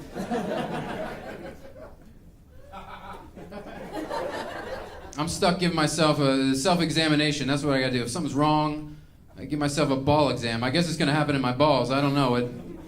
That's where disease starts, in your nuts, I think. I'm supposed to give myself a testicle exam because I'm 35 now. It's time for the testicle exam. What a morning that is. Thank you. I don't know why there's applause for that. What a morning that is. You're supposed to wait till your balls are long and feel around for lumps in the shower. What? What am I feeling for? That's just all lumps. Bag of lumps.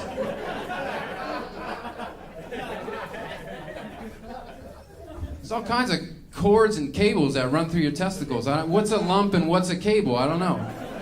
Is that is that an Ethernet cable? Is that a little connector piece? There's a little light blinking in there. Am I supposed to unplug that and plug that back in? I don't want to die of lumpy nuts. No offense to anybody who's died of lumpy nuts. I had a friend pass away, and you never know how you're gonna die. This guy's death was a shock to everybody because he took care of himself. He was an athlete. He was a runner. He watched his diet. He ended up getting killed in a gluten-free car accident. Out of nowhere. So heads up, you can have all the veggie smoothies you want. You still get hit by a dump truck. It's out there. You never know how you're gonna die. I don't want to die of that either. I don't know. No one knows what happens when you die. I dug graves in a cemetery when I was 22, and I never found anything out. I did. That was a real job that I had.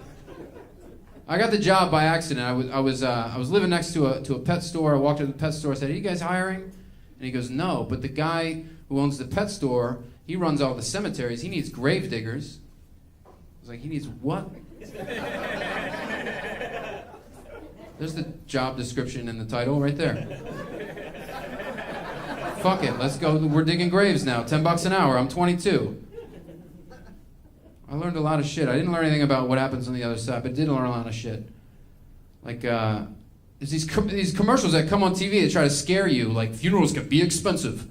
They can cost you up to $10,000. No, it doesn't. That's free. Somebody else pays that. You don't have to pay that at all. It's free to die.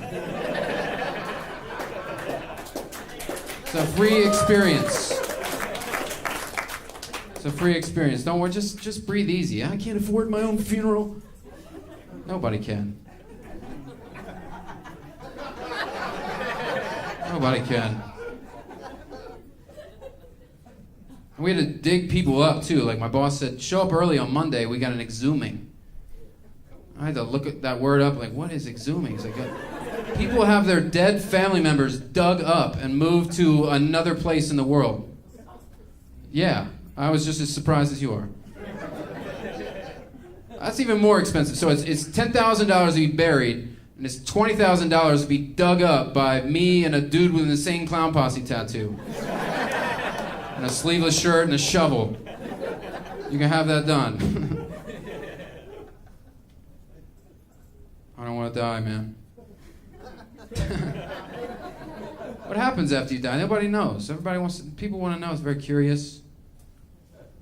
That's why people do the mini death. People are into the mini death. That's why they do ayahuasca.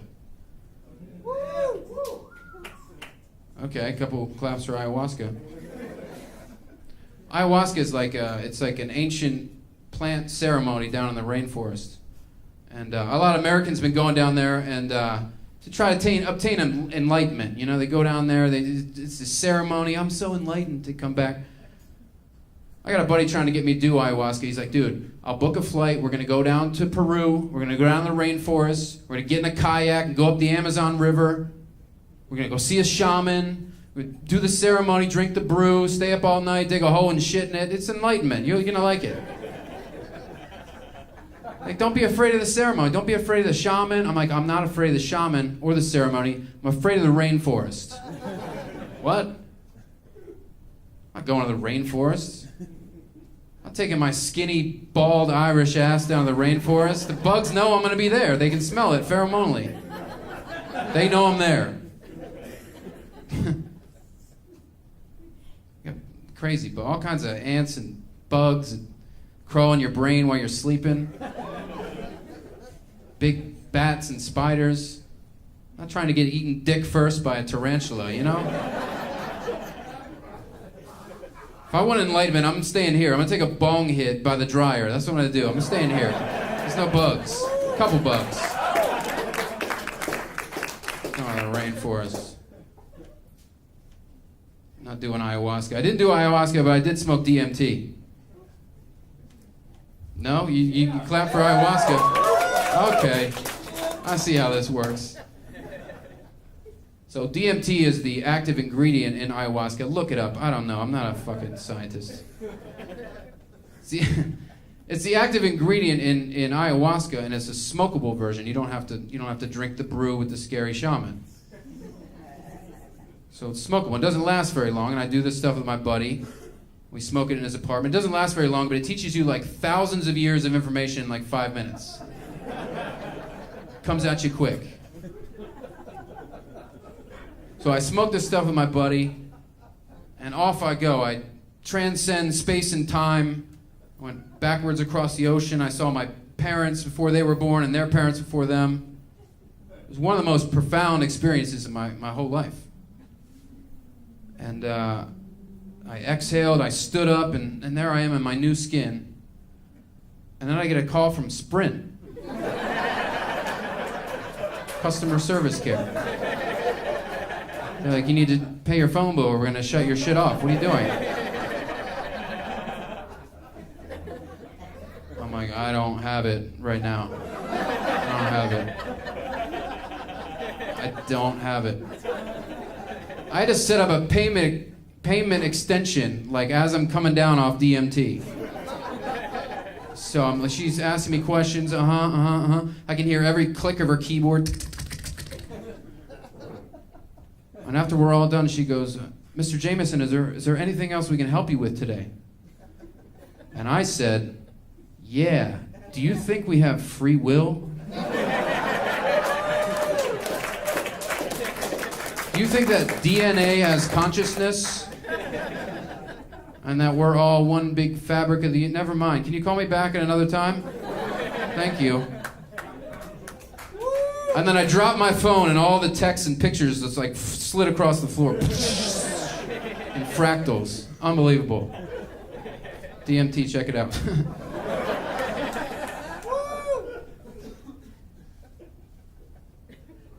And then I broke my phone. The phone shattered. No more phone. So I had to switch to an old phone. You ever have to do that? You find an old phone somewhere? Like, I don't need that phone. I got a backup, you know? Plug an old phone from like 10 years ago. It's like a window into your old life, isn't it? You plug it in, okay, we turn it on. There's all your voicemails and texts from people you don't talk to anymore. Like texts like, are you still up?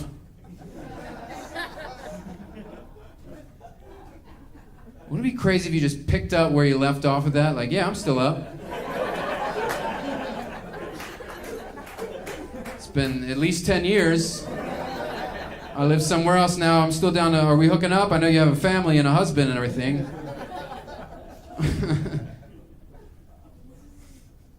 So silly. Thank you guys for being here. I really appreciate you watching my giant bald head just try to grow hair. Just trying to grow hair. Oh my God, I put the one guard on it for you guys tonight. The one guard. 'Cause I can't like shave my head all the way because I look like a fucking Nazi. That's not the look I'm going. It's like I'm not a Nazi. My hair just sucks. I gotta keep it short.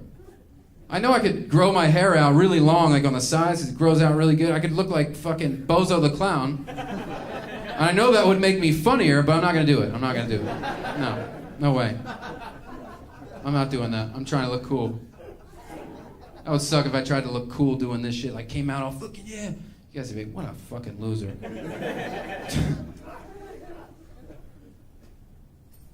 I don't watch the news. I don't watch the news. I don't care. I don't give a shit. All that news, all the paper. I don't read the paper. I don't read websites. Don't send me a documentary. I'm not watching that. I don't care. I don't fucking care. I want to drive that point home. It feels so good to just say that. Just the news is just trying to scare you. That's all it is. Just fear, fear, fear, fear, fear. That's it. I saw the cover of the Daily News like 2 weeks ago. It just said, "Wave of Fear." See that on my way out of 7-Eleven. Okay, the wave of fear. Watch out for the wave of fear. These are the 3 things you need to know for your day. No, I don't. I don't need to know none of that shit. Why do I need to know that? Why do I need to know these 3 things that you know? It's always the sports score is the first thing they need. I know the sports score. I know the baseball score. I got it on my phone. I got it. And then the other 2 stories are just stories I'm just supposed to take on my day with me. FBI busts Russian spy house in Maryland. Oh, good. That's good. Good. We don't want spying Russians in here. That's good. God forbid. Why? Why are like average citizens informed of like the FBI busting up the spy? What do you want me to do about it? It's just an average citizen? You want me to take care of the Russians? I grew up by the airport. I've been drinking tap water my whole life. What do you want me to do? Go knock on the door? Hey, get out of here, you Russian spies. I know you're in there. Go on, get. Go on, get out of here. Quit spying. I read the paper. I know. A wave of fear. These are the 3 things you need to know. I don't need to know. The last article is always like, hot air balloon crash kills 2 in Texas. Now I just have that with my day. We have the 911 call. I'm not interested. What are you doing getting in a hot air balloon anyways? It's not safe. Hey, let's get in a wicker basket with a propane grill attached to it. Are you free on Saturday? Bring some snacks. We'll tie a bed sheet to it and we'll go up into the sky. Are you free? What could possibly go wrong? Everything. Hot air balloons are the fastest way into the power lines. That's the fastest way to the 911 call. It is. Quickest way in.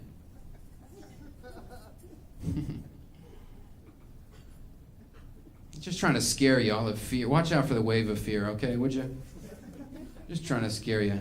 And it's scary enough being a human being. It's just scary. You ever have scary thoughts that linger around? Scary thoughts that they're not supposed to be yours, but they still kind of go in your brain. Scary thoughts at inopportune times. Here's a scary thought. What if I haven't hit rock bottom yet?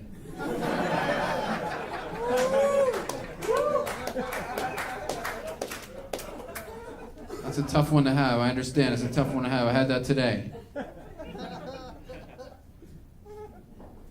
It's always like a night like this where it's a beautiful night. We're all hanging out. We're having a good time. We're drinking. You're with your friends.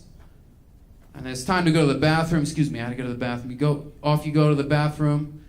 And there you are, like, all by yourself, peeing in the toilet, hopefully in the toilet. And as the pee hits the water, you have that thought like, I am all alone. I've always been alone. and I'm gonna die alone. And then you pop out of the bathroom, act like you weren't thinking any of that shit. Hey, I'm good. I'm good. Yeah, it's fine. They had granite in the. Yeah, it was nice. Nice bathroom. Nice bathroom. Scary thoughts happen. I'll take the scary thought. I just don't want to become boring. I don't want to be. That's my goal in life. I just don't want to be boring. It's a big fear of mine. I just don't want to be. I don't want to be the guy like telling everybody he ran a 10K. You know? I ran a 10K this week. Oh, yeah, you did? I ran a 10K and the wind really picked up at mile 5. Oh, did it? Oh my, holy shit, did it really? And that's the highlight of my week? I don't want that. I got a neighbor who's like training for a warrior dash. He's doing like a mud run or a Spartan race or something. Training for the warrior dash on Saturday. You're not a warrior. You work in an office. You're just gonna get hurt.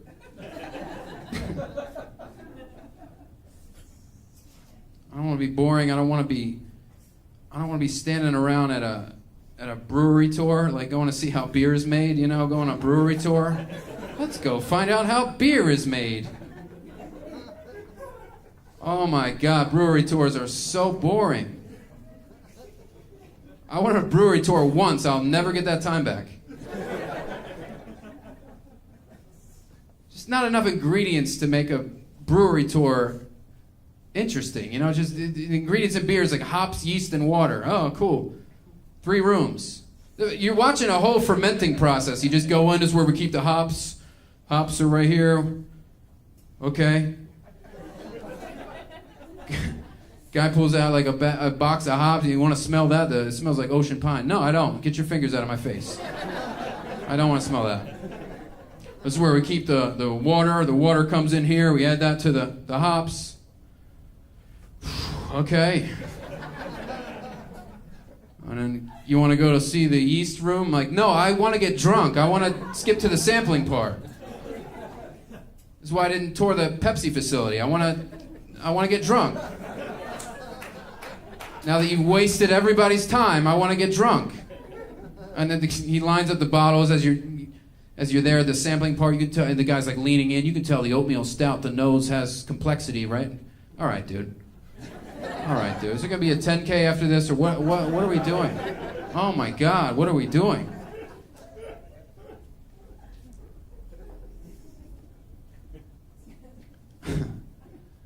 I got a brother that lives in Oregon, and pot is legal in certain states, like Washington State, California, Oregon. He lives in Oregon. He lives right next to a dispensary. So he's always bragging about the kinds of weed he gets out there. You know, to me, he's like, "Oh, dude, out here we know what we're getting. You know, indica, sativa, shit for headaches." Whereas here on the East Coast, you just pick up the weed. That's what you have access to. You just go over to some guy's apartment. He's got something called Diesel Dank. Oh, he's got something called Night School. Oh, he's got Night School. Oh, that's nice. He doesn't know the species name or not. He's the most uninformed guy ever. That'd be like if you were selling puppies right outside here out front and you had no idea what you're talking about. You're just like, hey man, I got some spotties and some brown heads. You interested? What? Spotties and brown heads. That's a Dalmatian.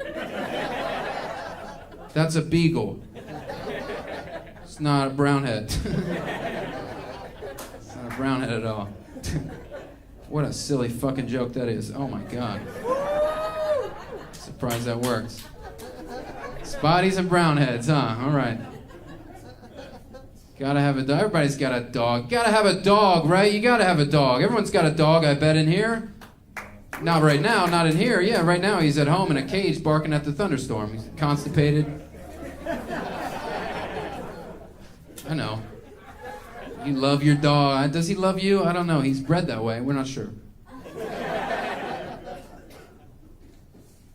Gotta have a dog. You gotta have a dog. It feels good to have somebody dumber than you are around the house, doesn't it? It feels good. Come on, don't pee on that. That's the only way you're going to get to the park, because you would never go to the park in the middle of the day and just stand there alone with your thoughts. No, you need a dog there with you. Come on, don't pee on that.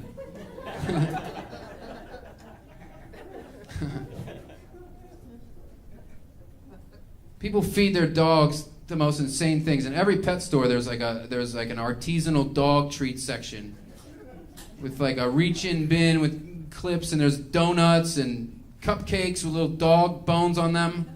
That's not what a dog eats. He doesn't eat that. You know what a dog's favorite dessert is? A baby rabbit's blood and feces. That's what a dog...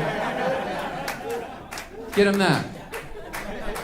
Pick him up an injured chicken on the way home if you could. He would see what he does with that. Your dog is gonna eat the ass end of a moose, okay, on the side of a misty mountain. That's what kind of animal you have.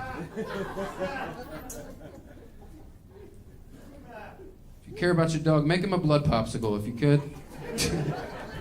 Look it up on YouTube. There's blood popsicle. He will love it. I got a lot of musician friends. I used to be a musician, and now I'm doing this shit.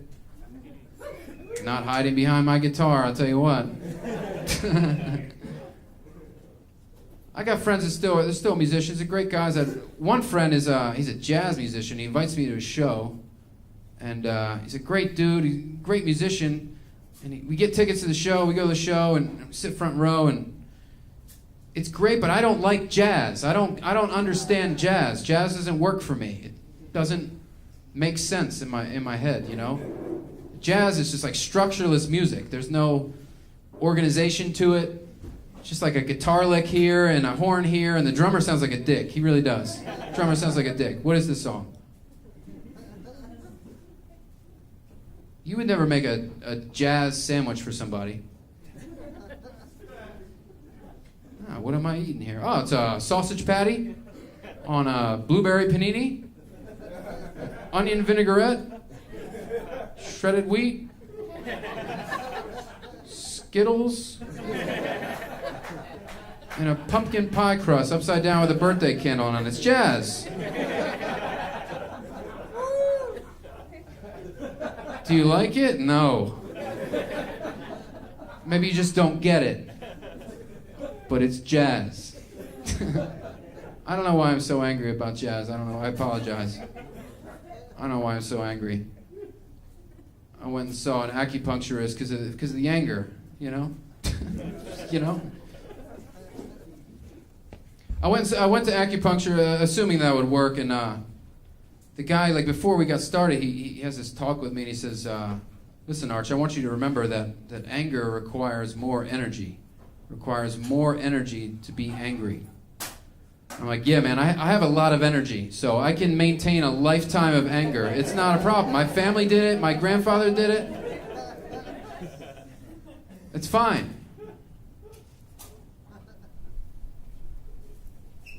He wants to know how I'm sleeping. He's like, are you getting perfect sleep? Are you sleeping through the night? I guess so. Here's a great way to get perfect sleep. I want you to get perfect rapid eye movement sleep, he says. I want you to black out the windows. I want you to put an eye mask on, and I want you to put earplugs in when you're sleeping. It's a great way to get perfect sleep. I'm like, that sounds like a great way to die in an apartment fire.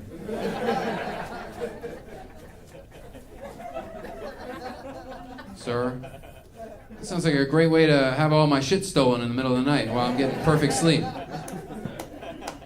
Not doing that. I'm not doing that. And after we get done, he's like, do you mind if I do some chakra reading, some energy chakra reading? He's kind of a hippie dude. I'm into that shit. Yeah, let's read the chakras. Okay, so he's got his hand on my head, and I'm quiet, he's quiet. He doesn't say anything for like a minute. I can hear him breathing. And then he goes, I can tell you're a very sad man. I can tell that you live all alone on an island by yourself. An island that you've built yourself. An island. I'm like, dude, can you just fix my neck? Can we go back to I'm having a rough week. I don't need energy readings right now. I'm good. I'm busy living on the island by myself. I'm not doing it. I saw a one of those like crazy Christian people signs, and it was in front of a church. You seen these signs? You know, sometimes they're informative, sometimes they're not. This one just said, "You can't hold hands with God while you're masturbating."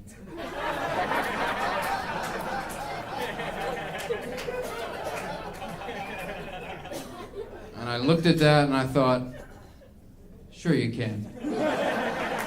Hey, thank you very much. I appreciate it. Thank you.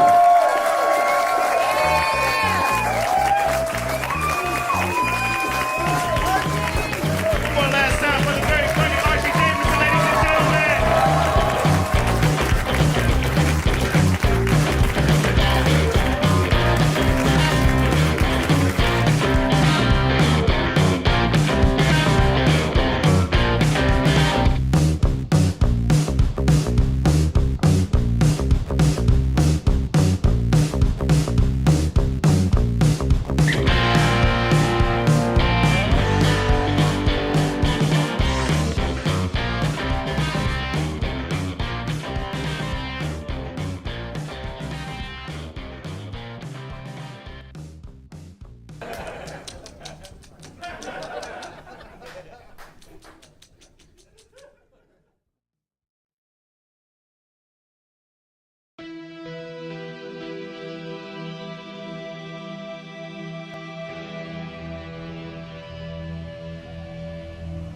A man's gotta eat, but nobody's gonna tell me what I got to eat. Around here, a man eats what he can catch. Crabs, deer, but every once in a while, I gets this craving for some real meat. And the deer just won't do. I'm Barnacle Bill, and it's nice to meet you.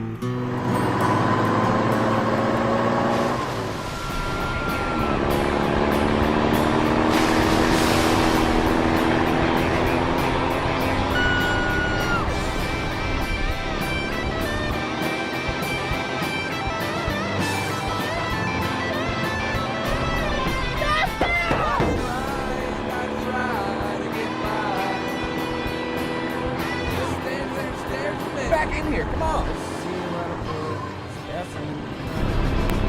Fun. I don't think people are meant to be alone.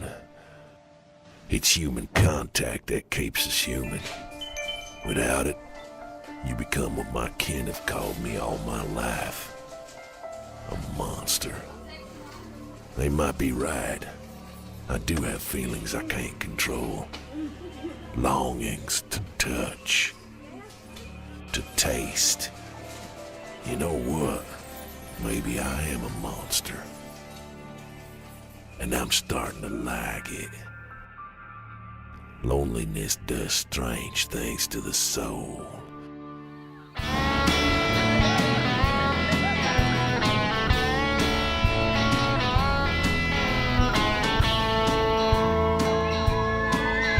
If it's love that you're looking for, and you I beat you there. I definitely beat you there. I definitely beat you. if you're looking for love, Oh, man. Where the hell did you find this place? I'm doing alright. You're looking incredible. How's everything been? Still living in the same spot? Yeah. What's going on, man? What's up, cuz? Move around a bit. Yeah. Mari, what are you doing down here? My mom's getting remarried again, and I'm down here for the wedding. Plus, how could I miss one of these barn parties that you rednecks like to throw all the time? You don't get this in New York, do you, man? That's for damn sure, man. Honey, can I get this for you? Thank you. Do you like body shots? Yeah, no, honey, I need a big. Sorry. It happens that way. Are you up now? It's your turn. I'm gonna show you how it's done in New York, all right? Really? I'm ready for this. Here we go. Come on. You ready? Oh. Go. 8, 6, Come on. 7. That was New Jersey. New York, how we doing in Maryland? 4, 5, 6, 7, 8, 9, 10, 11, 12, mercy, mercy. We got flip cup going. We need 2 more. What's flip cup? Dude, flip cup. You flip a cup. Sounds complicated. When I was a kid, I was baptized in the bay. I guess they should have held me under the water a lot longer. The Lord will forgive your sins, yet we're all still sinners. It's a constant cycle of damnation and redemption. Wash, rinse, and repent. There's no saving me. The question be, is there any saving you? You should start praying. He's automatic. And I'm clutch.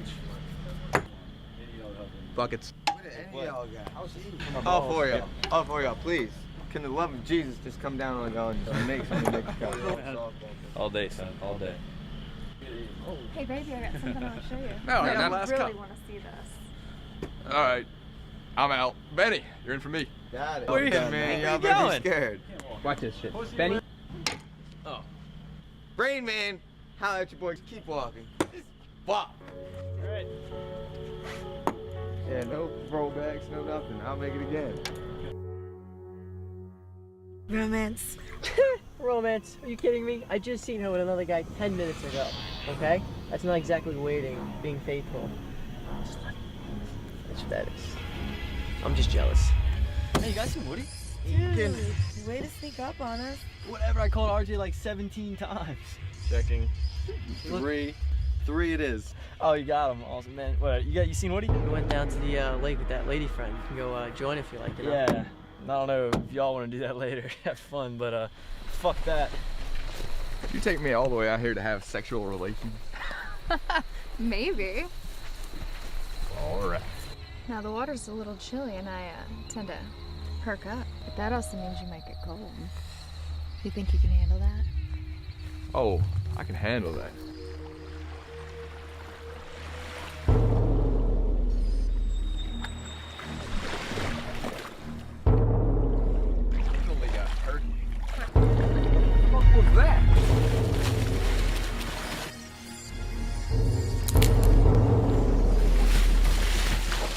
Evil. It lives inside us all. It's controlling the demons that make you a man. But every man has a breaking point.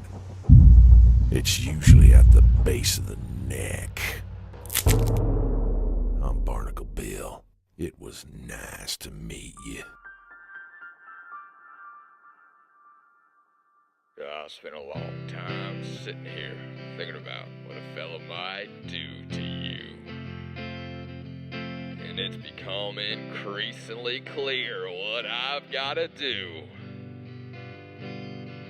Instead of sitting here and drinking beer and holding it tight, I'm gonna take you to the river in the middle of the night. I'm gonna baptize you, honey, you're as good as dead. So it's about time we take a walk, don't you think? It's getting a little too crowded in here for my taste. I say we take a stroll down to the riverside. We'll go down past the boathouse, you'll give me your hand, and I can tell from looking at you, you want a night full of sin. But I'm gonna baptize you, honey, you're as good as dead. The devil himself.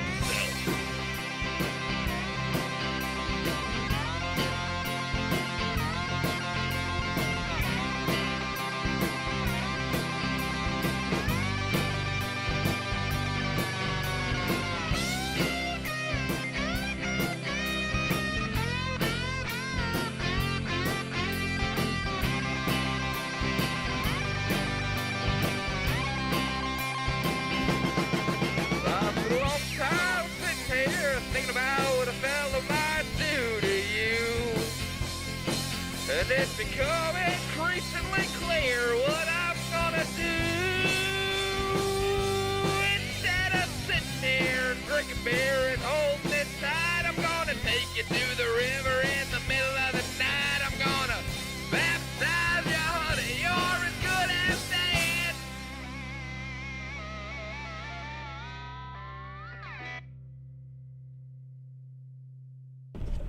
It's tricky driving with a big fucking black light bulb.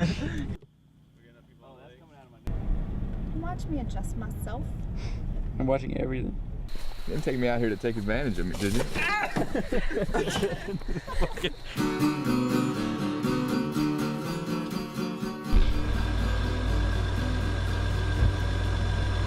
You can go more evil than that. Get me mad, get me pissed off or something. Okay, ready? Oh my god, how many shots did you have back there? I know, fucking dog. I want to shoot the dog. Mean. Fuck. Oh, it's in focus. Is it in focus? I can't tell from this angle. You still have never got this good. Take care of the alcohol.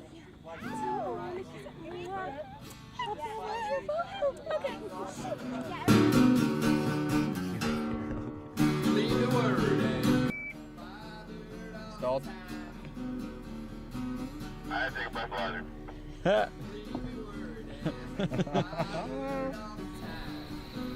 Ready. Let's do it. I got a photo. Don't make it more natural looking.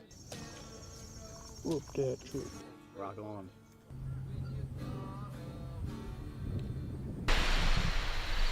Putting the actors to work. So we'll send them down to you. That looks nice right there. On this side of the camera is where it's at, okay? It takes all the skill behind the camera, but we can pretend we have skill in front of the camera. You want to have a sign? Oh, I got the handle. Big boy, what you talking about, huh? You gonna be able to carry this?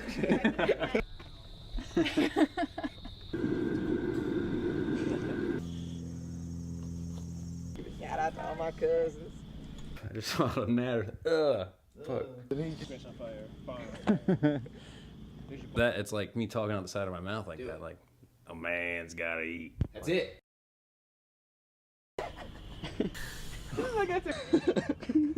Give me a death one. Give me another one. Come on, Barnacle. Ah! Yeah! We killed it! Oh!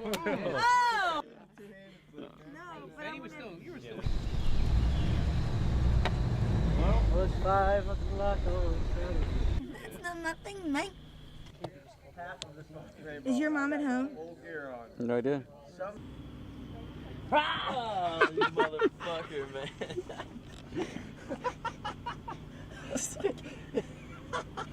Goofy ass guys. Oh my god. You know we jumped pretty good. Oh shit.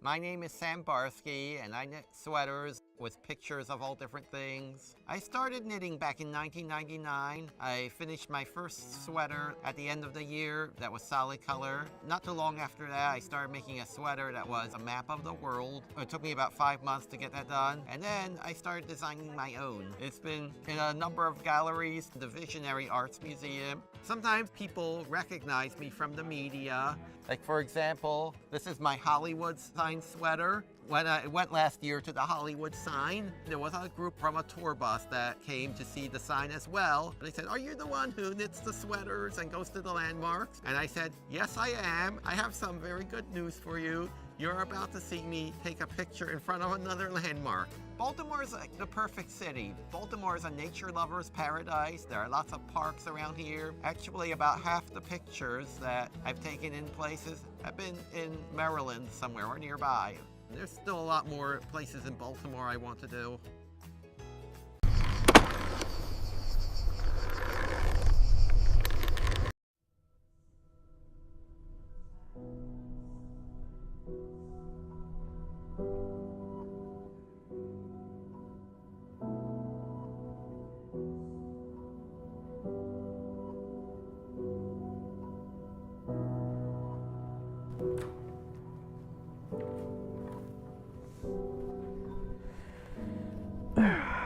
This is session 2249. Max, come online, please. Okay. Where are you, Max? I am in a dream. That is correct. You're in a dream. How's your day? Could you tell me how your day is going? You know, things aren't going super well right now, Doc. I can't. Gotta be honest with you. You know, what's going on in the news? I don't know, a bunch of bad stuff. It's perfectly normal. Absolutely. Found out John Glenn died recently. Yeah, first guy to orbit around the Earth. It's pretty upsetting, but I feel like he's sort of at peace knowing that he doesn't have to tell another person who comes up to him what space is like. Decrease like, oh, affect. how is space? Oh, I don't know, dark. You know, nothing. Dude, imagine that for like affect. Turn it down. Like Turn 60 years of your life, people coming up to you, emotional asking that question. Freeze all motor function. Hey man, you haven't seen both Mighty Ducks? Shut it down, buddy. Freeze it down. You're making some good progress. So keep it up. We're gonna end this session with one of these. All right, peace out. Oh man, that's great. You are cool. I can't tell if you're making fun of me or not. No, I wouldn't do that. You're way too cool. Yep, still can't tell.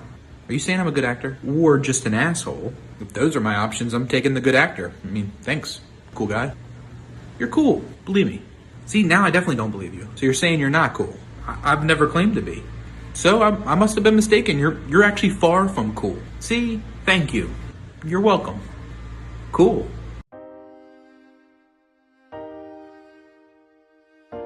Hi, my name's Max Levine. Recently, the New York Times posted an article that stated that as many as 40% of millennials don't like to eat cereal for breakfast. Well, let me tell you something, New York Times. This millennial loves eating cereal for breakfast.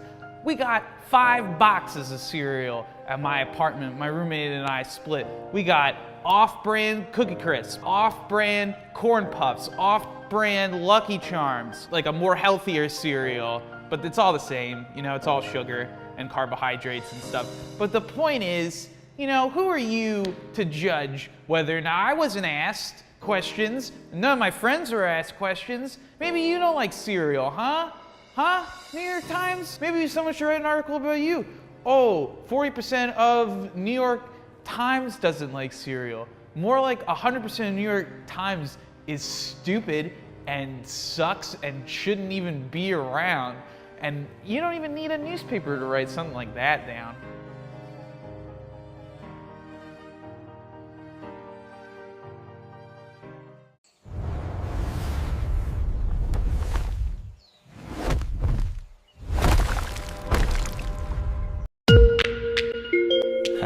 Yeah.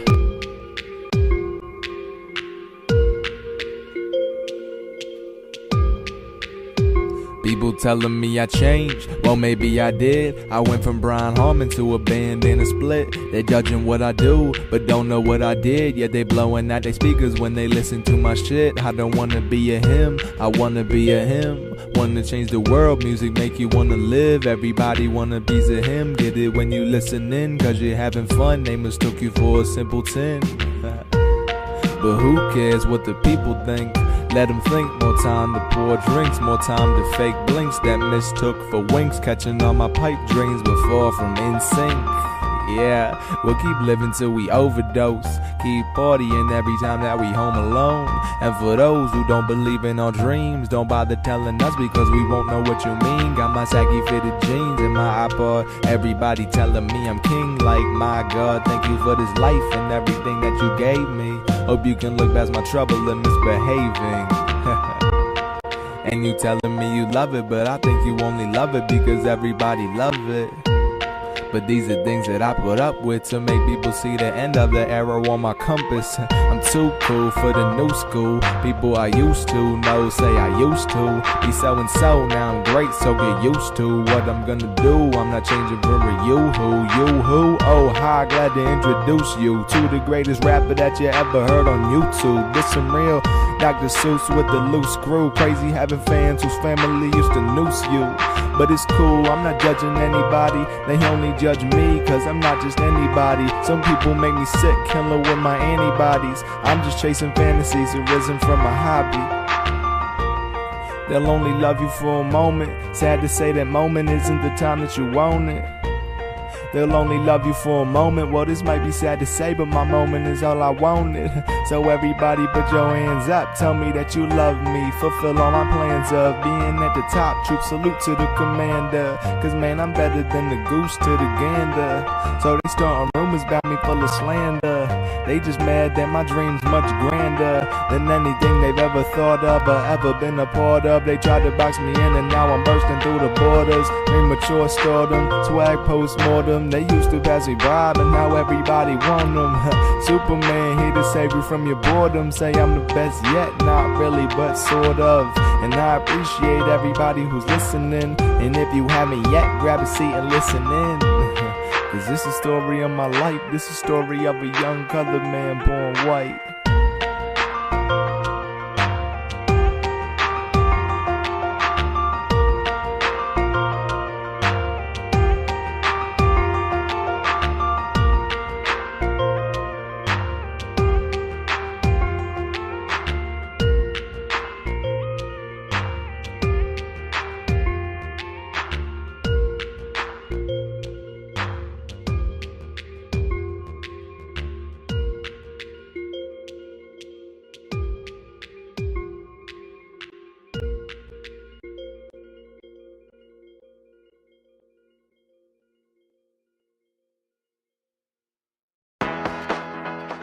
We recently purchased the DJI 40 8K, and we're pretty stoked on it. This is a camera system that I've been hoping for years. It's basically get you that cinematic Steadicam-like shots, but in a system that sets up in seconds and is inexpensive.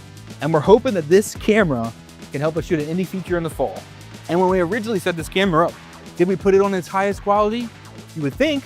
We put it on its lowest quality, 4K, H.264, and this is what it looks like. Now we're shooting in the 8K, 422 ProRes. Is there a difference? Well, this will be our test. Eric's currently walking backwards, not looking at me. Let me just get a picture of this. Yeah, not looking, like, this is how we're operating right now, and this is smooth. This is one-to-one. This is crazy. This opens up so much possibilities.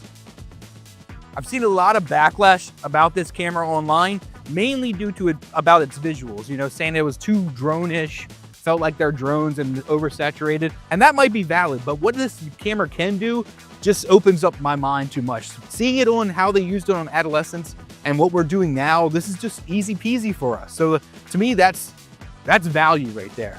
And what we did was, like, maybe the kit lens looks a little weird, but we bought two dual lenses, the 31 and the 58, and to me they give this like warmth to it that's viable. My first time shooting with it, that was horrible. I didn't know how to set up the white balance, the ND. It was like a learning curve, and I was nervous about it. Then insert Eric, and within minutes now the LiDAR's working, the focus motor's working, and we're running around the yard in 10 minutes, and it was locked on and steady. So to me, I don't know, I'm excited, and hope we make some great stuff with it.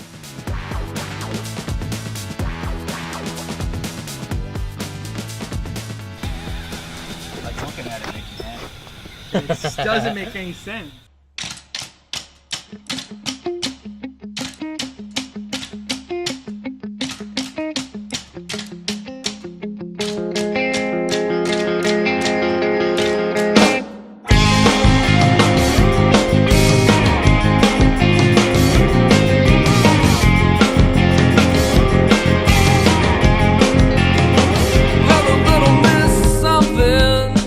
You are so supersonic.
know, in my country growing up, kids play outside, and they don't have a lot of money. You don't need like too much money. Like here, it's like there we a little bit of money. You can have a backyard.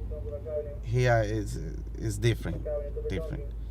For $100,000, you can have like one bedroom apartment. It's sometimes ridiculous, you know. Here today, I feel that the kids are trapped in the apartment. I had 3 kids, you know. I feel sad for them sometimes. I think about them, you know, in a small apartment. My oldest son, he's 18. My second is 13, and my daughter 10 years old. Difficult age, no. But I mean, they doing good. They doing good. When I was a kid, I had an endless playground, and with the endless possibilities. But here, what they have, I don't know.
The heads up comes well before you're about to hit me. Sorry!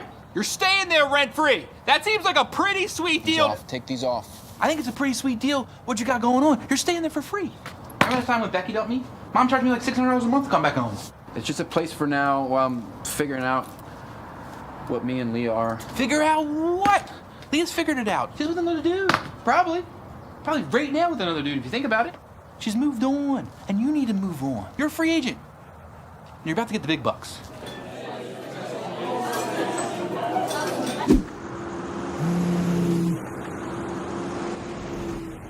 You gotta stop calling me Arch. I'm literally with another dude right now. What's up, Archie?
What is this, man? We are the answer.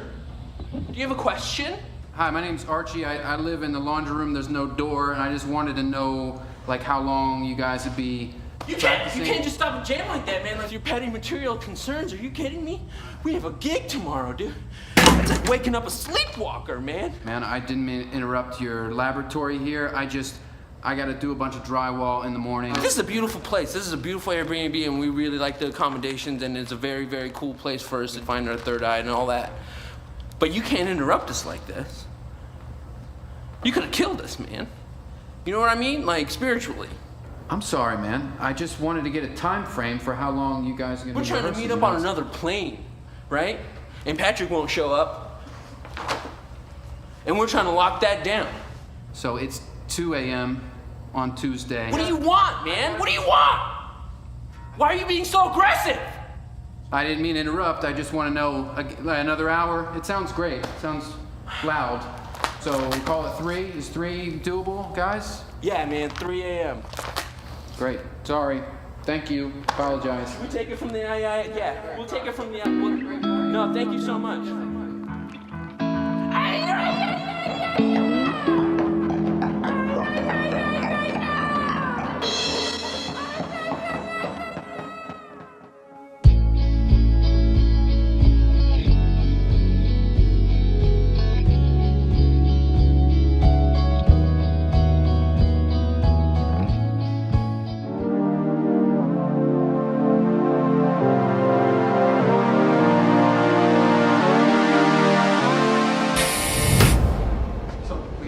Mike, let me get this straight.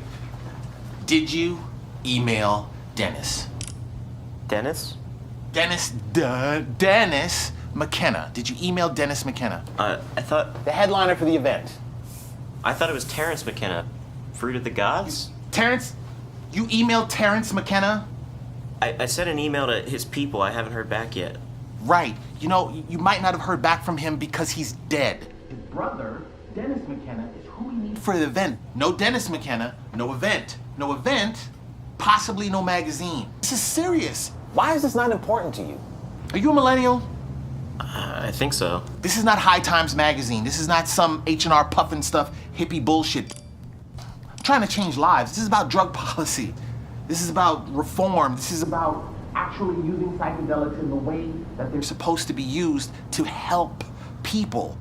I get it, man, but it's always like DEFCON 5 with you. You're so intense. Intense? I'm intense? Yeah. In the rainforest, there are plants that have neurotoxins. They've developed that over time, yeah? If they don't have those neurotoxins, they are devoured by predators. They cease to exist. Scientists describe those neurotoxins as intense. We're fighting decades of draconian laws and a prison industrial complex and a society that thinks that drugs are a joke. So if I come off as a little intense, that might be why. My question to you is, why are you not more intense? Yeah, I get it, but you're an escalator. I'm an escalator? I'm a de-escalator. You're an escalator. Okay. What is going on in here? Ask your boy. From what I've heard so far, you have this big event, and you, as the events coordinator, former, were supposed to book the guy. You didn't even know he was on the bill? Get a lot of email. I missed it. Yeah, well, that seems like a pretty big oversight. Is he millennial? You know how appreciative I am for you letting me stay here in this calm, tranquil environment? Mike, I like your intensity where it is. And you're definitely an escalator. I gotta go do the changeover. Remember, anger requires more energy. I taught him that. Separate beds. See, he listens. Game begin.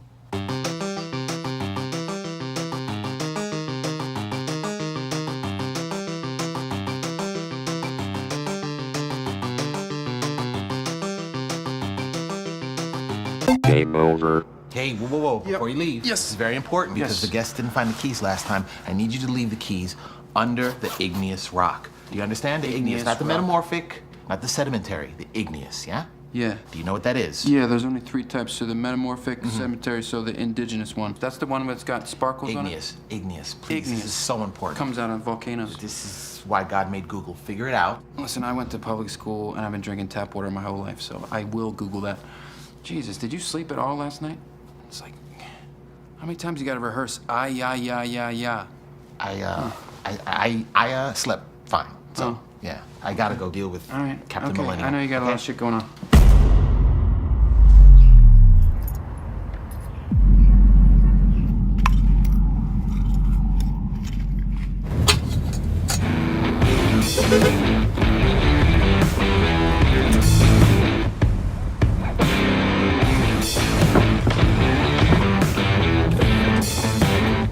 I don't know, man. I just feel like Leah's got all these prospects, and I went down this year.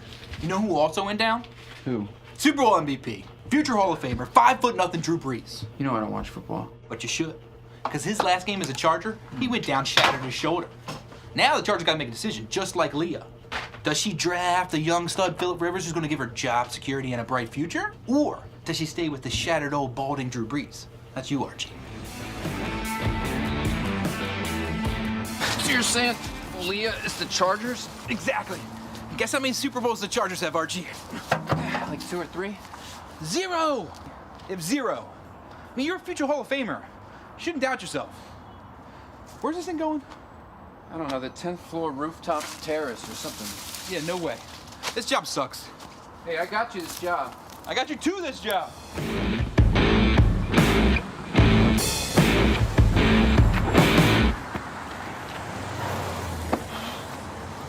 Got it all lit there, huh? Yeah.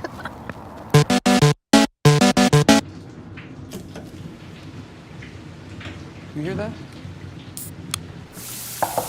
Hello? Anybody in here? Yeah, I'm in here. Why are you still here? Checkout is 11, man. Well, I thought you guys had a gig. They fired me. They fired me the night before a gig. They brought me all the way here from Florida, and they fired me. I find that shocking. Well, I gotta bring up your favorite subject, time. Time again? Your favorite, yeah. Time? 11 a.m. is standard checkout. What's this? It's a fucking hat. Nobody gets it. Gets what? Nobody gets it like I get it because I did enough mushrooms to touch the face of God. Yeah, did you? Yes, I did. You know, for a guy in a jam band called The Answer, you've got an odd angle on things. What's your angle? What do you, like, pay rent? What do you, like, have a job? You don't know anything about me, man. You're a Christian. No, I mean, no, I was baptized Catholic, but you read the Bible. You read the Bible, and that's what you believe. I believe the Bible. No, yes, maybe. I think there's some parts that... Listen, I don't know. There's a lot going on, but I can tell you it's not psychedelics and magic mushrooms, okay? You don't have the answer. I don't have the answer. Dwayne doesn't have the answer. We're all scared. And you gotta go. Sorry, bud. I think I left my iPod back there. Can I just grab my iPod? No, we got everything. Can I have a beer? No, got everything. It's time to go. It's 8 hours, man. Stay safe out there, okay? You know, it's thank you for staying, and the band sounds great. Okay, you got it. All right, be safe. That guy was crazy. Yeah, that's every night here. I don't know, man. There's gotta be something more to life than what we see, though. Maybe, Dwayne. Maybe.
Hey, Leah. Hey, I think that's all of it. Thanks. I thought there was more, but apparently I bought everything.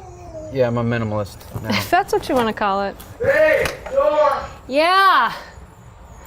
Oh, I see you've taken to this open relationship concept rather quickly. Archie, it's been months. Hey. Is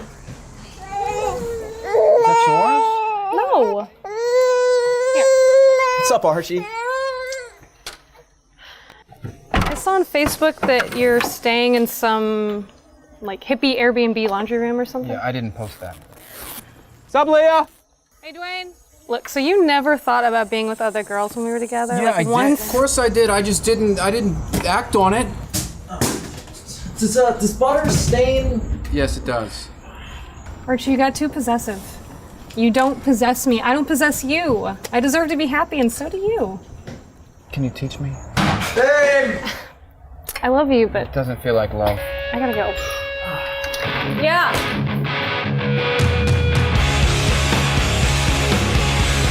Your skirts are short.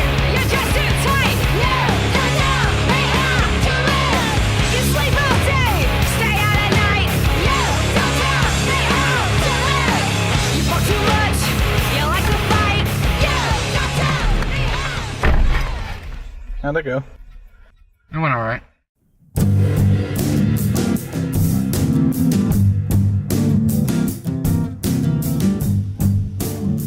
I have zero idea why they canceled work.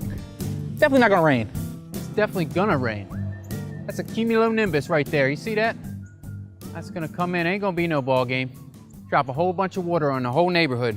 And wash the whole place out. But hang on to your tickets, because they're good for next Thursday night. Heads up. All right, Nolan Ryan, what's your problem, bro? Sorry. Head back in the game. Just gotta forget about her, dude. I'll be all right, babe. You know what Dad told me? What did Dad teach you? This was years ago. He said in baseball, when you're at the plate, you get hit by a pitch right on the bone, you put your bat down, you take the base, and you don't rub it. You don't acknowledge the pain. But that's what men do. Think that rule applies to softball? I don't know. It's a good question. Well, my wife definitely thinks I'm working. There's zero chance I'm going home. If I go home, she's gonna make me do a whole bunch of stupid shit. And she's gonna make me put up a baby gate. I'm gonna have to weed whack the backyard, which is getting out of control. So we gotta take advantage of this day. Here, hit me one deep. Oh, I got this. I'm tracking. Oh! Ew!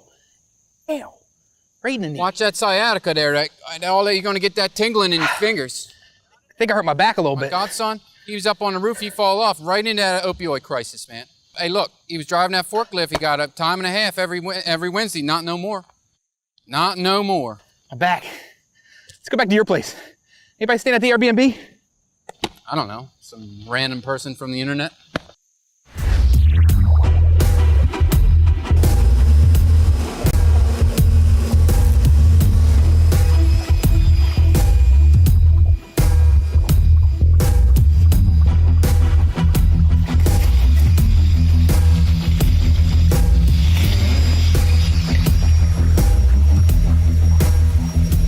Hey, man.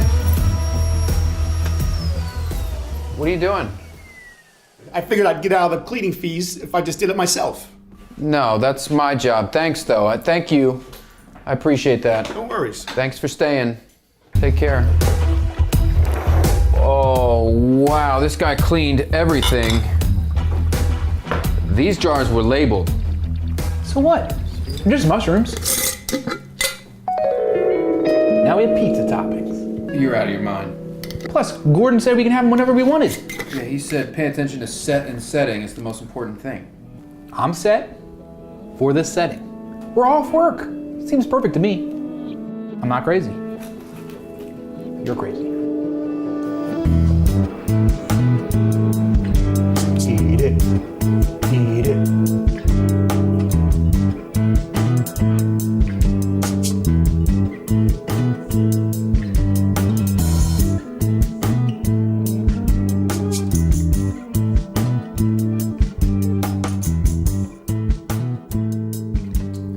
Tastes like shit. A little bit, yeah.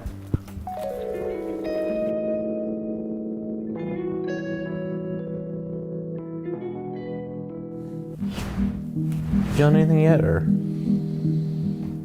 It's so hard to say because sometimes life is high, you know what I mean? So how would you know?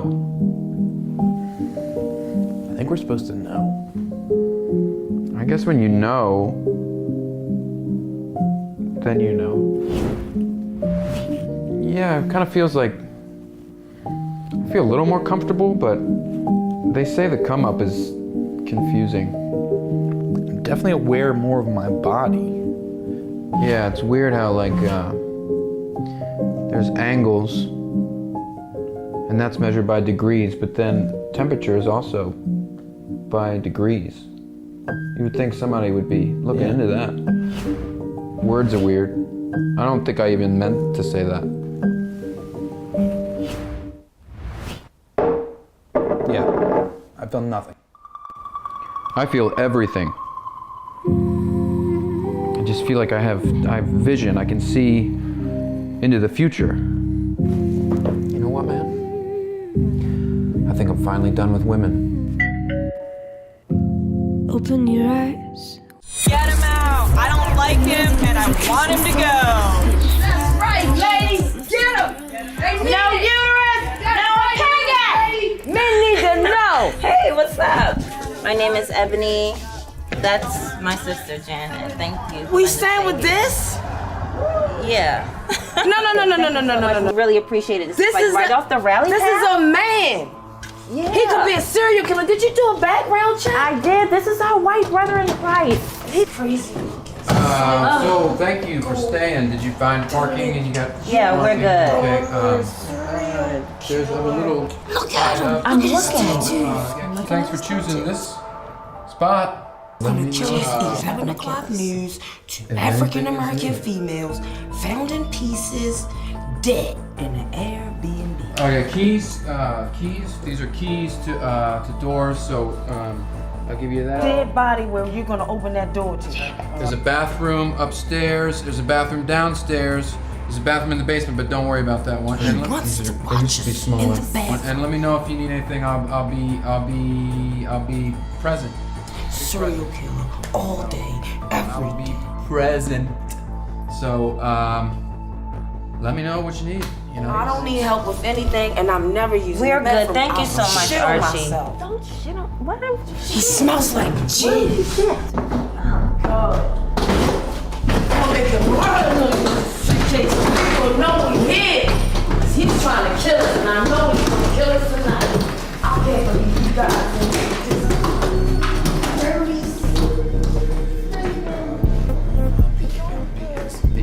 This is bacon. This is very effective.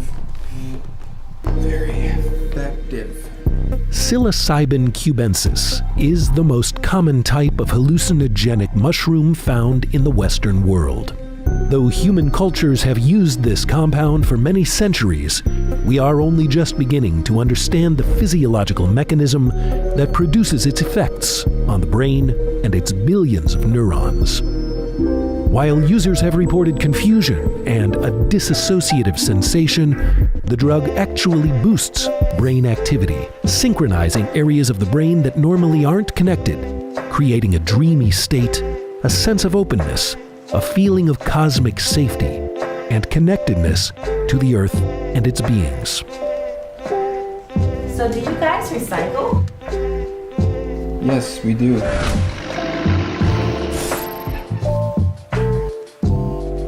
Good. The Mother Earth, all that we have. Wow. Allow us to love. We love to love. I love you. She left you because we do not perform cunnilingus. I got it. Get your ass up here! Psycho killer dressed up like your mother! Come up here and fix this! I'm trying to take a shit! Hurry up! All white people know how to joke! Hurry! Hey. I hear your opinion. I value it. I feel as a man I can help. That's the problem already. Men starting wars, men grabbing crotches, men just doing anything they want. Hurry up and fix this, man. That's the only thing you're good for is strength. Because you don't listen, I've been calling you for 5 minutes. What were you jizzing on? Is that all the strength you got? Whoa, whoa. Okay, yeah. Okay, something in there, get it out. Right, Yes, it's that time of the month. If it wasn't for that time of the month, you wouldn't be here. It's your fault that they fell in there in the first place with this cheap-ass toilet. Squeeze them out, I need to reuse those. Just give them to me. Get out of here, man. I don't even want to be near no XY chromosome anyway. I just never seen and that You know what? That's a Y lot. chromosome that you men say you have is a crooked X. It's a mutated X. I know it's a mutated X, but you guys will never admit it. That's why you can't give birth. You're mutants. Giant mutants with hair in your arms. Well, give me a light.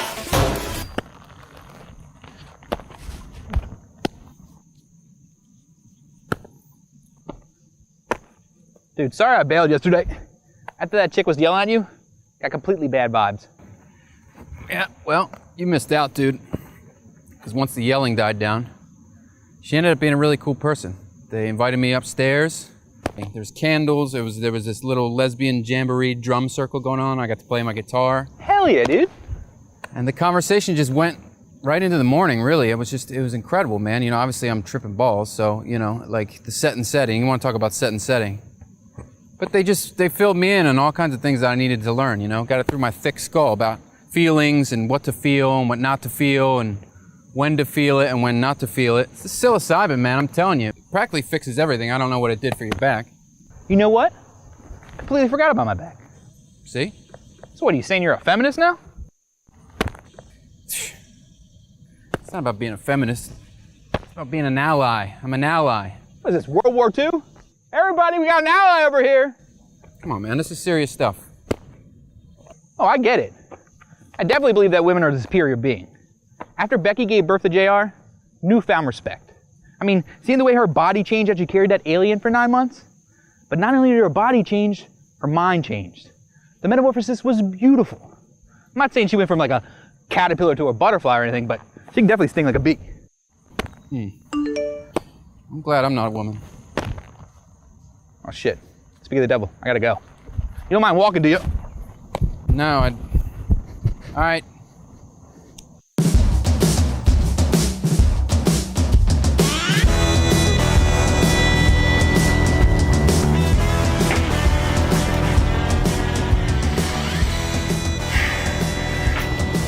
Thank you. I never had an experience like that before, and I know we had feelings and emotions that I didn't know that I had, and we ate about 3.5 grams of them, and that did the trick. I mean, you know, I think I've had them before, but it was never like, you know, and I was just over the hill, man. Just unbelievable experience. It just was light, and I just feel like all my doors were opened. The aggregates bisporus. Yeah. So if you're gonna finish it, just finish it and then go to Whole Foods. You get those at Whole Foods? No, I grew them. The one that was labeled, not labeled and now empty is mushroom. Should I eat in like 5-6 grams? No magic. No magic in those. But I thought you said the whole row was psychedelic mushrooms. I said there were mushrooms. If you wanted a trip, these, if you wanted to go somewhere, would have been this, that would have been, those are pink elephants. Those are, remember the scene in Empire Strikes Back when Luke goes into the tree and he faced himself and it was really Vader, but it was So I ate the wrong. I mean, it was right for you, I guess. I would ask that when you were opening all those inner doors, I'd actually prefer that you guys would maybe close the outer doors to my room and relabel what you've used. Yeah? It's like a lot of vitamin D in there, and that's why I was kind of if you're deficient, yeah. If you're deficient, perhaps there's no God in that fungus, no. I know nothing about you lately. I know nothing about your life. I know if I want to be honest, I know nothing about your drive. It's a see. I'm just trying to stay clean. I know nothing about your conscience. I know nothing about your crimes. I know if I want to be open, I know nothing of your designs. It's a heavy sea.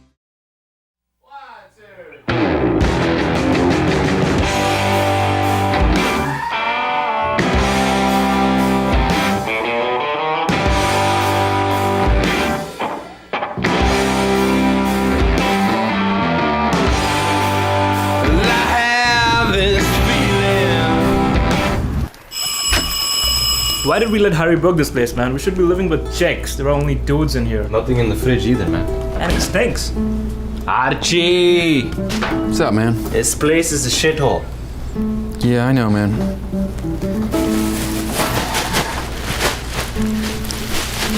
You wanna try some paneer masala, Mr. Archie? No, that looks delicious, but I'm good. It's nice you guys all eat together, though. That's all we do, man. Yeah, man. We really need to get back to that. Really nice. Hey, Arch, it's Leah. Listen, I got 27 missed calls from you last night, and I know it was 2-for-1 drinks at Autobar. I get it, but it has to stop. Like yesterday. Also, listen, it's fine if you still come to my shows, but no more guest list, okay? That's just for friends and family. Oh, well, that stinks. Hey, Chief Boss? What's the Wi-Fi password?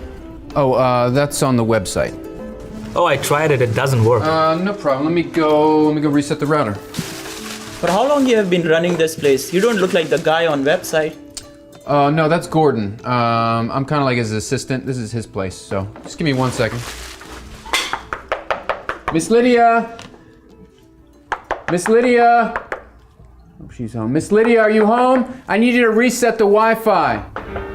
Miss Lydia, remember the invisible information stream that's surrounding us that you can't touch or feel? I need you to reset that. Where do you book this place, man?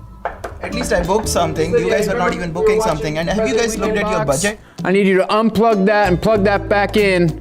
Unless you're in the bubble bath, I can wait. 500 rupees and you want to see America? Yeah, but I want Wi-Fi and 500 rupees. He's working on Wi-Fi. This place smells like shit. This place is shit. The information, the internet. Hey, Archie, never mind, I got it. I spelled mushroom with 3 O's. Got it? Cool.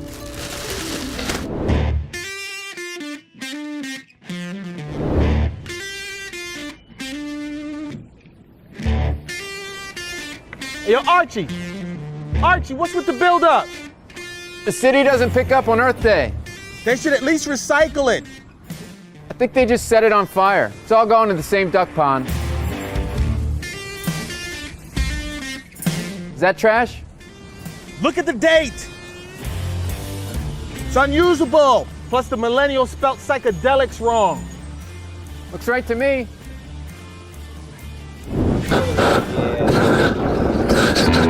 Careful with that, Dwayne. I got it. She ain't that hot. It's hot. It's all right.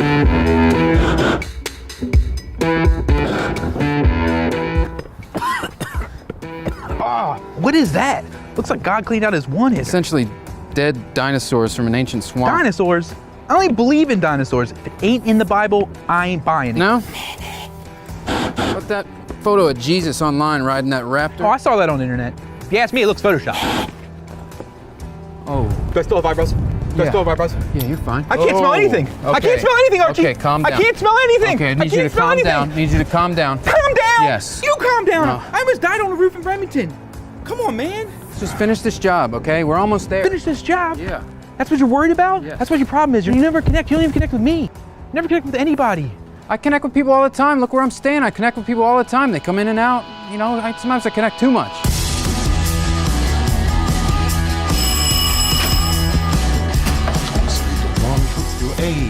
Hey, how's it going? Archie. There's a mattress in here. Yeah, that's my bed.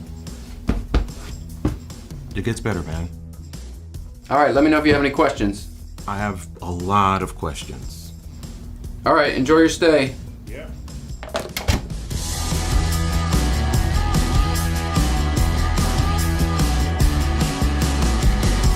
One second. Is the delicates like good? Ah, okay. Yeah. All right, cool. Thanks, man. I couldn't figure that out when I first got here, but Sure. yeah, man. Have a good one. Yeah. Good night.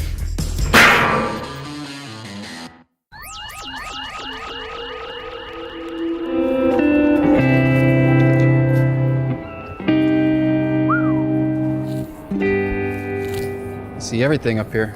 Been thinking about dying a lot lately. After that whole thing over the other day. Yeah. I'm not like killing myself or anything. Too vain for that. But like how I'm gonna be remembered, you know? Like, I wanna be remembered. I feel like if I died right now, barely anybody would care. There's Greenmount Cemetery over there. Hey, that guy's remembered. The guy's buried there. John Wilkes Booth, guy shot Lincoln. That's famous. That's not famous. That's infamous. Totally different. You only have a headstone. True. I want to leave like a real legacy, a real mark. You know, like my whole life flashed before my eyes. All I remembered was, you know, the first time I connected to this world as a kid, riding my bike, being in the woods, being lost in the woods. At one time I threw up in Miami and you helped me out. Meeting Becky and the birth of my kid. Realized it was measured in moments. Being present.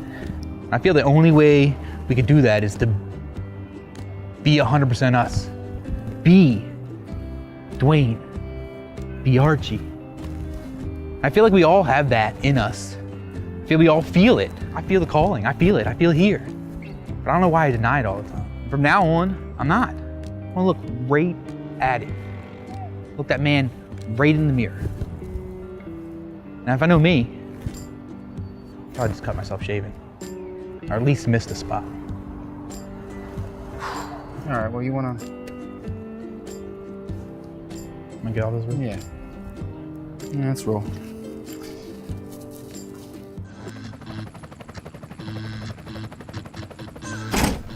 Hey, I'm back. That police helicopter, is it just there all the time? Oh, yeah. Pretty much. I know this isn't your thing, but like, you know you could use that fuel to like, I don't know, heat up schools? Or... Oh, yeah, that's true. Yeah, I mean, I could send him an email or something. Hey, I'm back. I'm not the only one smelling this, right? Oh, yeah, I'm sorry about that. I'm taking care of that. There's some incense on the coffee table. All right. I mean, you're just gonna put more smell on the smell instead of getting rid of the smell? For now, yeah. That's how the whole city works, huh? Wow. Hey, I'm back. Is there ever gonna be hot water, or? No, I'm taking care of it. How do you take care of hot water? I'm emailing somebody right now about it. I mean, there's only 2 kinds of water. Sent. Hey, I'm back. Is there any Windex here, or should I just go to the boys who are right outside? Hey, I'm going to the store. You need anything? Like, socks? No, I'm okay, thank you. I'm gonna get you some t-shirts. Hey, I'm leaving, so thanks for all the help. Yeah, man, thanks for saying. Yeah. I got an extra night, so if you want to like sleep on a real bed or whatever. I'm okay, man, thank you. That's very kind of you. You should. It's nice. Be well.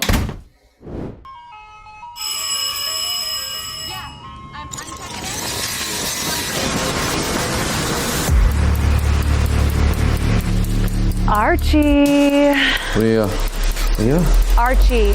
Leah, don't make me. I can't believe we ever dated. You're a fucking loser. Pathetic. Get a job. You're a loser and you always have been. I never loved you. You're disgusting.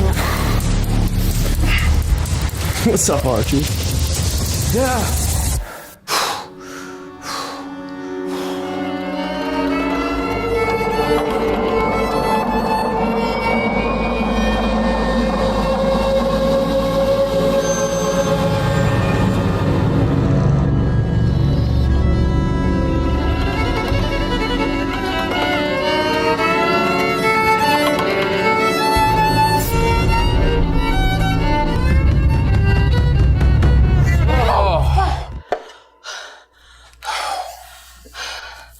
Sorry. Jesus. Do you like live here? Yeah, I'm the cleaning guy. Sorry. Oh, yeah. Okay. Do you need anything? Or? No. I'm sorry. I hope I wasn't keeping you up or anything. I've got this Peabody audition tomorrow, and yeah, I couldn't sleep because of the smell. Smell, yeah, I know. Everybody's complaining about it. I looked everywhere. I thought I got it earlier. It could have been something over here. Somebody came here with a homemade kombucha thing and left it for weeks, so it could have been that. But there was a possum stuck. Well, I've got a really good sense of smell, actually, from Girl Scouts, so I've been narrowing it down. It's got to be in this region over here. It kind of smells like, you ever been to Wilmington, Delaware? It smells like that. Oh, God. It smells like, you ever had a hermit crab when you were a kid? And yeah. It dies in the shell and then you smell that? Oh, yeah. And I'll never forget that smell. God. And that's what this is kind of reminding me of. I had two that died. And well, sometimes they're molting, so like. That's what we thought. Do anything can you help me find that? No, I checked in this area, but if we could flip over a couple things over there. I mean, at this point, all my other senses have shut down, so I'm having a hard time seeing. It's like, but then sometimes I think it might be like my own breath and I'm just breathing out, or like I had a mustache, I shaved that off because I thought maybe it was just that.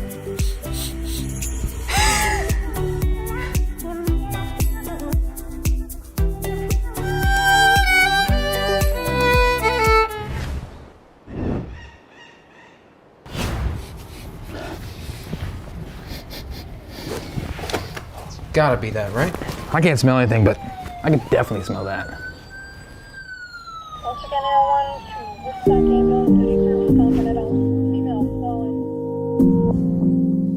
Miss Lydia was the neighbor next door for a long time, for about as long as I've been there. How long have I been in there? About a year. About a year. And she was always smiling and getting the mail and saying hello. And one time we were talking about the Orioles, and that was nice. And then when the census people came around, she was there for that. And to be honest, it was limited interaction, but strangers are relationships too. So goodbye, sweet lady next door.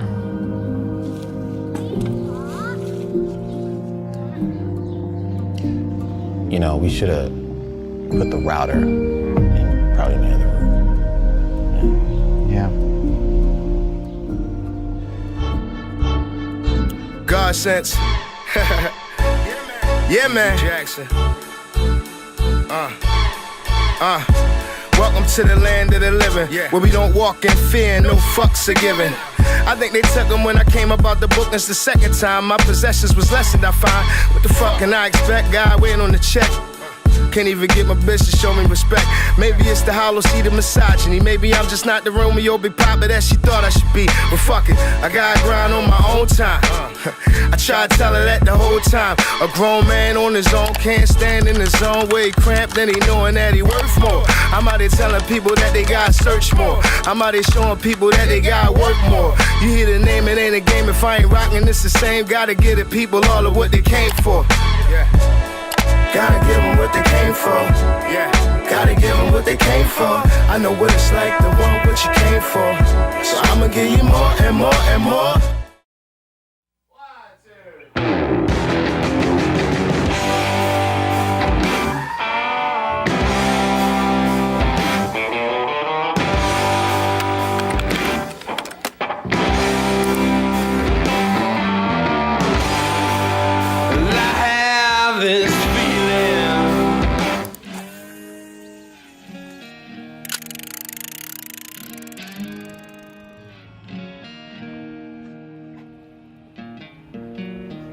Anything biting out here?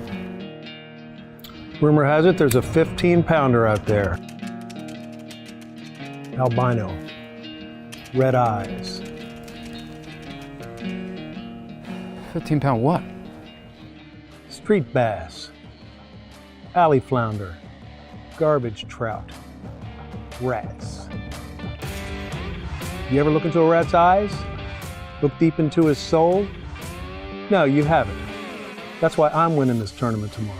I've taken the crown in Boston, New York, Pittsburgh, and tomorrow I'm coming for Baltimore. Tuesday night?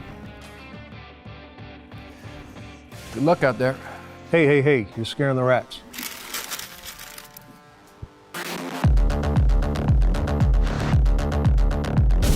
This event is going to be huge. We want to reach more minds, more souls, more spirits. We want to connect with energies. We want people to come together. We want really people to listen to what it is that we're trying to say and connect in new ways. In the past, we've had problems with our staff. So we're basically trying to add a third employee. We want to know what you can do to help us make that expansion.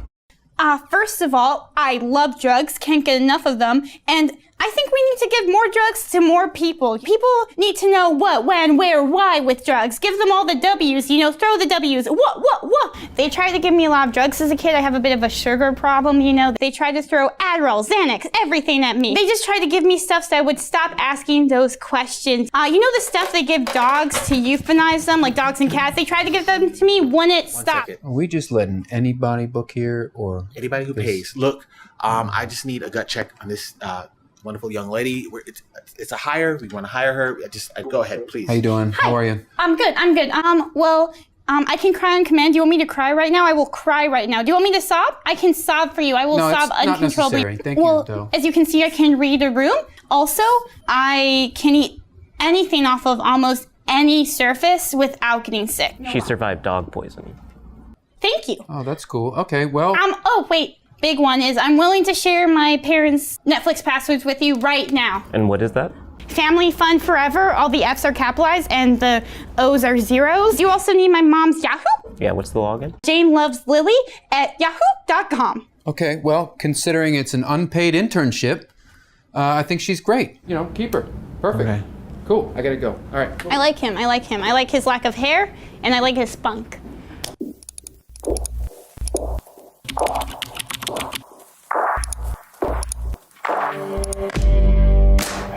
The guy had like at least 15 rods with him, all specialized.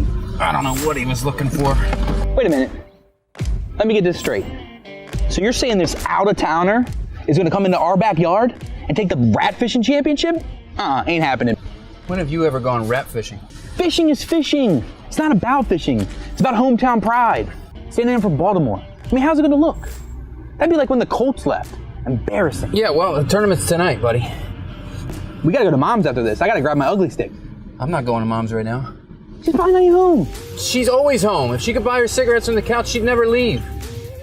All right. And when I dig him out, he's gonna want to run. Ooh. Watch it. Can't get it from that side. Damn. Ooh, watch your finger. Oh, it's a big one. Yeah. Jesus.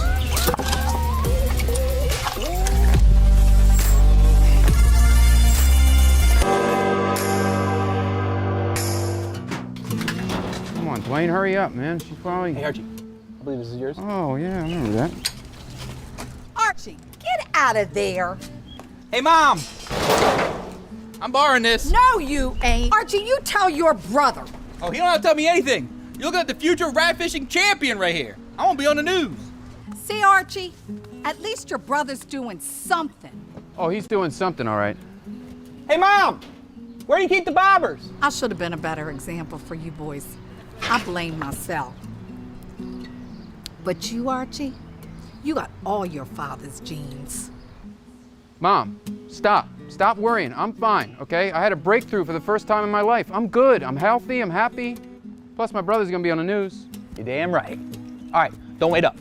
My good boy. Gotta get beat.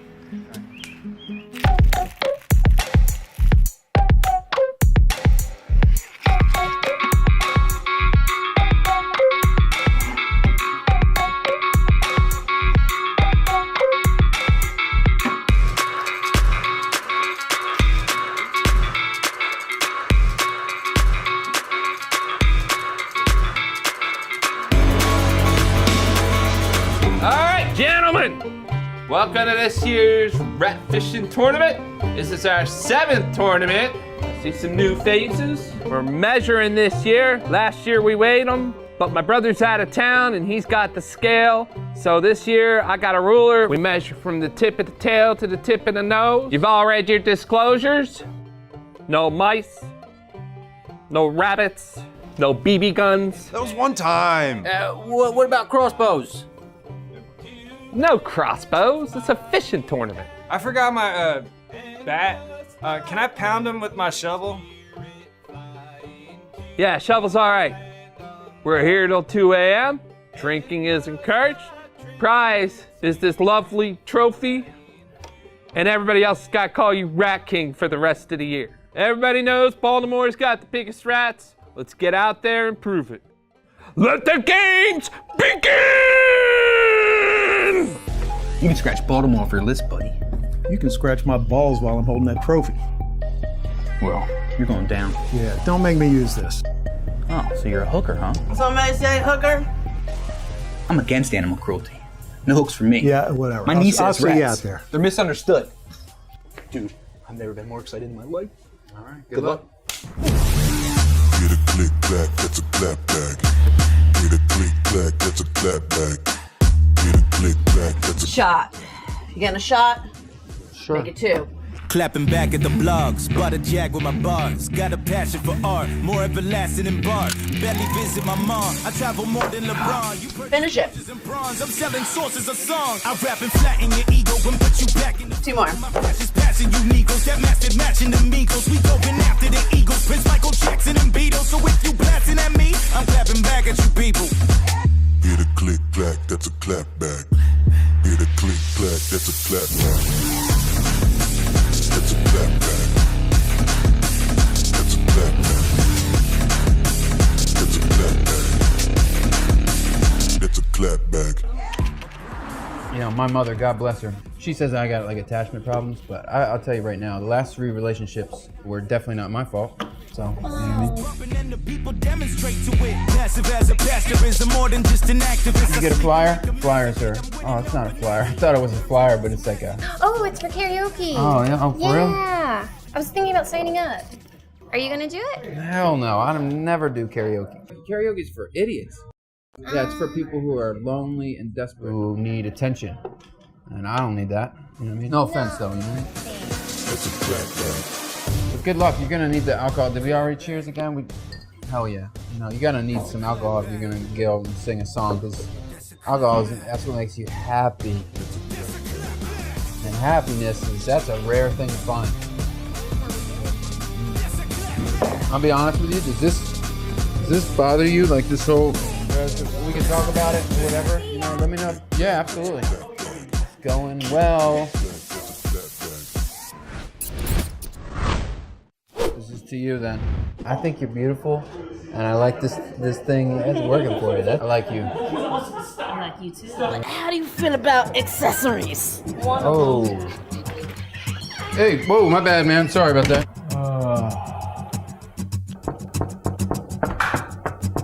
How long is this piss gonna take, man? You pee out of your butt or what? Sorry about that, man.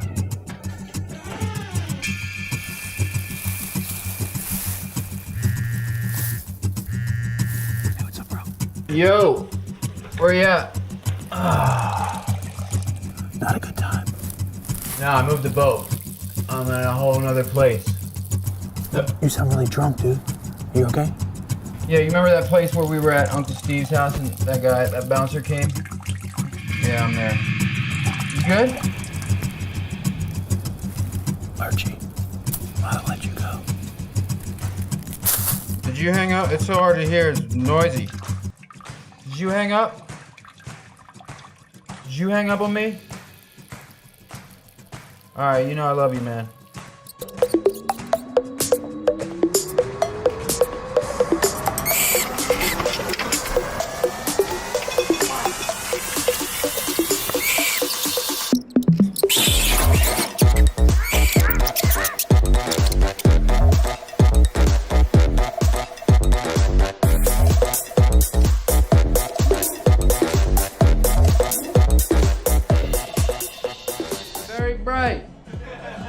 There are many things that I would like to say to you, but I don't know how. Ready? I said maybe, bang, bang, bang, bang, you're gonna be the one that saves me. After all, you know the words. You You're my wonder. Wait for me. I'm the fucking artist.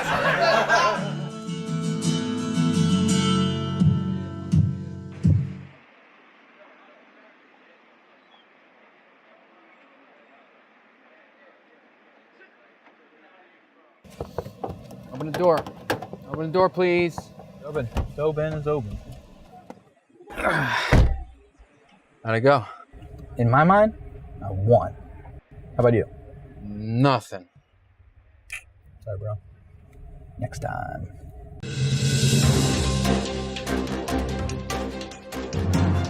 A Baltimore rat fishing tournament ends in controversy. Oh, I've been robbed on Lombard Street before, trust me, but never like this. Authorities were called shortly after 2 a.m. after an altercation broke out between Henry John III of Delaware and Dwayne Bedane of Curtis Bay, with Mr. Bedane claiming he should be the winner. The rat I brought in, huge, must weigh as much as a butterball turkey. Thing is, they're measured from tip to tip. Mine had no tail. That's easily 16 inches off right there. And I only lost by 2 inches. The thing was huge. Police on the scene broke the two men apart. There are no charges being pressed at this time. He deserved what he got. And he can come see me. Come on, see me. You know where I live. Right where I caught that rat.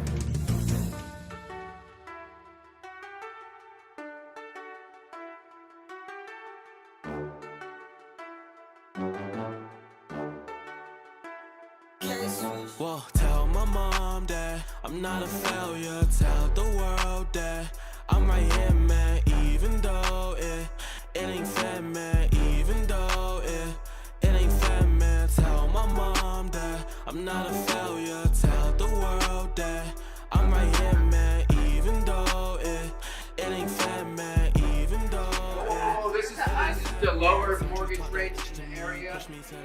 Yeah, cheers. Man, I think they did, cause when things hit the fan, you just be like, where they at? I'm good, yeah. I'm fine, yeah. I learned all people do is lie, yeah. I'm good, yeah. I'm fine, yeah. I learned my lesson through time, yeah. So I'ma get it right and do it on my own, cause now I'm really grown and I don't need no one. So tell my mom that I'm not a failure. Tell the world that I'm right here, man.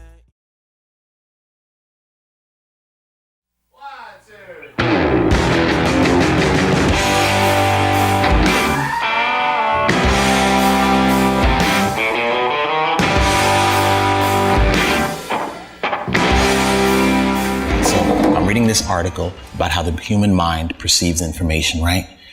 Right. So if you're getting the way the synapses connect, if you get it through the right side of your brain, it affects the left side. It's how you perceive information. Left and right matters. So here's my question.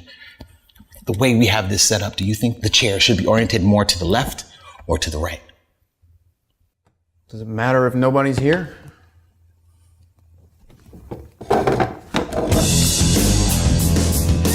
Hey, hold up, man. Hey, you here for that psychedelic shit? Yeah, I'm working it. I'm the events manager for Mushroom Times. Nice, man. I'ma still need to see some ID though. All right, I'll be right back.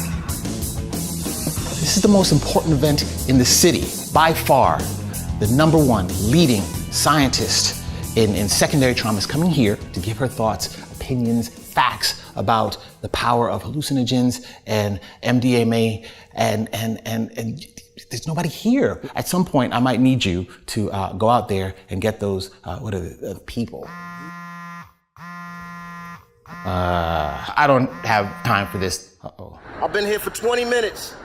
20 minutes, and somebody was supposed to meet me here right away. The key is supposed to be under the rock. It's a check-in. All right, so I'm gonna need you down there right now. The Airbnb, top priority. Right now, like yes. So 21 blocks. 22 and a half, but if you go diagonally, you could cut time. You understand? I need you there yesterday, right now. Please, thank you so much. Thank you. God bless you. Agnostic. Hold up, bro. Hold up. I need to see ID. I'm leaving. I still need to see ID, man. How long you been doing security, man? Too damn long. Holy smokes. Is this even you, man? Yeah, man. Yeah, it was me, yeah. Nice, all right. Well, whatever floats your boat, there you go. Have a good day, man. Hey, man, how long you think it'll take to get to Eastern and Broadway on foot? You say Eastern and Broadway? Yeah. Jesus, man, that's a long way. If I was you, I would go ahead and call up Uber. Yeah, well, money's a little tight right now, so.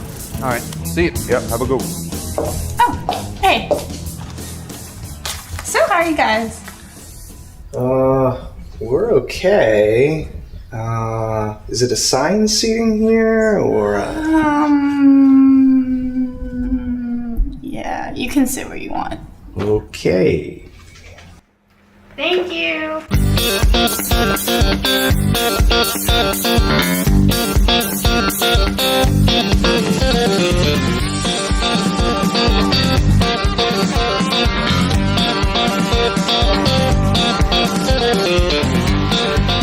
Hey, Dr. Barnhart. You must be Gordon Yeah. from the magazine. Yeah, that's me. We're still starting on time, right? Absolutely. You know what? You're just a tad bit early.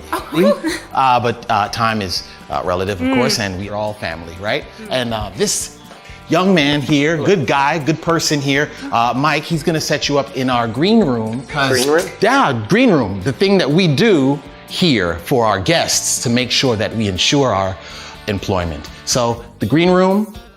Let's go there now. I'll take you to the green room. Great. That I set up. Excellent.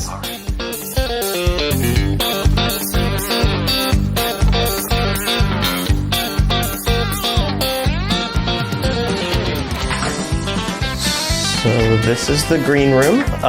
There's some chairs right there. You could put your stuff on one of them, sit on one of them.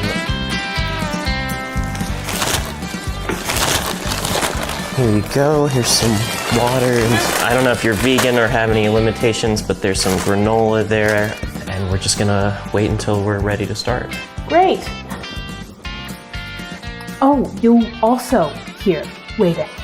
Yeah, I don't think they really need me for anything out there.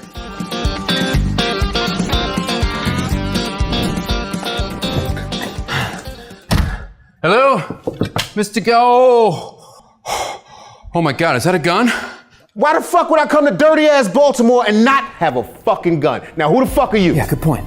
My name's Archie. I'm the cleaning guy. You're not on the website, Archie. There's a black dude on the website, Archie. Who the fuck are you? That's Gordon. I work for Gordon. I'm just the cleaning guy. Who the fuck is Gordon? He runs a place. I'm just here to clean toilets and do the changeover. Okay, there's some holes in the ship. Okay, hotel laws haven't really caught up to this. I'm assuming you found the key under the rock, right? Under the rock? Yeah, under the rock. Yeah, it was under the rock.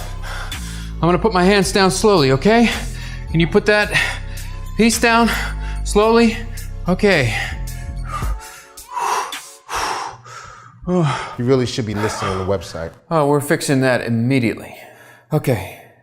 Sorry for my behavior. It's all good, man. Welcome to the place. I had a fucked up childhood, man. No problem. That's cool. It's nice, man. Yeah, there's some stuff from here, so make yourself comfortable. Do you speak a lot? Oh, publicly. I try.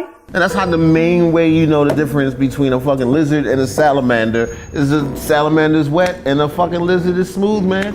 Like boots, baby.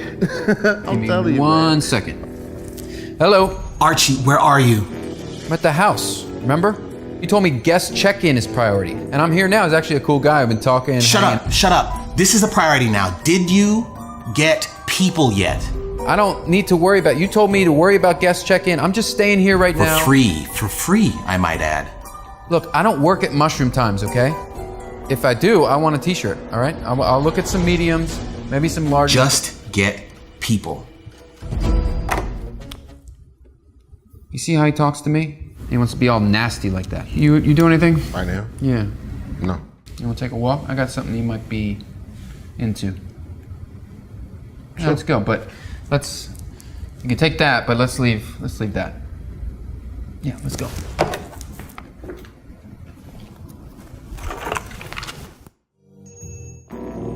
I think they're doing better on rats now. It was bad last time, but haven't seen any except for a couple of dead ones out back. So they must be doing something right. That certainly is a positive outlook. Do you have a higher chair? So I've known Gordon since about the 5th grade, pretty much our whole lives. He's always been into science and chemistry. He always had beakers growing up. Anyways, now he runs a psychedelic magazine online, which I'm apparently on the street team for all of a sudden. So now we got to get people to his event.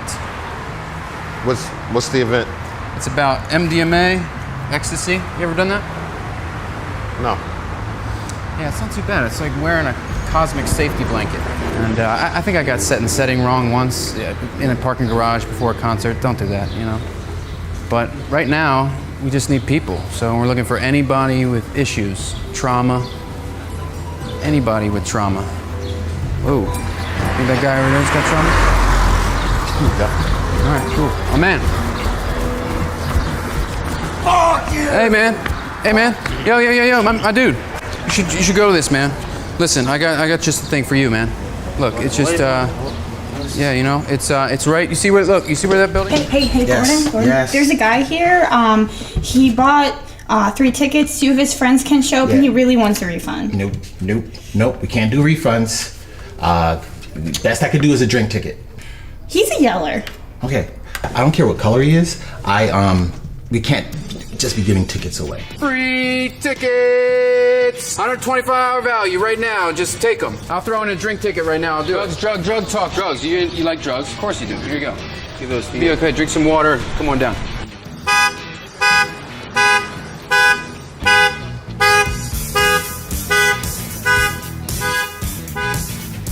You need what, my man? You good? Okay. Hey, come on now, you don't see that stop sign? I don't have any cash on me right now. You ain't got $1. You ain't got no quarters up in that dispensary or anything like that? Like 6 pennies, dude. Is that cool? Let me get that. Dr. Barnhart, hey man, you interested in this? So I know you're busy. See me squeezing? Yeah, you ever heard about ecstasy? Check it out. It's my sale, Check it out, man. I'll see you in there. They got free ecstasy though, right? Are we gonna start, do you think? I can check with Gordon to see if we're getting close. They should almost be ready. You know what? Let's just start. Okay.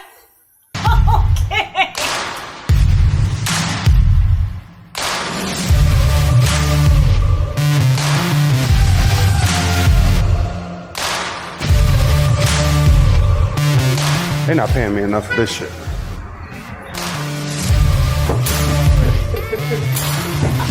Check this out. All right, watch your step. Watch your step. What are we doing right here? This is the drug talk. Food? Yeah, Snacks? ma'am. Jeff from the Sun. Yes, Jeff. Happy to be here. Yeah, no, thank you for Love coming. the naturalism. I appreciate. I Googled it. There you have that. He's from the Sun. You just got anybody? Yeah, and of course. I said, yeah. People with trauma. Who doesn't have trauma? No. This is about. See him. Yeah, that's a better. Yeah, that was a better one. All right. This is about trauma. You don't just. Dude, who doesn't have trauma? Come on, man. You know. We got room. Show's about to start any minute now. Oh, yeah, the show's about to start. All right. What's good? Good. All right. Oh, okay. We doing that? All right. Let's go. On with the show. You know, show must go on. You know what I mean? Whatever they say. Yeah. I can't wait. Thank you so much for coming. What a interesting and vibrant group. It's BYOB, right? Okay, I didn't bring any. Everyone has trauma, whether it's from military combat or sexual assault, violent crime, natural disasters, persistent economic disparity, or life. Sometimes we can cope and move on, but for 1 in 12 people, trauma is much more than just a memory. Trauma remains deep in our minds and our bodies. The lasting, debilitating response is called post-traumatic stress disorder.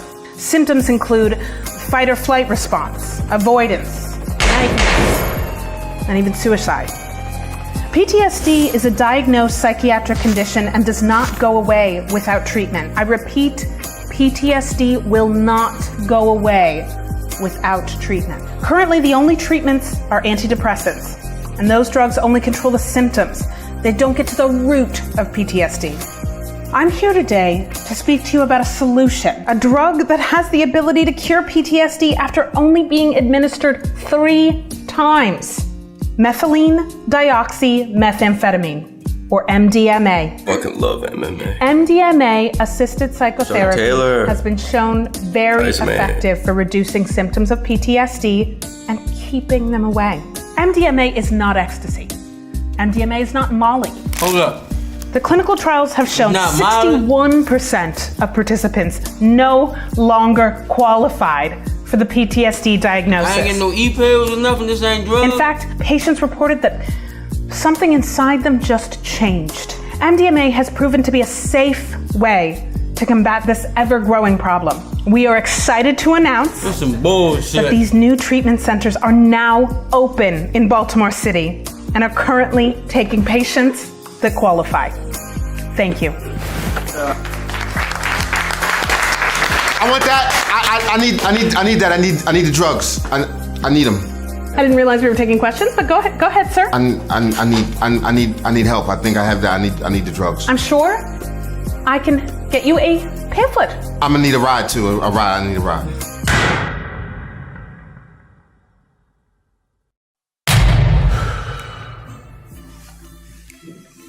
Hey man, you don't think this is one of those places where they do like experiments with black people and stuff, do you? No, that was a long time ago, man. All those people got fired ever since that article came out. You got nothing to worry about. Look, they're probably gonna give you a little Flintstone vitamin with some water, and just set an intention, and just sit back and relax. Dude, I just saw somebody walk by with a cooler. It's not like they're harvesting organs here, man. It's probably just sandwiches in there. I wouldn't worry about it. Hopkins, the best of the best. You know how hard it is to get a job here? You the black guy? Come with me. You're good. Excuse me, sir. I was just curious how long he's gonna be, you think? Because I'm gonna be I in the don't whip. care how long he's gonna be back there. I have 14 minutes left on my shift here. Okay, so... Zip it up, Moby. Like an hour, or... Dick. Yeah. Success. The event was a success. Mushroom Times is a success. They're writing about us, Arch. Yeah, right. Cheers. I can't thank myself enough. To be able for you to witness what we've done together by myself is just Jesus, man. Oh, I'm so glad it went well for you. I'd love to join you, but unfortunately you got me down here at Hopkins. Cheers. To be honest, the people here are rude. Listen, the Mushroom Times lives on again. Congratulations to us, man. Thank you. I appreciate you. I'll see you, man. Cheers to us. Brilliant. So glad it went well. I guess I'll see you in 6 to 7 business days. What do you do? There you go. Drink up, buddy. I'm gonna set you free. You need to be in the woods. Edgar Allan Poe. Yeah, he's dead.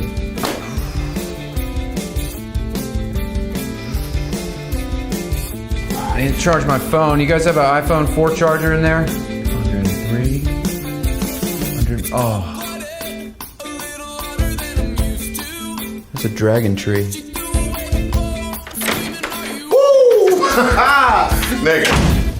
Yo, the best. The absolute best experience ever. I couldn't believe it. It was dude, I solved problems I didn't even know I had. I worked through stuff. It's like levels and like I want to get close to nature. Let's do nature. Come on. Dude, you look tired, man. Yeah, it's hard to sleep in. You ever did this shit? Sure. You should try it. You should try it, man. I'm telling you. Come on. I feel amazing. Amazing. Glad you're good, man. Glad you're good. All right. I'm done. That's it for me, okay? No mas. I put my 2 weeks in, but I don't know if you even got to do that around here. Could not be more clear that I'm quitting. Done. I'm done. Oh.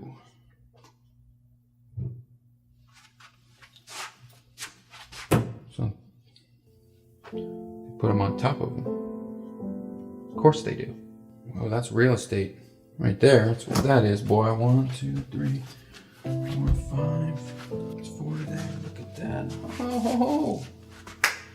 That's every bit of 4 feet right there. Wow. Look at what this is already. Now that is nice. That is nice. That's an XL, but you know, I'm gonna wear that to bed. Yeah, buddy. Did you set that up? Yeah, you know. That is nice, man. Yeah, now you don't have to walk out of the room to change your shirt. I can put a poster up and... Yeah, you know, look, without you, none of this happens. I couldn't have done it without you, Archie. So I just wanted to show my appreciation. Oh, buddy.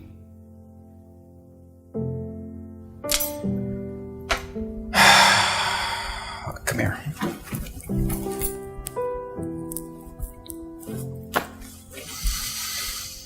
I'm gonna stay. All right, I'll stay. You know, it's not, I don't really have anywhere to go, so I'm gonna stay. I really appreciate that. Hey, what are you gonna do? I'm staying. I'm staying.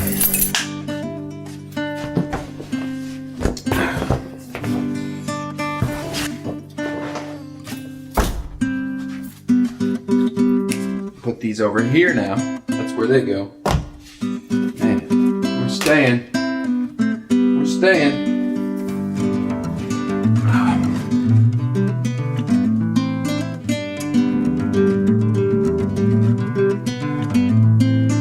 Home's where I want to be. Pick me up and turn me around. I feel numb, born with a weak heart.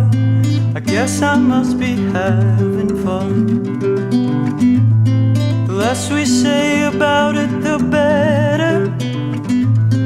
Make it up as we go along. Feet on the ground, head in the sky. It's okay, I know nothing's wrong.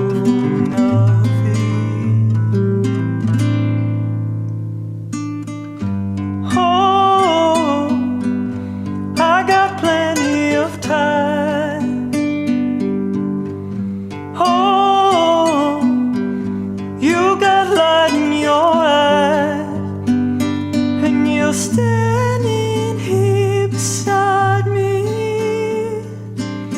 I love the passing of time. Never for money, always for love. Cover up and say goodnight. Say goodnight.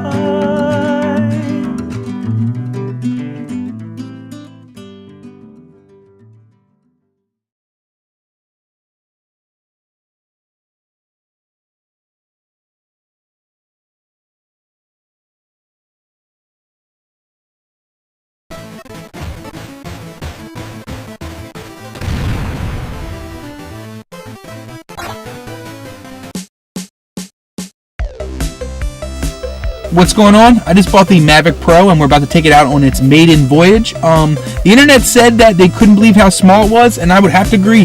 This thing is tiny. As you can see here, it's super tiny. Well, this is a thing I saw from Chipotle, but don't look at that. Don't get that out of here. But look, it's super, super small, which makes it exciting, but it also makes it a little scary with the winds. So I'm going to test it out today. We're going to fly over my future office. In January, we start in the Great Meadow Mills. I'm looking to get some aerials of that anyway, so I decided let's pair these two together and see how this thing does. I'm also interested in seeing how it does just as a stabilizer, just holding the camera, not flying it as a drone. I heard a couple people doing that on the internet, and I wanted to check that out. But I'm mainly just excited to have it. It took 2 months to get. He's ready to go now, baby. I had a surprise when I opened it up that they threw in 2 extra batteries. I don't know if that was a shipping error or just a thanks for having to wait so long, but it's definitely appreciated. So I'm loaded up and ready to go. In order to put my phone into the chart controller, I have to take it out of the case each time, which is annoying, and also I'm destined to drop this now. Hopefully I don't do it on camera. Pops in pretty easy though. Maybe not that easy. I'm also an idiot, but boom! It's kind of annoying that you have, like, it's hard to hit the home button. Turn this guy on. Let's see if we get signal. Still nothing. For some reason, I can't get it to sync up. It's flashing yellow. Turned it on. I've used DJI products before. I've used the Inspire 1 Pro. I've used the DJI Phantom 2. You know, familiar with the process, but I don't know why it's not connecting. Did not read the manuals. As you can see here, it's flashing yellow on the back. Why is it flashing yellow? Okay, so there's a sequence you have to turn it on. You have to turn on the phone first, turn on the RC, then turn on the Maverick. I totally did not do that. So I'm going to try that and see what happens. Oh yeah, that worked. We got it. Oh, we're ready to go. So we have to wait for this update now, which is now 36%. So the battery controller is charged. It's at 97%. But my phone is at 10%.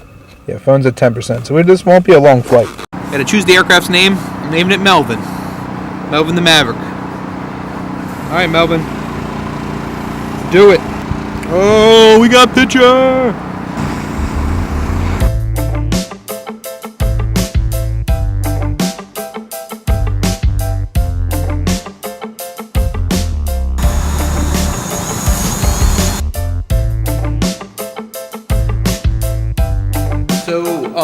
My first attempt at flying the Maverick went horrible.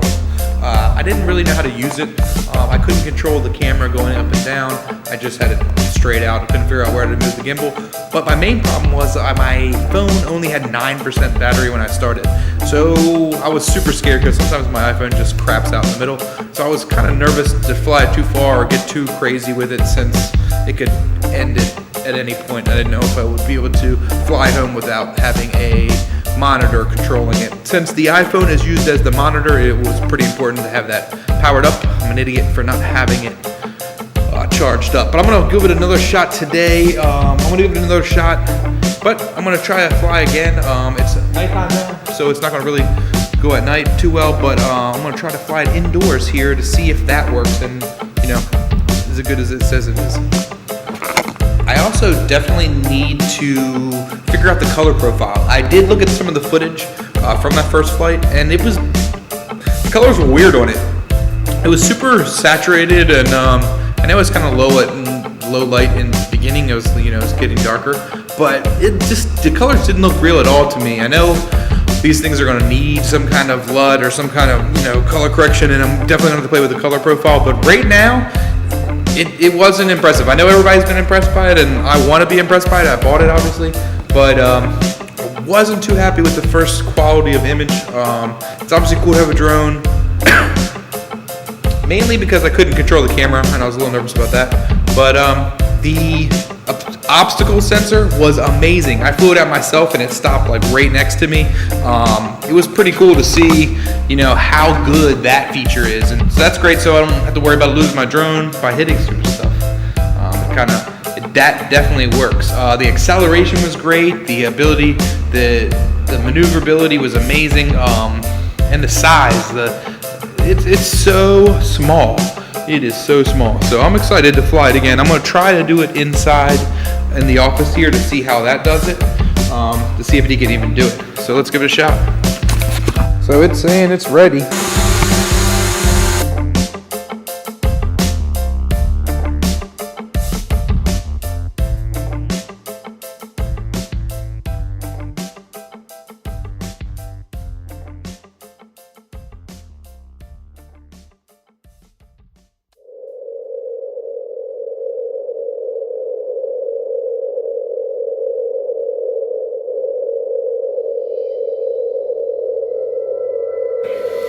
So I had the Maverick Pro for 2 days, and I've already crashed it. I flew it inside, and it flew well. It flew good. But then I took it outside, and it did not. It hovered 4 foot above the ground, and then took these massively right turns just constantly. I was trying to correct it back to the middle, tried to land it, and by the time I did that, it hit the wall. Gimbal is now jello. I get this jello effect that I'll show you. I seen a couple of things online on how to fix it, tried everything and nothing. So had it for a day, have to send it back.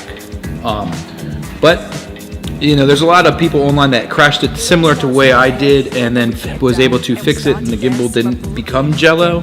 I don't know why mine was different. It didn't seem like anything broke. It seemed like it was there. It's just never could get the gimbal to calibrate. It always said motor overload and gimbal obstructed. So I sent it back. We'll see what happens, and hopefully I get it back soon. Because it definitely flies awesome, especially inside. It was cool to see it go, how stable it could fly inside. I remember the the Inspire 1, I tried to fly it inside of a gym one time, and it couldn't even handle that at all. Since it couldn't get the GPS, it was going crazy. But this one, the Maverick Pro, just stayed completely steady the whole time. So it's pretty impressive. It is small. It's way smaller than I thought, and I'm scared to see how the wind will take it over when we do get it back up. But so one day I waited 2 months, got to play with it for 2 hours.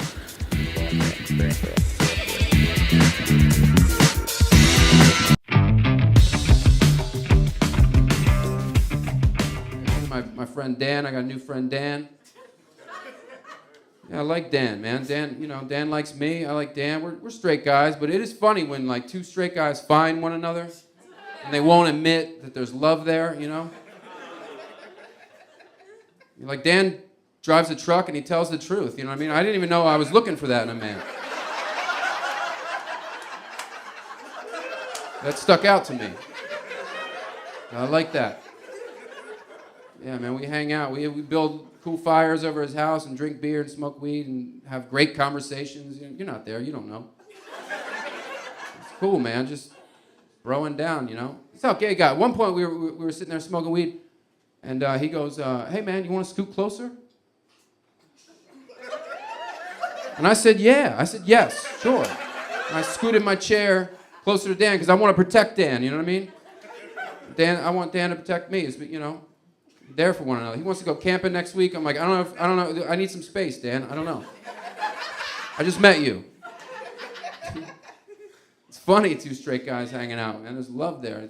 It's funny when you say goodbye too, because women are better at goodbyes. Like women, there's a ceremony. It's like a hug or a kiss. You know, with two straight guys hang out, you know, and they gotta say goodbye. One guy just stands up and goes, "All right, man. Peace."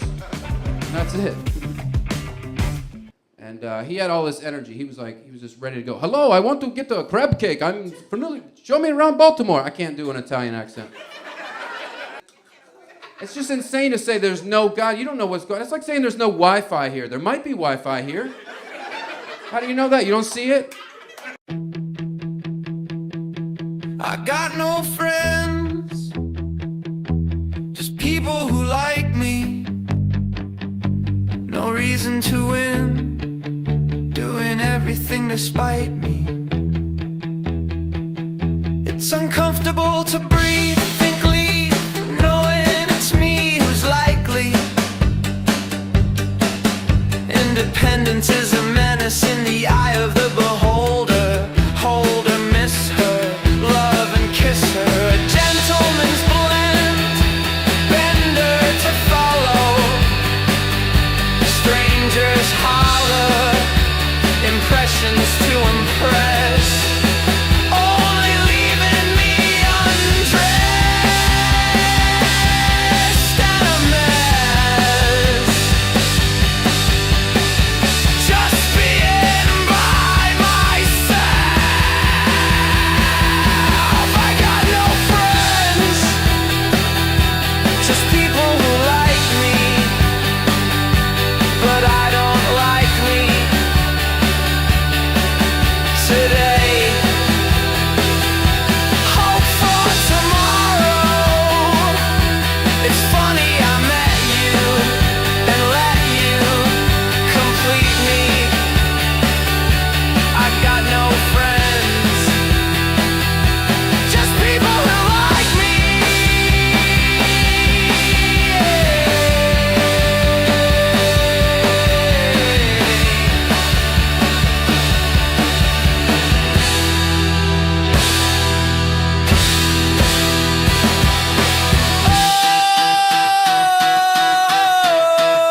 name is Mia. I'm from Baltimore and currently doing a lot of TV production, film, and a smidge of real estate. What's going on? I'm Joey Malinsky. On this episode of ATB Meets, we talked to Mia Spate, who was a contestant on the Beast Games, also an actress and a producer locally. She talks about faith, what a crazy experience the Beast Games were. It was awesome seeing her.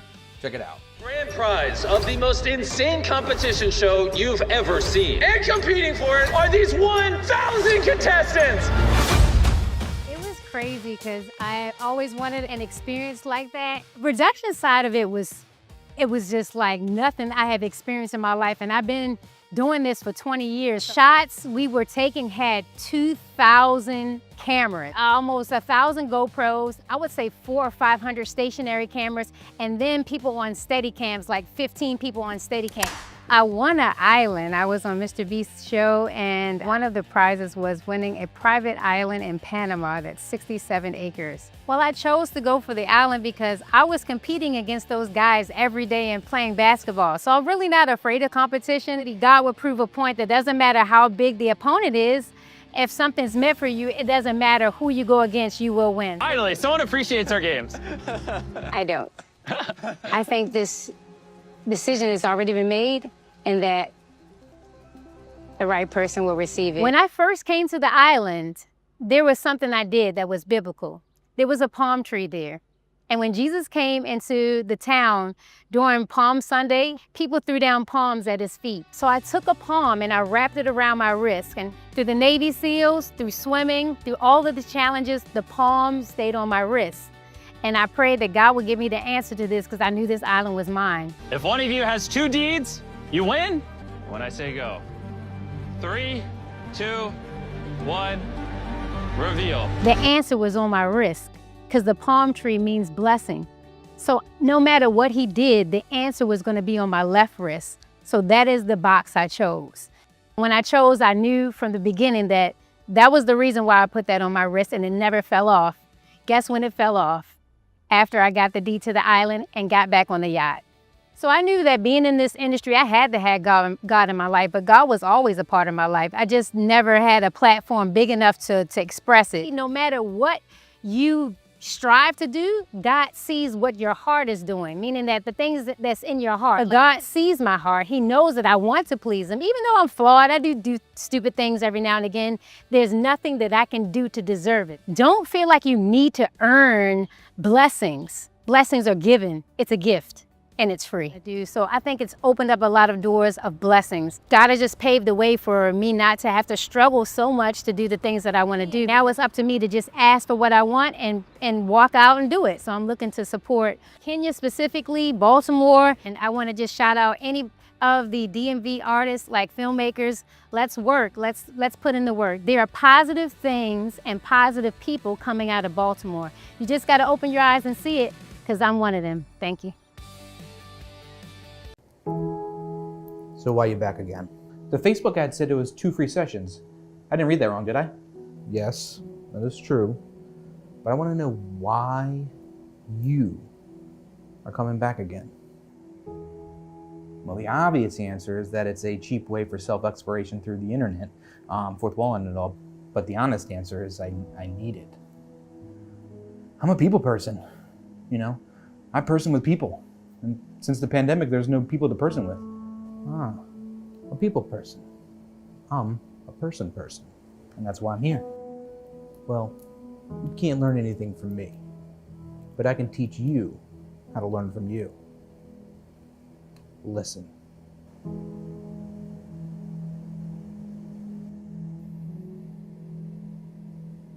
Did you hear that? No, but yeah. Yeah, you did. That's you. I'm gonna teach you to listen. You're full of shit. Only when I eat cheese or bread or have too much coffee.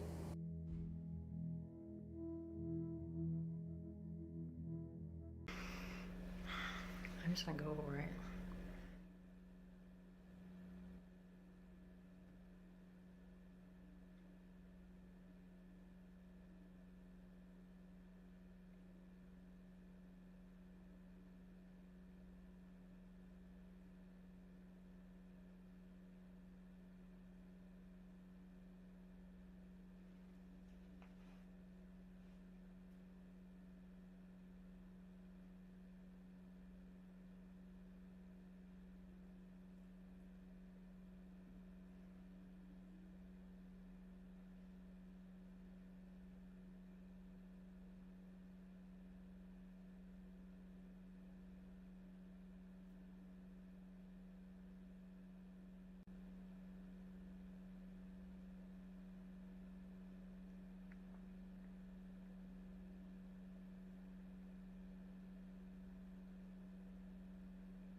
was Damn it. impressive. How long was it? I think I'm even 2 minutes. Could have kept going. It didn't look like. I know, right? That's how you know it's real.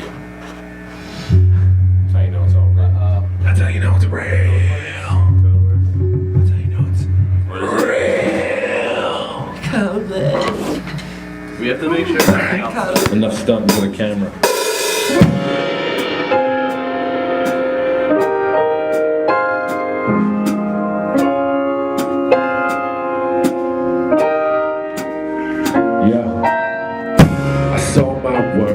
I saw my shame, I saw what worked, I saw what paid. I took my L's, they took my name. I did my best to relieve my pain. So I woke the fuck up, shut the stupid shit out, started talking in some cold words. And I've been on it for a minute, but I'm feeling like I'm living, and this time it's on my own turn. The city streets, you know them well. You falling down, you taking spills, you've gotten up, you taking back. Done pretty well and you ain't need no bigger back. So what's the deal with all the noise? Who's really getting money? Who's the realest Sean McCoy? Running back, you got some blockers and some options. You see a different route than by all means, don't let me stop you. That 808 bumping, that 808 jumping. I'm sick of something hard and it burns just like I wanted. Good crowd and the boppers keep stunting. And even though I'm broke, I still keep it 100. Come on. I took my arm was made into something. Something rise of the world started running. Come on. I made mistakes, but the beat causes nothing. Ain't justified for ambition, so it's stopping me. And shut the stupid shit. I don't really need to hear the miles on the spit. Hard work, set me free. I just need to roll for motherfucking fees. Put the work in just to get the work out. The boppers work out if they try to drop drown. No joking serious talk. Sorry for confessing, but them $7 bills nearly not enough concessions. I am with the bright side. Keep the hope alive. We can do whatever we want. That's do or die. Our time, our story fixate on whatever we can do to stop the motherfucking hate. Come on. I took my arm was made into something. Come on. Something rise of the world started running. I made mistakes, but the beat causes nothing. Ain't justified for ambition, so it's stopping me. And shut the stupid shit. I don't really need to hear the miles on the spit. Set me free. I just need to roll. I'ma write the shit, I'ma write the soundtrack. Fix the fucking bobbleheads till they get their bounce back. No question, how we gonna get it? Cause the labor is intensive and baby we bout to live it. The bullets in the building, my people in the building. How the world thinks the planet, learn the language, make the children. And the smart, make them loving and resilient. And if they got my dreams, then they brilliant. So we used to wag a circle. The people on the curfew, I don't think so, let them breathe. At the nature we can nurture. My cup's sick, cause the stress is universal. Waiting on the doctor, cause the patient is the virtue. I took my arm was made into something. Something rise of the world started running. I made mistakes, but the beat causes nothing. Ain't justified for ambition, so it's stopping me. Shut the stupid shit. I don't really need to hear the miles on the screen. Set me free. I just need to roll to the beat. Woo! Shit. That was dope though. Alright. All my shit dope. Dope. You doing? It's alright. On that beer? No, I'm good. You look like from. We're all here tonight, right? You feel like we're all here? We're all here? It's a nice night. Nice night. Feels like you're here, like you're here, right? You're surely here. But which one, who are you? Like, which one is you? Like, are you your guts and all the food digesting? Is that you? You ever think about, like, am I breathing or am I being breathed? That'll fuck you up. Yeah, you're what? I guess I'm, what? Crazy.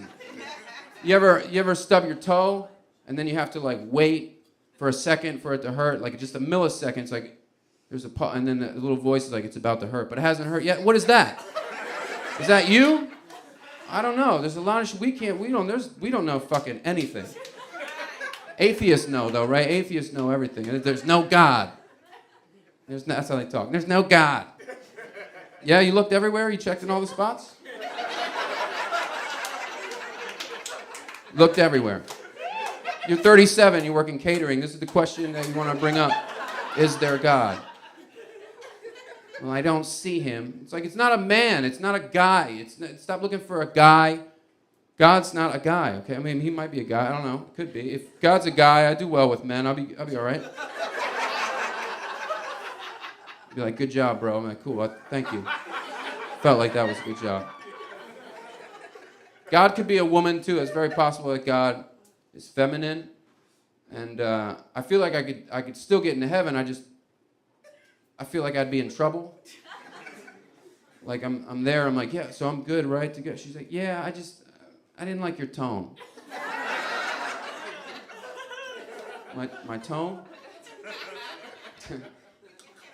It's just insane to say there's no God. You don't know what's going on. It's like saying there's no Wi-Fi here. There might be Wi-Fi here. How do you know that? You don't see it? Maybe you just don't know the password, you know? You don't know the password. The password's probably psychedelic drugs. That's probably what it is. I've tried. Instead of saying you're an atheist, how about you just say, I'm boring?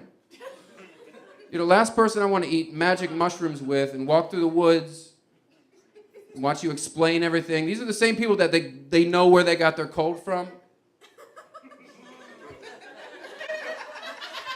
They know. I got my cold from the office. How do you know? Where's your gear that you put together? I'm not a man of the cloth. Listen, I understand. You're agnostic because you're rebelling because religion got stupid as shit. I started wearing silly hats. It's dumb. Nobody wants to see that. There's a lot of shit going on we don't know. Listen. I dropped my phone in the toilet last week, and now it works better. Explain that. You don't know. Nobody knows. Dan drives a truck and he tells the truth. You know what I mean? I didn't even know I was looking for that in a man. When you take a piss, there's bubbles in there. I don't know. Maybe there's not supposed to be bubbles in there.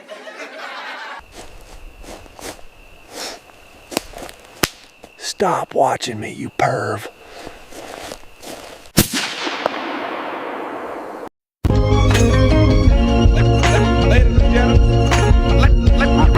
Ladies and gentlemen, time at the Regal.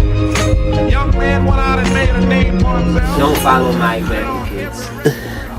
Until like I start like shitting on niggas, you feel me? I'm on the red carpet, you feel me? And I got 80 of these motherfuckers on.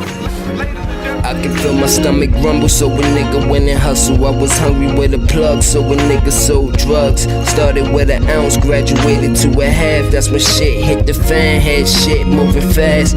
Grams on demand, like my name Comcast. Green, white, and tan, block work contrast. Now that I'm growing up, I'm trying to in the past, never had it so exposed, so I grew up as a clone.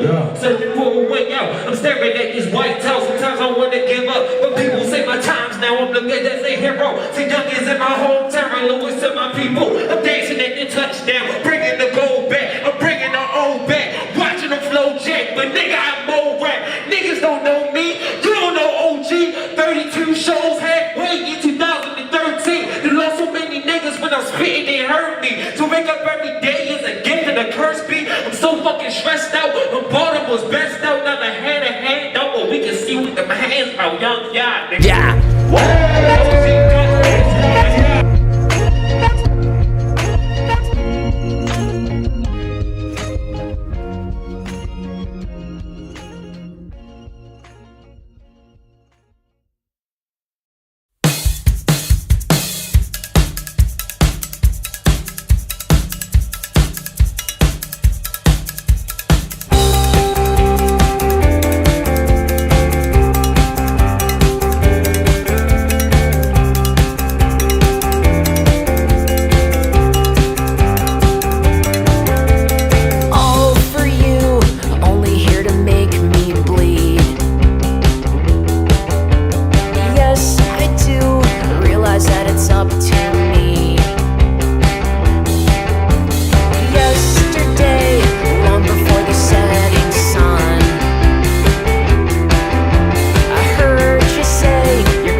sign, cause I'm building up the nerve to leave.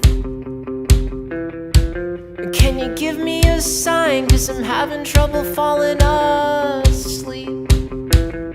She said, straighten up your spine, cause I'm building up the nerve to leave. Can you give me a sign, cause I'm having trouble falling asleep. Here we go!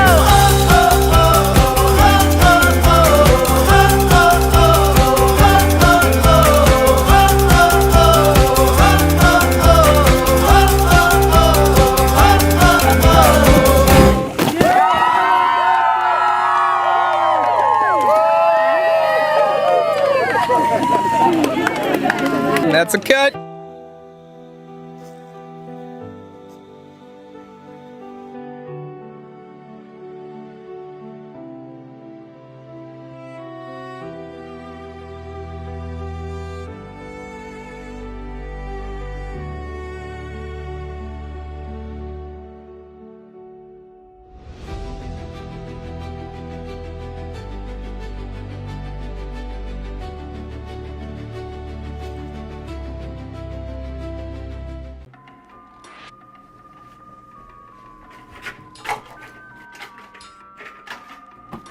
How's the edit looking? Edit looking good, or? Yeah, it's... Because client's been asking for it, so I'm trying to get an answer to that. No, yeah. So where are we at in this edit? Ooh, it's close to V1. V1? Yeah. What? Are we at like a V1.5 now, or is it still? Yeah, I'm adding the titles in, so titles should be done good. in like... Confident then? Yeah. Okay. Please tell me you're uploading.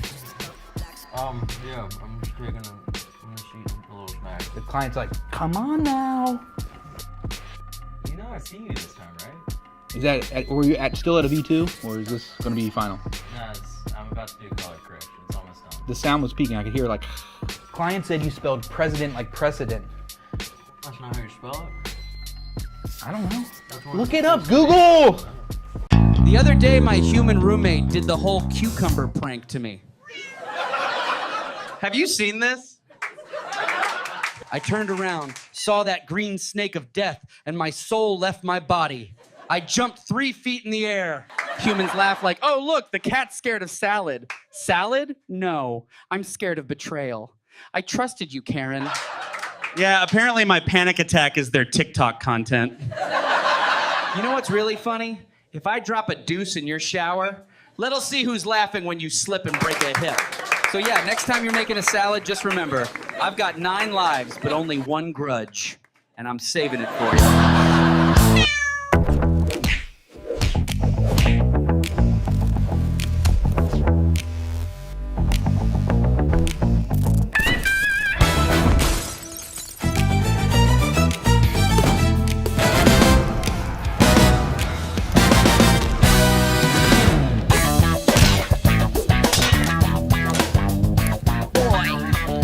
Picked the wrong block.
away from me!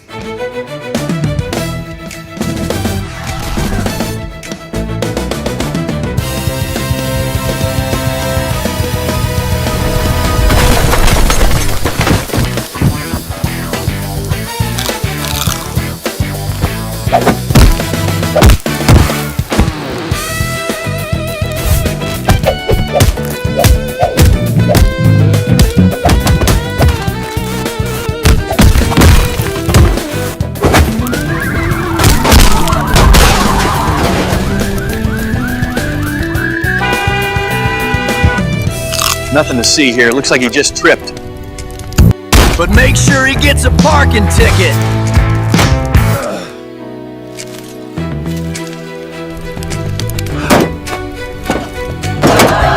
Must work out.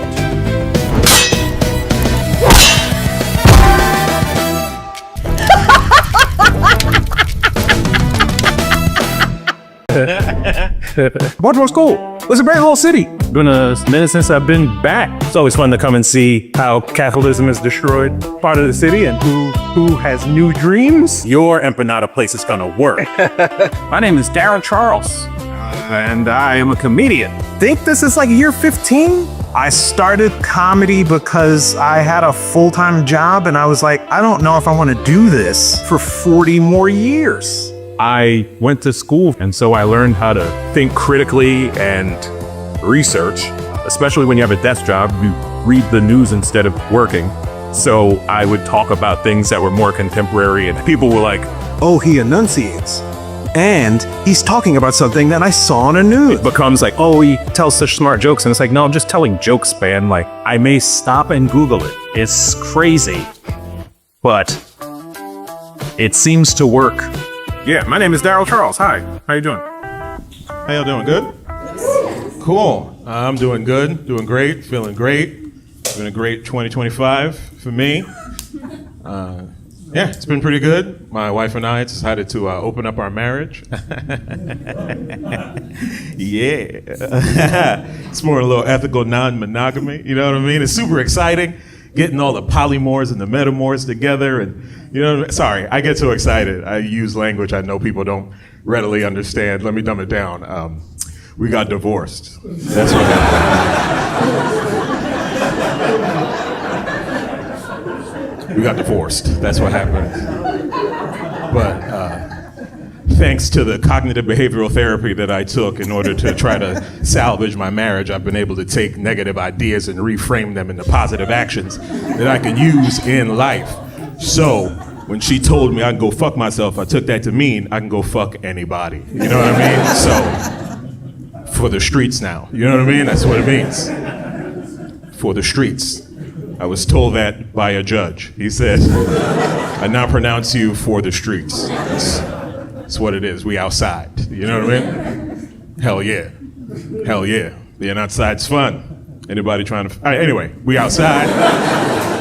It's a good time. It's great.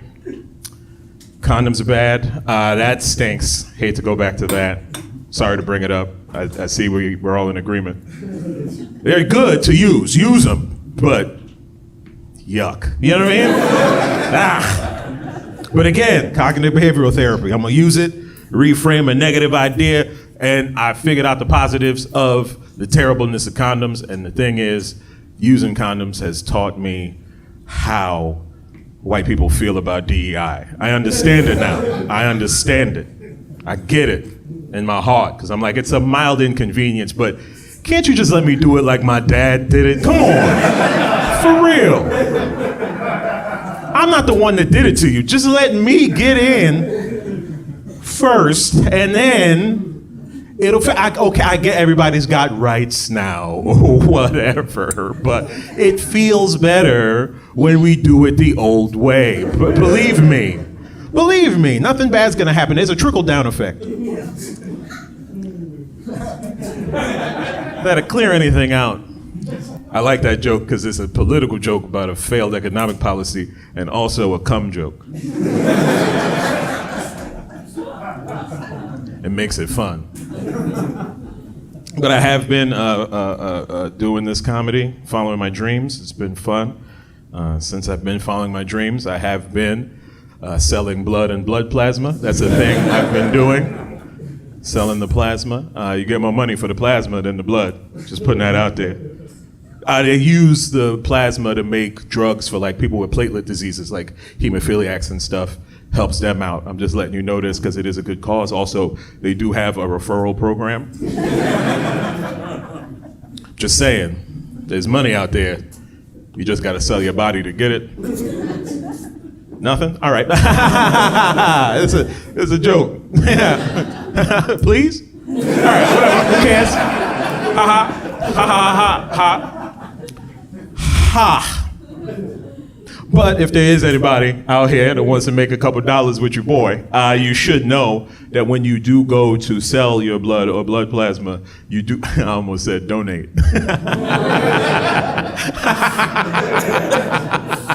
The fuck? Like, in this economy, you're gonna donate? You're like, fuck out of here. You know what I mean? Like, at this point, the water company should be giving me some money back for my pee. You know what I mean? This is good pee. I eat a multivitamin every day. That is quality pee. There's vitamin C, B12, a little lycopene in there. That's good. You cook that up, sell it right back to the streets. You can give me a couple cents per squirt.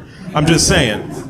But if you do want to sell your blood or blood plasma, you do have to fill out like a long medical history questionnaire when you do it. And there are 3 things that will get you disqualified from ever doing it. Like, we keep a database of these people. The first one is if you lived in the UK in the 90s. Yeah, because of mad cow disease. Yeah, remember that? Yeah, apparently it never goes away. Yeah, which explains soccer to me. You know what I mean? Now I watch it, I'm like, oh, it's a disease. That's why they set everything on fire, no matter who wins. Isn't that weird? Like, it was a home game. Why'd you set that car on fire? They're like, United! It's like, all right, man, relax. Relax. I get it. The second question that'll get you disqualified is, have you ever had sex with a man, comma, even once? That's the second question. Have you ever had sex with a man, comma, even once? Pretty sure that was only on the men's questionnaire. Almost positive that was only on the men's questionnaire. Because I was filling it out. I was like, wait a minute, why is that lady on the machine? She looks like she loves the cock. What are we doing out here? No, you saw the way she was walking. She looks fresh off her dick. Why is she on the, oh, just dudes. Okay, cool. I'm also pretty sure that they don't have an analogous question for women on their questionnaire. You know what I mean? Like, I'm pretty sure on the women's questionnaire, it doesn't go like, have you ever attended a small liberal arts college, comma, even once? Pretty sure that's not on there. It's a very specific gay they don't want. You know what I mean? It's a weird question, but a weirder question than are you gay is which kind? Like, that's it's very specific kind of gay. My favorite part of that question, I don't know if y'all picked up on it, is the comma even once. That's my favorite part of the question. I said it like 8 times, comma even once. That shit is hilarious. That's not hilarious to y'all? Like a questionnaire being like, hilarious. A question? Even what? That's fucking, why'd you stutter? Hilarious. I just want to be a fly on the wall when there's somebody who gets to that question and they're like, fucking Jimmy, damn it, come on, shit. God, come on, man, listen, it was college, man, it wasn't really sex, I didn't come. I spat it out. Help me, help me. I need this money. I didn't even like it. It made me straighter. Help! Like, that's hilarious.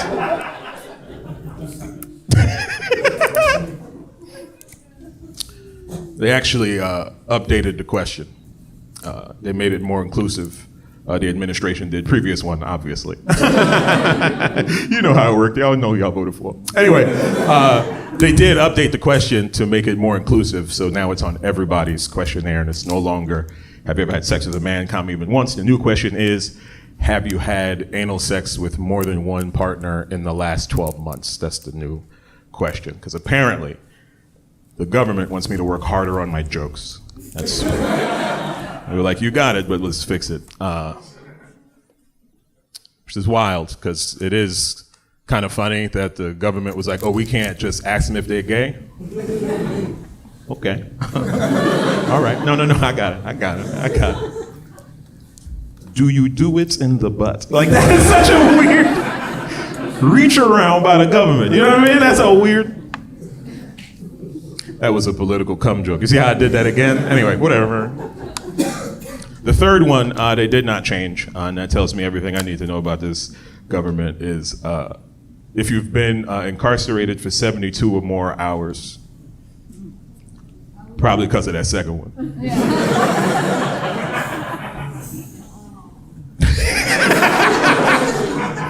That one bothers me too, because they're just trying to keep people that look like me out this blood money. You know what I mean? You know how the laws work. You've made them.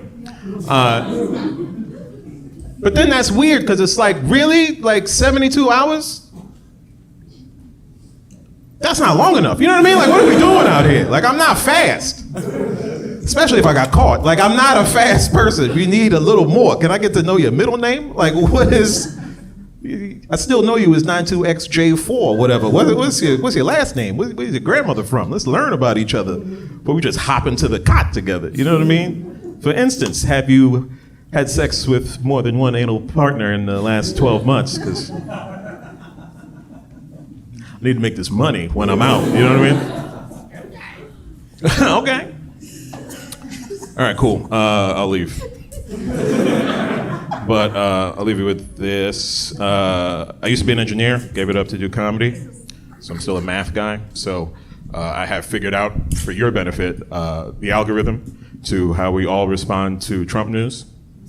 Yeah, I'm sorry to bring him up. Obviously, I didn't do it. But not because I'm black, because I'm smart. Anyway. You're a racist. But it's a pretty simple algorithm, and it works out. It's a pretty simple algorithm. It's disappointed plus surprise squared. That's how it works. And it works because if you use FOIL, you realize every time you see Trump in the news, you're disappointed that you're disappointed, then you're disappointed that you're surprised. Then you're surprised that you're disappointed, and then you're surprised that you're surprised. That's how it works out pretty much every time. You could chart it out. You can see, like, if you chart it, you'd be like, oh, it's asymptotic to the point where somebody's gonna do something about it. It's like we got close twice, and nothing happened. You know what I mean? That was a joke about elections, not assassination attempts, okay? That was about elections, not assassination. Don't do that. I don't want to be outside like, I'm from here. You know what I mean? Please. All right, y'all, I'm Daryl Charles. Have a good night.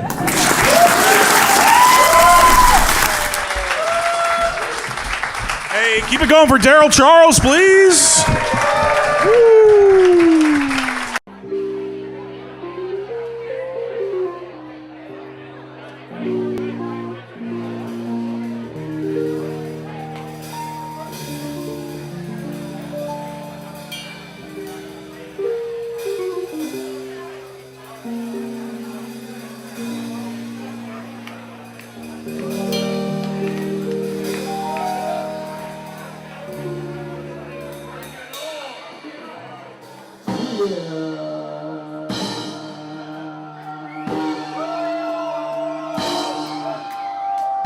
Baltimore City, how the fuck are we doing? This is nice. This is nice. This is put your ear down type shit. This is working its own way for a little while. You know what? It goes a little something like this. Shit.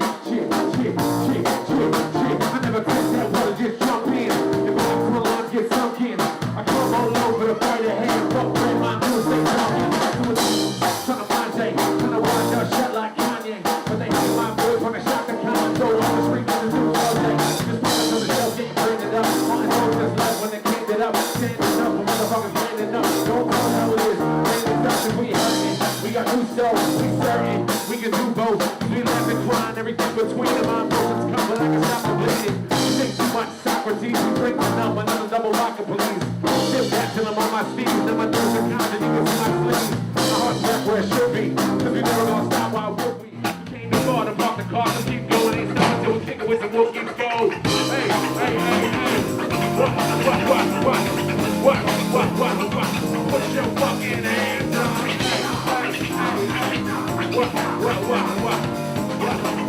Put your fucking hands up.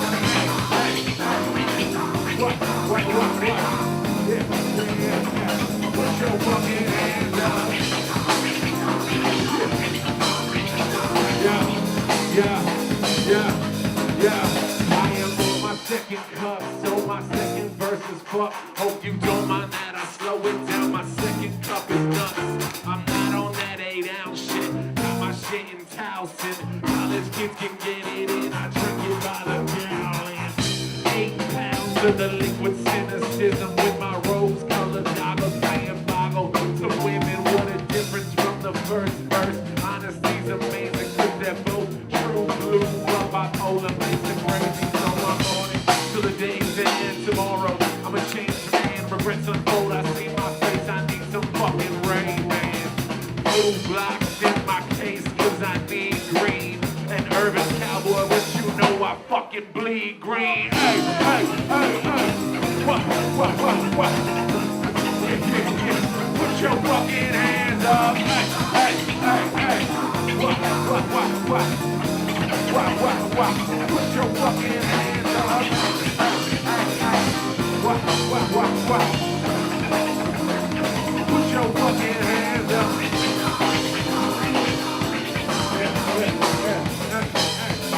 Hey, put your fucking hands up. How the fuck are we doing, Baltimore? 8x10 Baltimore, Federal Hill. Yeah. This is what's up. How we doing, homeboy? Good to see you, man. Yeah, let's get that in here.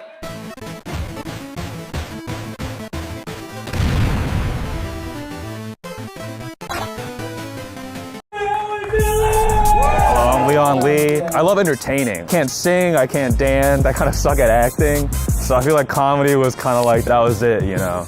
But I was really scared of like getting heckled. Like after I started doing it, I realized like you have the microphone, you're also elevated, so it's like they should be afraid of me. And so I think I really like it the way it's kind of changed my perspective. Be able to try to like find humor and a little bit about me. I am the child of immigrants. My parents, they moved here from China. And when they first moved here, they were broke and they couldn't speak any English. But I feel like my parents, they really lived the American dream. You know, they worked really hard and they're still broke, but they can speak English now. So, you know, we did it.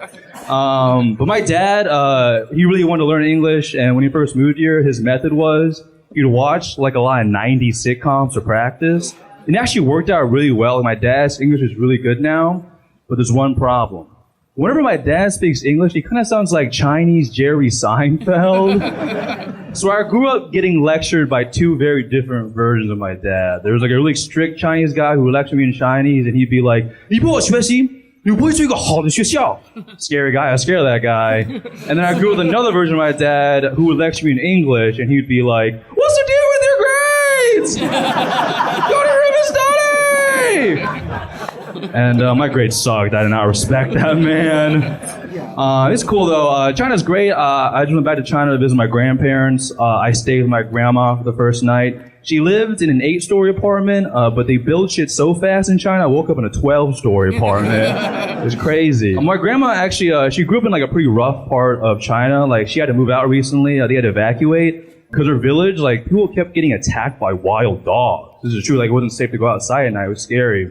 And, you know, I've always hated that stereotype that, like, Chinese people like to eat dogs. I feel like it's a little unfair because they were eating us first. You know, game is game. Like, what the fuck? Crazy. There's so many Chinese stereotypes, I can't even keep track anymore. I learned a new one the other day. This white guy, he came up to me and told me that he heard that Asian vaginas are sideways. You guys are fucking crazy, right? So I told him, well, that's weird. I heard that white vaginas are moving into neighborhoods and displacing historically black vaginas. So, you know, weird. It's weird. I'm actually, I'm in an interracial relationship right now. Yeah, my girlfriend's Nigerian. Yeah, it's been going great. I've been displacing that vagina every fucking night. Let me tell you, you know, I'm gentrifying the fuck out of that pussy. That's what I'm talking about. She actually, she makes a lot more money than me. She's a software engineer. So, you know, she buys me things sometimes. She pays the bills, but I'm not ashamed of it because she always just jokes and says she's like investing early in my comedy career. So thank you guys for coming out and supporting a black-owned business. That's, yeah, we need more of that in this country right now. But no, I am broke as fuck. It's not been going good. For a little bit, I was I was playing guitar out on the streets to like make some extra money. And I really wasn't making that much, like it wasn't going good. And this really fucked up. Somebody stole my guitar. Yeah, so for a while, I was just out there with an empty guitar case and a sign that said, "Need money for guitar." And I actually made more money with the sign. I think I might fucking suck at guitar. That's not my fucking problem. You know, but it was going great. I was making a lot, and finally I was able to save up, and I purchased a second guitar case. Now I'm doubling my profits, you know. Really get a good thing going. Baltimore's a cool city, man. I love Baltimore. I love the architecture here. A lot of really cool I really like old churches, like beautiful old churches. I'm not really like a super religious guy. Like I don't really believe in God, but I like love the craftsmanship. You know, I respect the architecture. I feel like I look at a beautiful church the same way I look at a beautiful man. You know, like I'm not really into that, but fuck, you know. Damn, made in the image of something, man. God damn. And, you know, sometimes I see a church that's, like, so beautiful, I'm not ashamed to admit it, I'm a little God curious, you know? Like, well, what's going on in there? But I do respect religion. One religion I really respect the Amish. You know, I used to live in Pennsylvania, a lot of Amish people out there. But I think it's so sad they're so disconnected from the rest of the world. I feel like they can learn a lot from each other. Because from what I learned about the Amish, they love simple tools made out of wood, right? That's the whole thing. Dude, I feel like they fuck with chopsticks so hard. Like, I feel like someone's got like, I feel like I could be the new Messiah, you know, teach them a few things. But I am jealous of the Amish too. I feel like Amish wives probably get pretty freaky, you know? Because like, imagine getting a hand job from someone who's been churning butter their whole lives. Like, I'm sure I feel pretty good, I feel like. But I've been thinking about butter a lot recently. I live alone, so I cook naked sometimes. You know, gotta like enjoy my rent. And one time I was cooking, and I was like looking down at a stick of butter, and I was looking at the little markings. Fellas, did you guys know you can measure your dick in tablespoons? Like, why are we doing this? You know, I feel like it's more about volume than length at some point. You know, like ladies, like what sounds more appealing? 4 inches or half a pint of penis? Yeah, that's plenty of penis.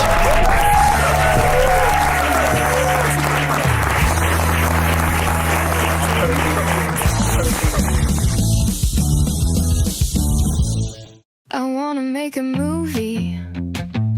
I wanna be seen. I wanna hang out with people who mean something to me. You wanna write a novel, but nobody reads. Don't let excuses take you down indefinitely.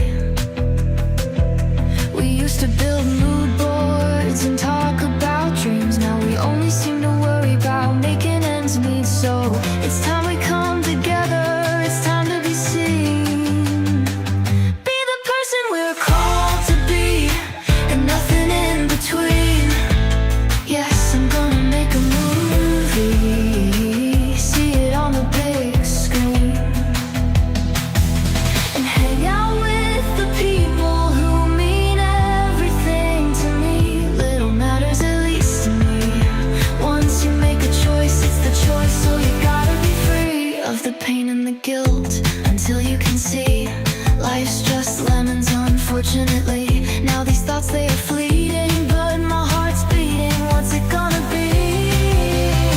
I'm gonna make a movie and be in the scene, hanging with the people who meant nothing to me.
think of having exactly what you wanted? Would you still want it? Running circles in my mind, blowing purple pine, trying to take a thought and make it rhyme with another one. D-A-N-D-A-N, now y'all know what my name is, but baby, what is yours? While you talking, I'm annoyed. Does she really think that anybody listening? Trying to envision her body without the clothing she fitted in. Young nigga, why you talk so slick? Everybody got a dick, but I want her to want mine. Everybody talking to her, baby, give me time. I promise that you love it, girl. Hey. Yeah. It's just a day in the park. Just kids wondering who we are. Chilling with women, we don't know where to start. B-sides, be who we are. Painting pictures into a full fruition.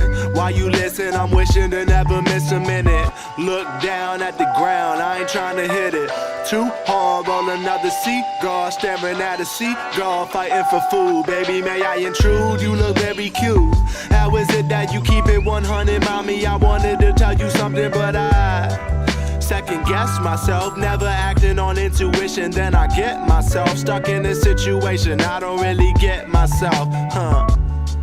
Why you lying to me, honey? I know that you ain't a pussy. I know that you want it from me. I know that you just another chasing down another bunny. I don't play, boy, so you better get to running. Well, damn. I tried, though.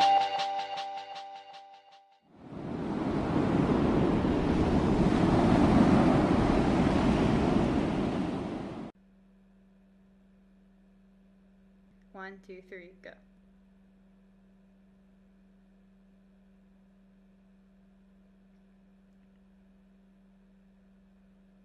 Oh, you blinked. Yeah, definitely blinked. You lose a staring contest when you blink. Well, I'm definitely not gonna win this.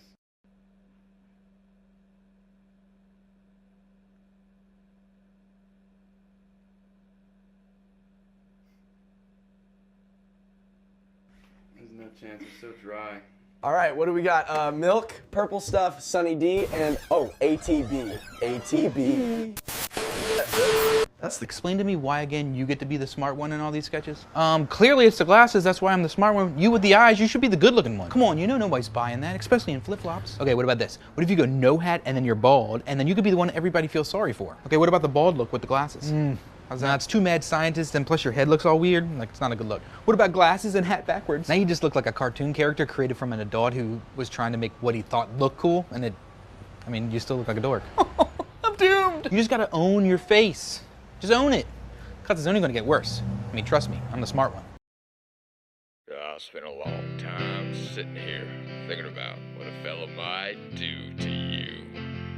And it's become increasingly clear what I've gotta do. Instead of sitting here and drinking beer and holding it tight, I'm gonna take you to the river in the middle of the night. I'm gonna baptize you, honey, you're as good as dead.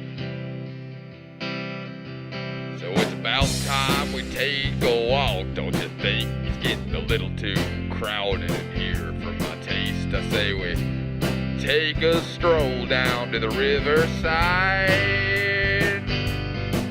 We'll go down past the boathouse, you'll give me your hand, and I can tell from looking at you, you want a night full of sin, but I'm gonna baptize you, honey, you're as good as dead. Devil himself.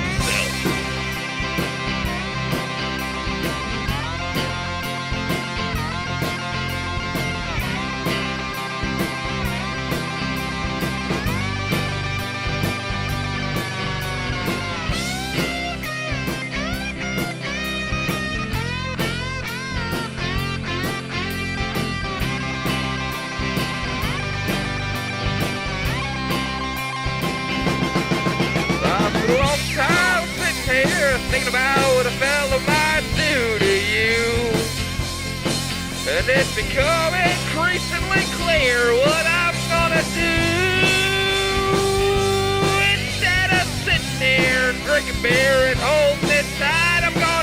you to the river in the middle of the night. I'm gonna baptize you, honey. You're as good as dead.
coming in like an hour and is bringing Coors Banquet.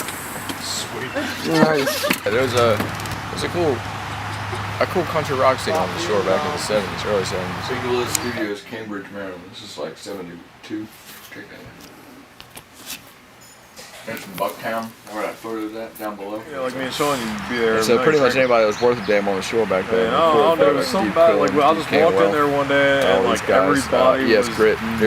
They were sort of the biggest ones around. They're my favorite band name of all time. I think the best thing to have on there is... Oh my God, they all play in like cover bands now and stuff around the scene. We've all got to become good friends, man. Like once you drop one guy's name, like they love you right away. You know, like as soon as you say like I'm into your shit, like you know about that shit. You know, that shit that I was doing 40 years ago.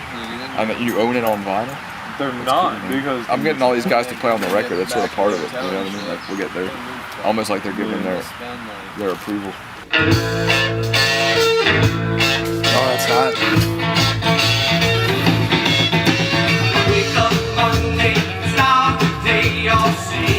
Yeah, so these guys toured with James Taylor back in the day.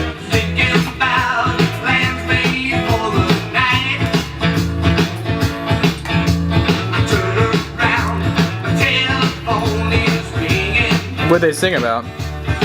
All kinds of shit. come from the woods don't mean I gotta play country. I got to see you now. I just can't wait. Baby girl, I gotta see you. I just can't wait. Oh, this is That's amazing. What is, oh shit.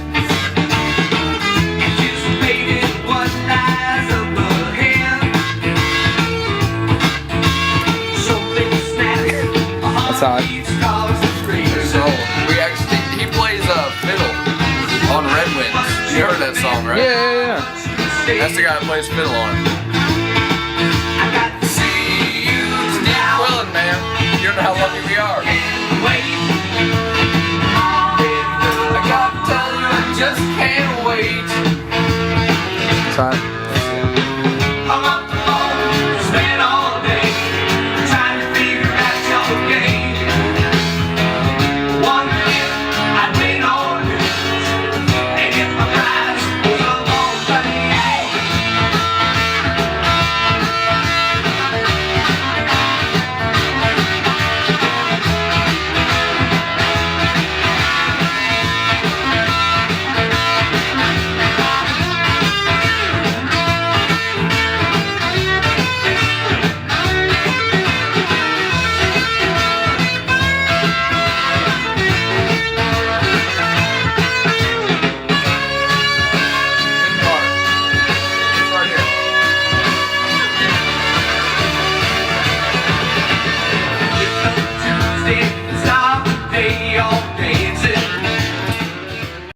I pray and pray. I doubt I did good, even when I did what I could. I listened to the voice for the choice, but I misunderstood. Was that a command? Therefore I'm damned. I thought I was free. Why you'd sign when you didn't agree? I was talking to God to give me the way, the power, the strength to say what I say. But now that there's silence in my heart starts to burn, and not like the fire that I worked to earn, but a fear and a cold telling me to return. So I listen again to hear what you say, God or the devil.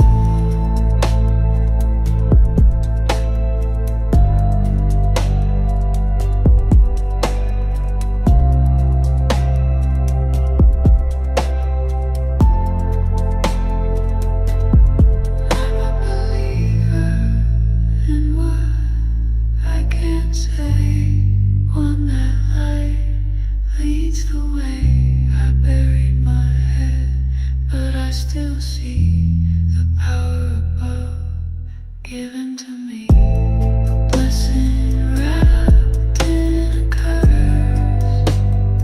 Devil leads the ways.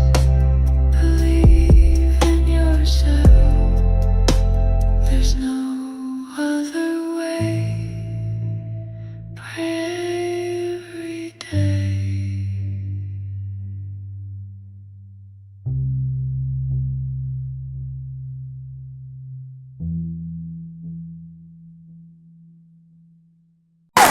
I'm going to do this interview real quick. I'll call you back when I finish. What's going on? I'm D-Lo. I've been doing comedy for 10 years. It's definitely been cool. I feel like, I'm ready for another 10. I want to see how it goes. For me, I'm an off-the-cuff kind of comic. I like to stand in the back of the room and watch a little bit and see who's in there. And if I can relate the jokes to the people in there, it just makes it feel more personal. I'm not one of those offensive comics. Sometimes you get comics that like go at people in the audience. If anything, if we have an interaction, I promise you're gonna leave smiling. We're gonna be best friends. I feel like being in Baltimore is what made me a comedian for real, because Baltimore is full of jokes. Like every day, walking down the street, you see something that you gotta speak on. I think that it's awesome to be able to start comedy in Baltimore. I feel like it's dope to start in Baltimore because Baltimore makes you aggressive. Baltimore makes you hungry. And being so close to DC, and DC I feel like refines comedians. they sharpen you and they make it so that you're club ready, you know. So Baltimore will give me my little and DC it kind of smoothed it out a little bit, you know. We're a rare breed. I love the stage. There's things that happen on stage that don't happen anywhere else. You know, I like that. I like the feeling of somebody coming into the room and maybe feeling one way, and when they leave, they're like, oh my God. I like the change in people and to see it in real life. I'm D-Lo. I'm from Baltimore.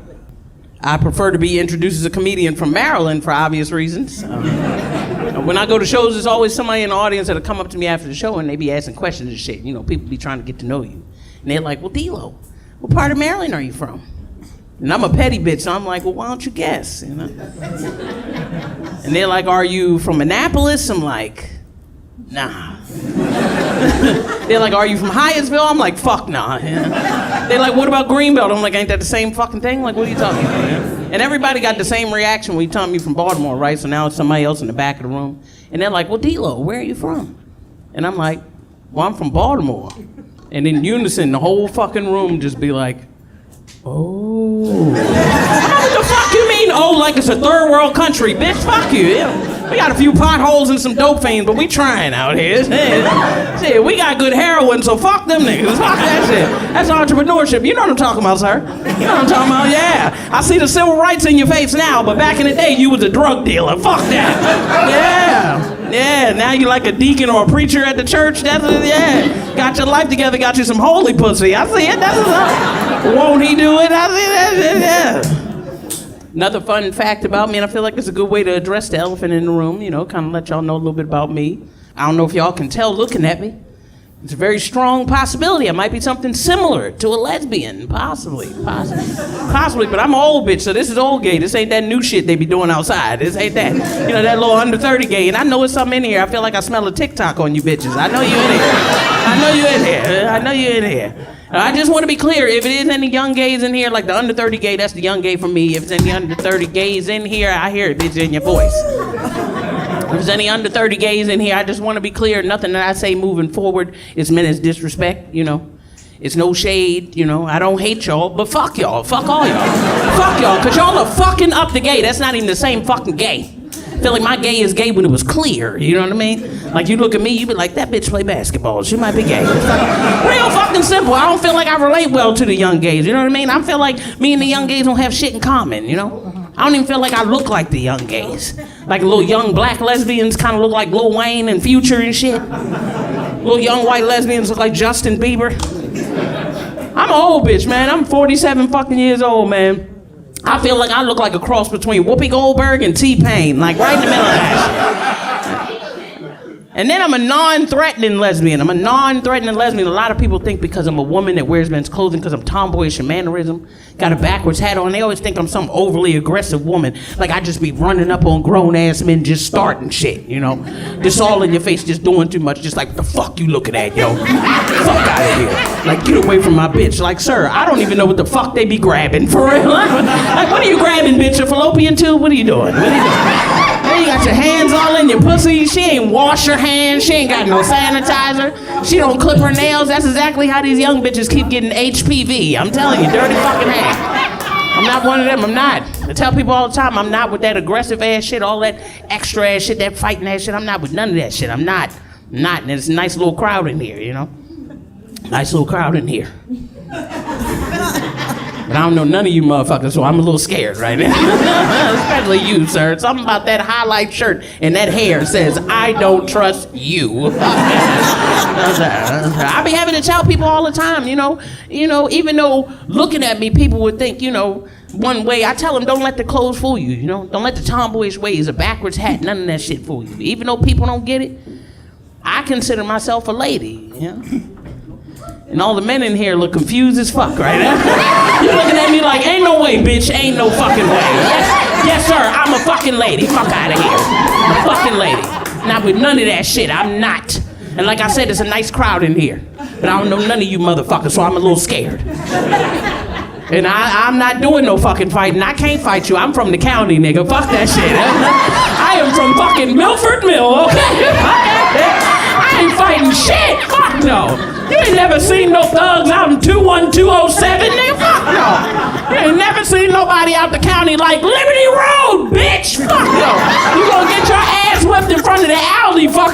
like that. Fuck that shit. I'm not fighting shit. I'm not.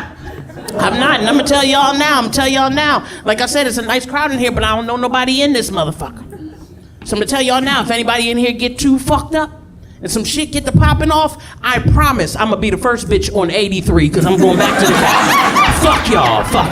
That's why I'm single now, because I'm not a fighter. I'm not gonna do it. I'm not gonna fight. I'm not a protector. I'm not gonna do it. I tell the women I date all the time, I'm not gonna fight for you, bitch. I don't know what to tell you. If something pop off, you better put your hands up, because you gonna get fucked up playing with me, okay? Fuck that shit. Fuck out of here. I'm not fighting for her. No. And I know all women want to be protected. All women want to feel safe, no matter who or what your partner is. You want to feel safe. You want to feel secure. You want to feel like your partner got you. I'm not going to be able to do it. I'm not. Like, think about it. Why am I fighting for her? Like, seriously. Why am I fighting for her? We both girls, bitch. Fuck you. Why am I fighting for you? I got titties too. Fuck that shit. Who gonna fight for me? Him? Fuck no. Nah, man, I ain't fighting for her. And I see protectors in here. Protectors that stood out to me immediately. One protector right there. Pow. Y'all sat close, you know what I'm saying? Got your arm around her. Got matching colors and shit. That's old people shit, but that's it. Yeah. And I know why you did that shit. You saw me come up here. You trying to block the gay. I said, she only gay if she touched my hand. Come here, girl. Give me that fucking hand.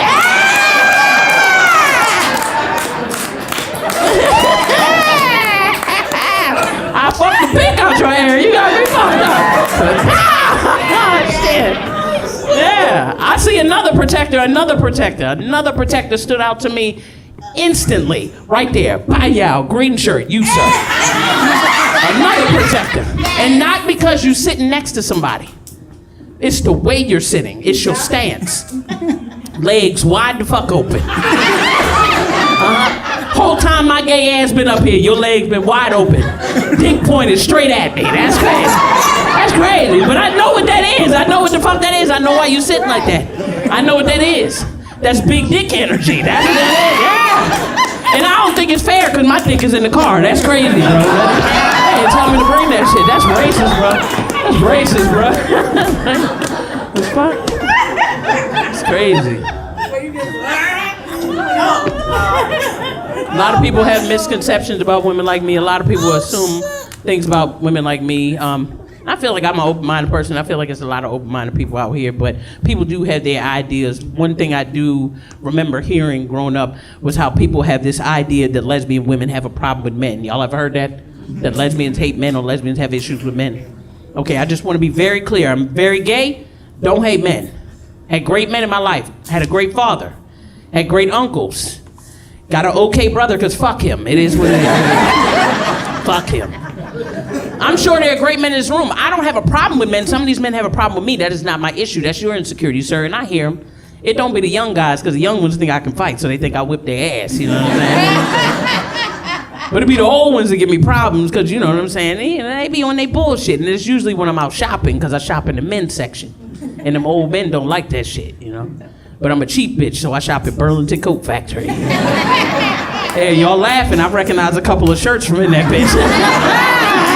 Yeah. But I be in the store shopping and shit, and I hear them. It's always two old-ass men talking shit 2 rows back with old-ass names like Rufus and Larry. Both of them back there with jeans with creases in them and fucking dress shoes on, sliding through the fucking aisles and shit, talking shit. Like, look at her. She wears men's clothing, she tomboyish, she got a backwards hat on, she trying to be a man. I'm here to tell you, no sir. Not as long as women get in the club free before 11, you got me fucked up. Fuck that shit, cause I ain't got $20, bitch, period.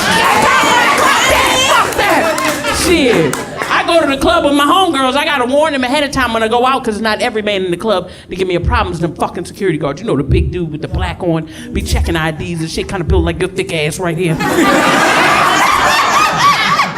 I gotta warn my homegirls, because I know security gonna fuck with me about something stupid like my outfit, right? I warn my homegirls, I be like, watch this, bitch. Security guard calls me up, he's like, step up, yo. I step up, look him right in his eyes. He goes to pat me down. Pop, pop, pop, pop, pop, pop, pop, pop, pop, pop, pop, pop. $20. $20, homeboy. I'm like, no sir! Fuck no, I be in front of the club like, real ass bitch, give a fuck. Fuck out of here, I'ma shake this ass to get it free, sir. You got me fucked up.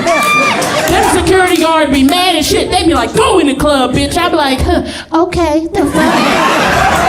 Fuck out of here, you got me fucked up. Anyway, y'all, that's my time, man. I'm doing it, y'all.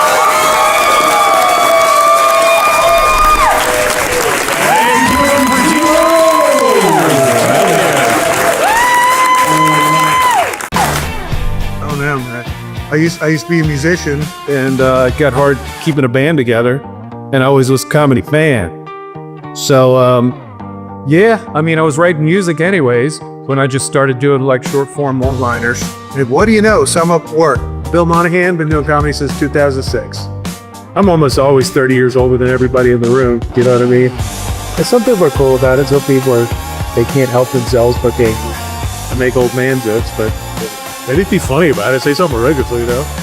Happy to be part of the show. I love doing comedy, and I love doing it in Baltimore. Hopefully I can branch out a little bit, and I appreciate you guys having me on.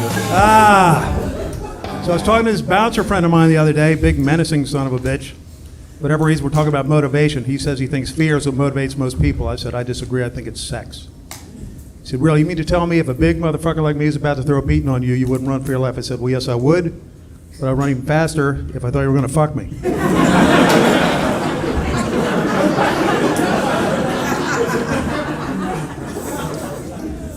All right, so I feel like these last 4 or 5 years, especially with the pandemic in there and everything, put a lot of miles on a lot of us, definitely put a lot on me. I had a birthday recently, and I'm looking at myself in the mirror, I'm like, God damn. So this is what 35 looks like.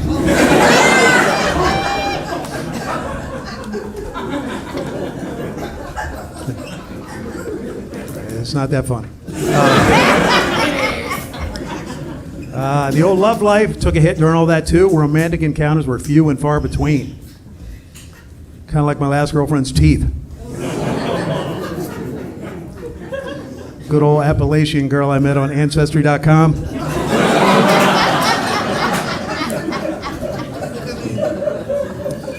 Yeah, I thought she looked familiar.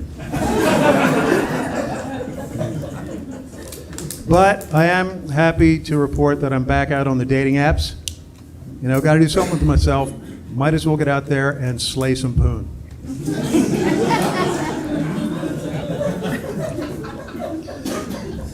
All right, I realize I don't look like I slay poon.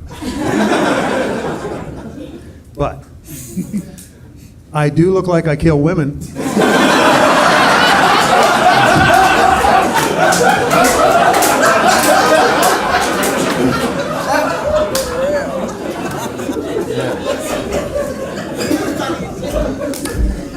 Wish that joke didn't work so well. Oh well. So we didn't have dating apps when I was coming up. All we had was personal ads like in the back of the city paper. You know, there were no pictures, just somebody's delusional description of themselves. I answered one, the girl described herself as Rubenesque, which in her case has turned out to mean she smelled like a corned beef sandwich. It's ridiculous what you can get used to, you know? So some people's names just suit them very well. Like my name is Bill. I think I look like a Bill. What's your name, buddy? Nick. Knick? Oh, close enough. Knick. I used to date this girl. Her name was Rose, and she looked like a rose. Pete Rose. And she smelled like a corned beef sandwich. Rose was very jealous. She always told me if I ever catch you cheating, I'm going to tear you a new asshole. I was like, I've pretty much been living on Jack Daniels and Slim Jims for the last 25 years. I would love a new asshole.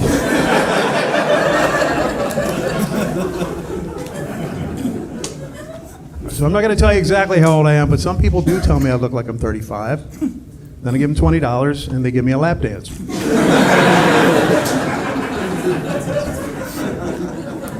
That's right, homeless guys will do anything for 20 bucks.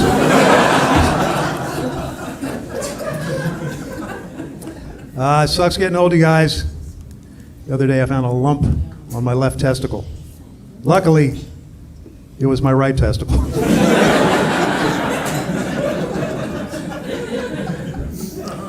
It's pretty lumpy down there. Another wonderful thing about getting older is every morning when you get out of bed, you get to find out what part of your body hurts today for no goddamn reason. Like I understand like my neck and my back, but my pussy and my crack?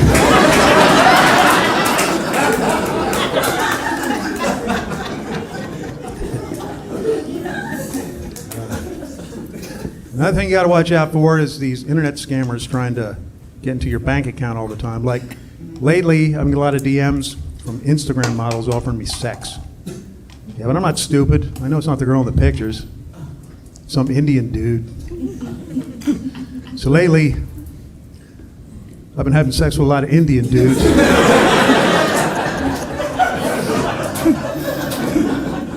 Good to see ya.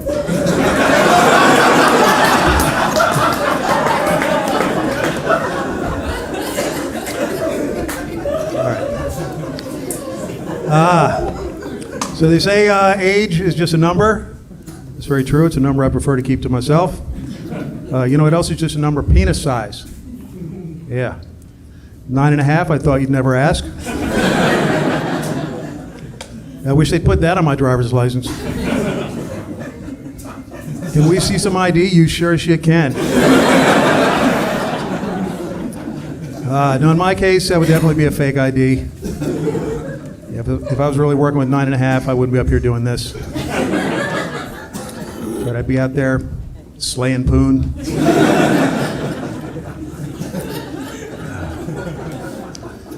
All right, they say confidence is sexy, and alcohol gives you confidence. And according to the Baltimore City Police, last Saturday night at approximately 2:17 a.m. on East Lombard Street, I was sexy as fuck.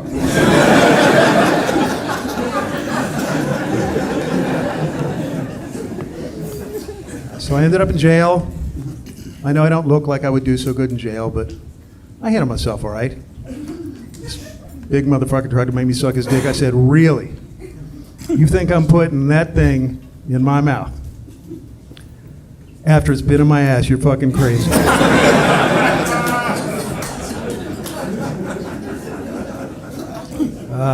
Sometimes you just got to show them who's boss, you know? Right, I know these jokes are all over the place, but I'm not gay. I'm not gay, I don't think. Although my mouth and my asshole might disagree. Hey, but those two can never agree on anything. Like habanero hot wings, one of them really enjoys them. The other not at all.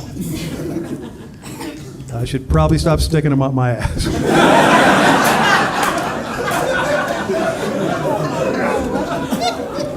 There's certain words we don't use anymore because we've evolved. Like the F word, derogatory term for a gay person, you don't say that. Or the R word, derogatory term for a mentally challenged person, you don't say that. Pretty soon, though, you probably won't even be able to say pussy. You know, before you know it, there's going to be nothing left for us to scream at our sons when they strike out at Little League.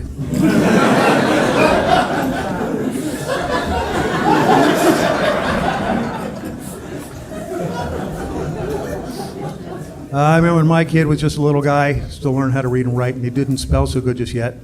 And one day he comes to me, he says, Daddy, I want to say a bad word. I said, really, what do you want to say? He says, I want to say the SH word. I was like, all right, go for it. He goes, fuck. I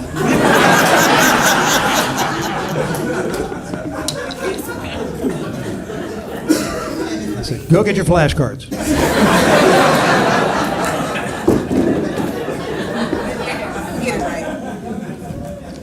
All right, here's, I don't know if this is where I should leave or not. Here's my only problem with trans people. Let's say I'm out with my kids, and along comes this person, you know, broad shoulders, stubble, short little skirt, high heels. How am I supposed to explain to my children why I have an erection?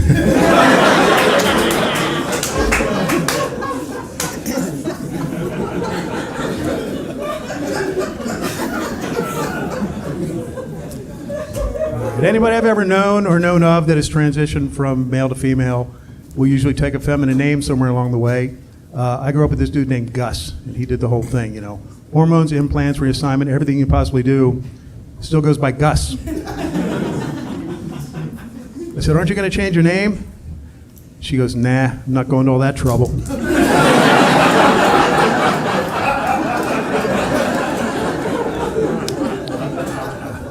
Which just goes to show you some people would rather have their cock cut off than go to the DMV.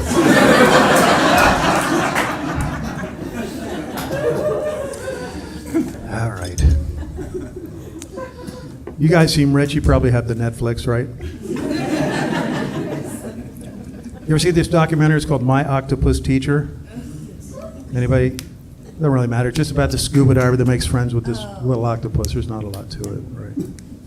But anyways, I'm watching this and I'm thinking, man, I wonder what that'd be like with some lemon and garlic butter. The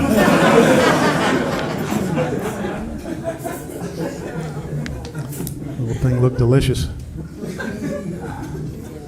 I guess I can't exactly leave on that. All right, so we didn't have internet porn when I was coming up because we didn't have an internet yet.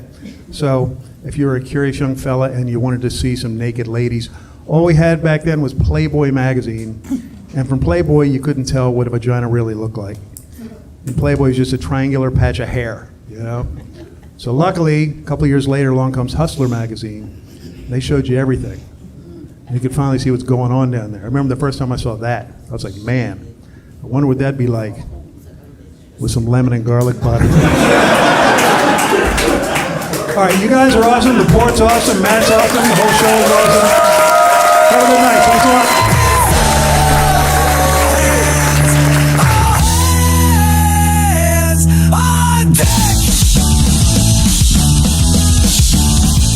What up, Cyborg?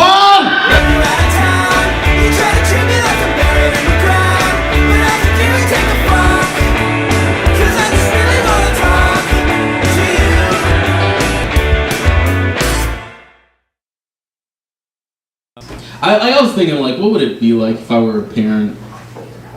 And I was like, would I be like my mom?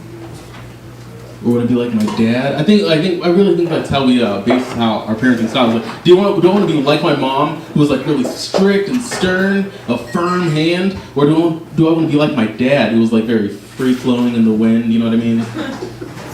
And I think I would want to be like my dad, and just find a very strong woman that can raise 2 kids on her own. So my first time was Sidebar. It was April 24, 2011. So I've been doing it for like 2 years. The math's wrong, but whatever.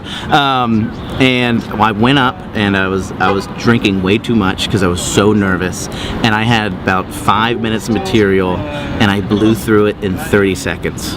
Like I talked about tight jeans and like I felt like everybody was supposed to know me already. I've never bombed hard in my life and now I'm still doing it, you know? So that's the beauty of this place. Beauty of comedy too. All right, what's going on? That was my Marvin Gaye impression. Did you guys know that Marvin Gaye actually changed the spelling of his name when he got famous? I just learned this recently. His name was originally spelled G-A-Y, and he actually added the E on the end because he didn't want people to think he's gay. That's true, isn't that crazy? Like, are people really gonna judge you by what they think your last name sounds like? Like, my last name is Moran, which is just one letter away from moron. But I would never assume that would make people think that I'm gay. You know? You know, there's a lot of memories that I don't fully remember for reasons, mostly pints of Bo, but there have been a couple times, some of my best times on stage have been here because most of the time I go into it having a very loose idea of what I'm gonna say, and then I just kind of riff off of it, and doing improv definitely helps with that. But I guess for me it's like there have been times when it's just like I feel completely comfortable, I feel completely at ease, and I'm just able to, you know, open my mouth and say these really funny things and people really respond to it in like a good way, and that's really cool. I live at home unsurprising to nobody. And I live like a wild animal, okay? Because a wild animal has two things he wants to accomplish in the day. A wild animal wants to find food and not be something else's food. Similarly, I only have two goals. I want to find some goddamn privacy to jerk off for once, and I want to not talk about my future. And if I can accomplish just one of those two things, it's a fucking good day. Like, the other day I almost got caught jerking off, and like, what do I even, like, what do you do? Like, what do you do? My door doesn't have, it has a knob that's purely decorative. There's no like latch or lock situation. When my mom comes up and she just goes like, tap, tap, and then just opens the door, do I just go like, no? Because that's just me being like, I'm jerking off. Like, that's announcing to everyone what I'm doing. So I just like rolled over slowly like an elephant seal at the beach. Like, very little effort. Because I'm like, maybe if I get caught, she'll be a little more careful with the knocking. I was just like, this is your fault. You brought this on yourself. Thanks for the laundry. Just put it at the foot of my bed. My dignity. Because I'm a bearded little boy. I'm not a man. I'm a bearded boy. I'll never grow up. When does this give me something? Yeah, so Sidebar is known, like, it's the best mic in Baltimore, and it is like kind of it's a weird crowd because you can never really understand it. Sometimes you go up there, you don't really have anything, and you fucking murder. And then other times you go up there and you're like, oh, I've done these jokes a million times, they've gotten laughs, and no one cares at all. So it's like a weird dynamic, and that's why it's like its own beast, but also like you develop some of your best jokes here because you don't even realize you're telling them, and then it happens, and then it's magic.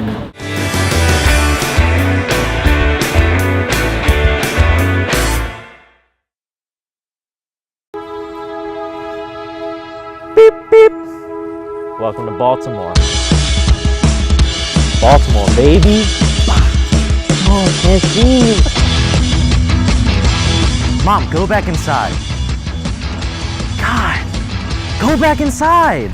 You know, Baltimore's not really even known for its comedy, so it's a good like breeding ground. You can try out all the new shit that you want to do. You can try out all your weirdest shit in front of a new audience every night. And this is like a training camp for comedy. I think we probably have some of the most unique talent around. And tonight we're gonna put that to the test. We're all gonna get there tonight, meet back in the green room, pass out manila folders with our names on it. Everyone's gonna write down one joke for each comic. That comic's not gonna see those jokes until he opens the folder on stage. It's a dangerous game we play, but this is top secret.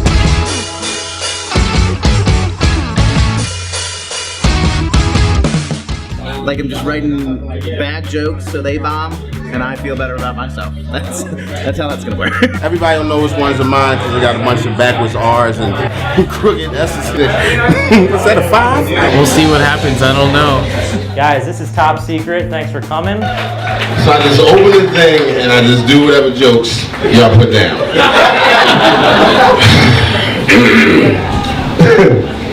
What? I think the first thing you do is you just read whatever's written out loud, and I'll figure it out later.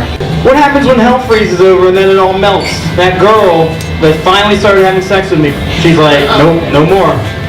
There were conditions to this. Mine says something nice on it. It says you're funny and handsome. Cool, I got an admirer. Literally the first dumb thing that pops in my head. That's pretty much how my stand-up goes. Why am I standing like this? Hey guys! Why is French bread so big? I feel like I did way better in the beginning, and then it got weird at the end. So a G-string for a girl, what would it be for a guy? Like a D-string? Don't laugh at that. It's rough. It's rough. I don't like it. Like, I like that it happens and like it's good to work through, but it's kind of painful too. I've been working on some impressions recently. This is my impression of a bad Italian accent, guys. Hey! a pizza pie. It's almost like the pressure is off and it allows you to relax and be yourself. And shit, and the next day I came to work, yo, they fired me in the parking lot. I didn't even get out my car. He was like, no, you're fired. Just go home. Most of the time when I get really nervous and I'm like, yeah, hopefully they laugh at me. When I did stand up there, I'm like, whatever, it's not my jokes. They don't laugh, they don't laugh. And it kind of made my stand up better. Like I wasn't nervous at all. You can get stuck in ruts sometimes where it feels like you're doing the same thing over and over again. And this'll knock that right out of you. Alright guys, that was Top Secret. Thanks for coming out. Some people did great, some people not so much. When you're testing out new jokes on the fly in front of a new audience, it looks easy, it's not easy. And that's kind of what the show's showing. But that's Top Secret, baby. See you next time. I had fun, I hope you guys did too. This definitely will look a lot better in post.